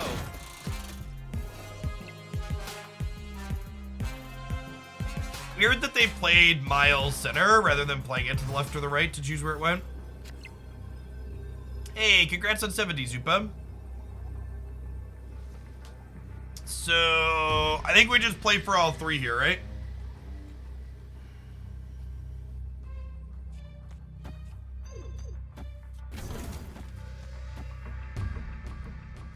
This is +9 here, which puts us to 10. And we have 8 in the middle. If they Heimdall here, this goes to 11, and they're only at 23. Yeah, this beats Heimdall.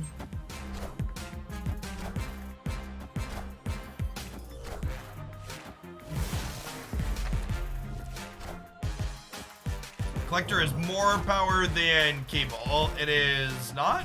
No?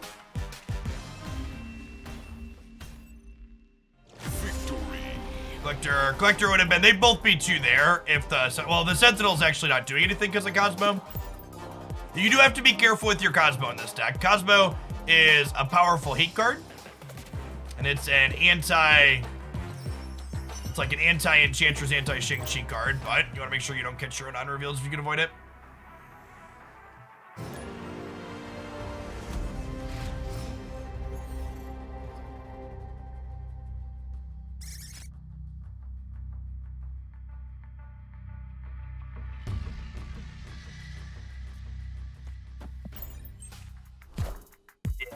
Very, very symmetrical card.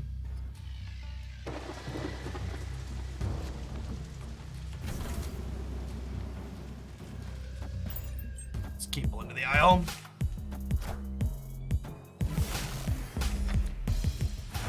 Cosmo is anti-everything. Well, so in a way, that's one of his balancing mechanics too, right? Because he's a hate card for so much, he also, you also have to be pick and choose like what you get to play with him. Wind, aid my hand.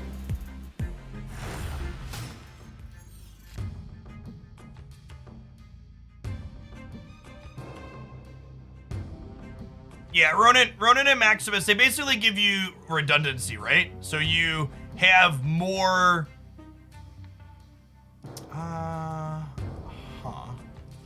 Let's do this now. I think we might be able to fight over this. This is 4 here, putting us to 3. The problem is if they Jones, you get into trouble. I could Collector Demon.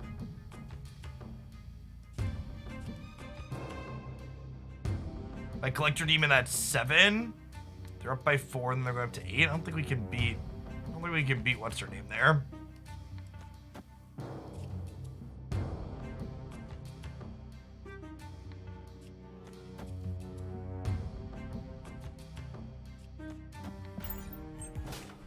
I think we're gonna beat Jessica Jones here. It was only Enchantress. Couldn't do that. There's the Dino. Slide him into the center here, where he's nice and huge. I'm gonna step them before this one flips up. We got Cosmo protected Dino in the middle. And then we can Mystique left for 8 power next turn, or Ronan for more than that if we drop potentially. Mystique will also trigger Angela for another, so we'll be up to 19 on the left.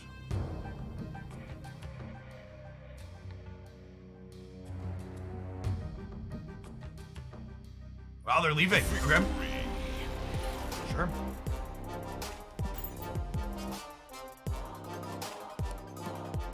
Where are my Ronan boosters, chat? They're my Ronan boosters, and I want them now.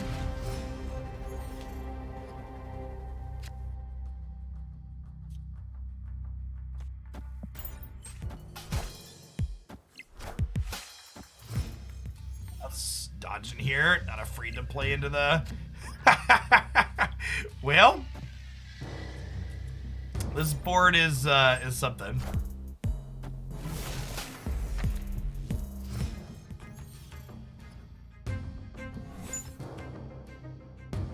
Oh, that's really bad for us. I wanted to be able to Moon Girl and copy things, but that's not a play anymore.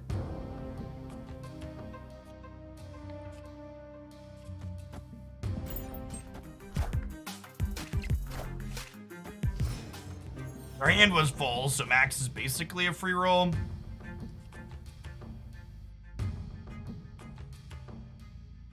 I guess if I Moon Girl here, we get a second Dino, right?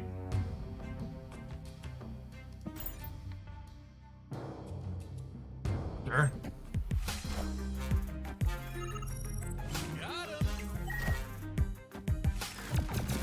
Wow, brutal.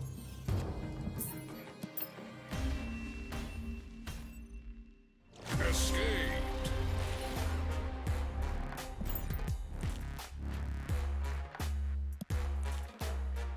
The only bad part about getting to infinite early is it kind of encourages me to make bad decisions.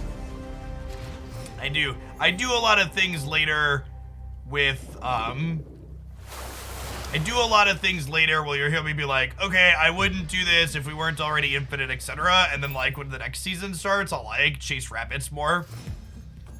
If that makes sense. I act fast and loose at the end of the season, and then it catches up to us more the next season.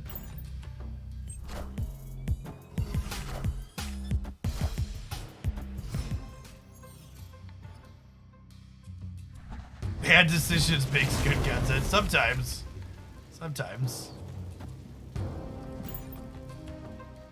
So we really want to draw Ronan or Dino next turn.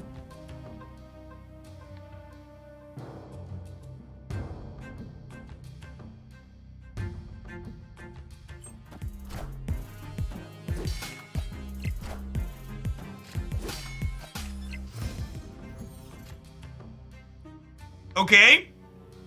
Wish granted.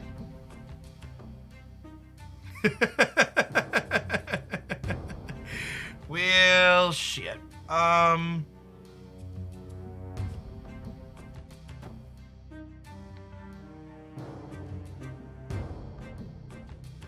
think this is... So, Moon Girl only copies Mystique here. But I actually think that's fine. Because we'll get to go Dino into double Mystique after it, right?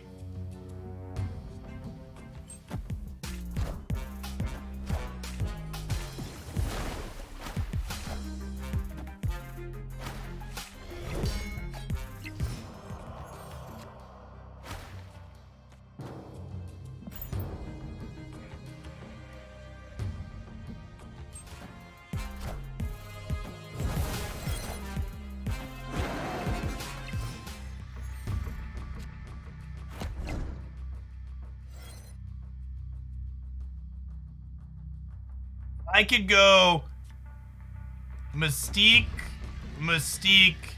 and then Hood here in the center is power neutral here, and then it creates two demons because of Karmatage, which also gives this 2. So it actually nets us 2 power here, and then it kicks all of these up a little bit. Oh, and there's a Limbo, right? We have another turn after this? I forgot there's another turn after this.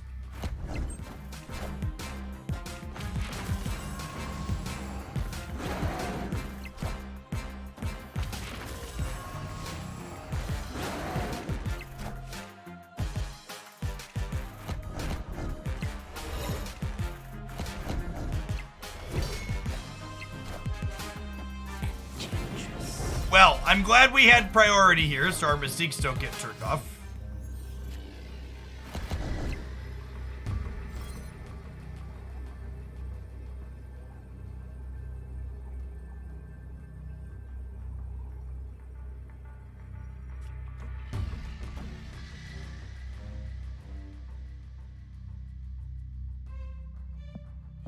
So they're emptying their hands. We do this. We have priority. Are we gonna get... Do I play around Killmonger? I should play around Killmonger, right?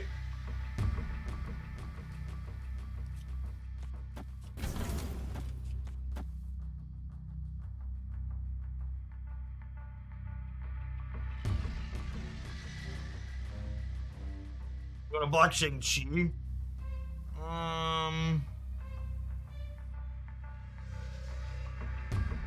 I don't know. If they Shang-Chi here, like, are they winning here? Yeah, probably. That's so close. The problem is this doesn't win this side, right? I can't play around Killmonger.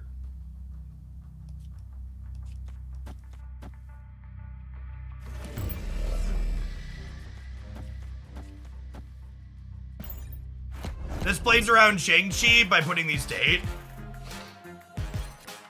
gonna get Killmongered and chat's gonna have killed me for playing around Shang-Chi. Motherfucker, chat. God bless America.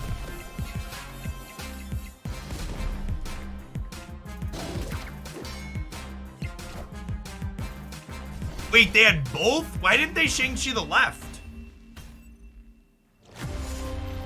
Wild.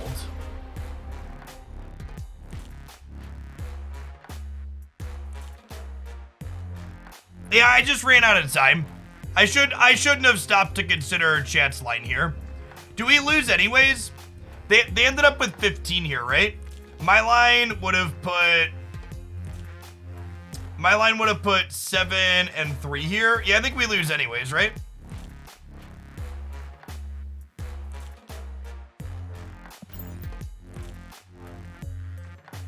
All right, chat. I didn't get Ronan boosters again, so I'm sad. I think I'm gonna go ahead and call it an afternoon. We've been live for almost 10. I forgot we started early today. We've been live for almost 10 hours. I appreciate everybody that hung out through the end of the stream today. Twitch says we had over 300 new followers today. Appreciate everybody tapping that button. Hope you come back again. I'm usually here Monday through Friday during the week. I go from about 8 or 9 a.m. till about 5 or 6 p.m. We do Marvel Snap every single day. If you're looking for more Marvel Snap content from me, you enjoy the vibes of the place, be sure to check out my Hoaglandia Snap YouTube channel. We post deck highlights, little tutorials for new players. This Marvel Snap Minute is an all new players, good topics, game news updates. This starter series is a big one. People are always looking for decks at the start of Pool 3. These are all decks that are Pool 1 and Pool 2 only cards that are competitive, getting you all the way up into the Infinite Ladder. I'll probably be offline one of the days this weekend. Might stream the other. Definitely back on Monday. You say bye, Jacob? Bye. Thanks for bringing me more food. You're the best. Let's find someone to raid here real quick, huh? Wait my bit. Raid. Wait it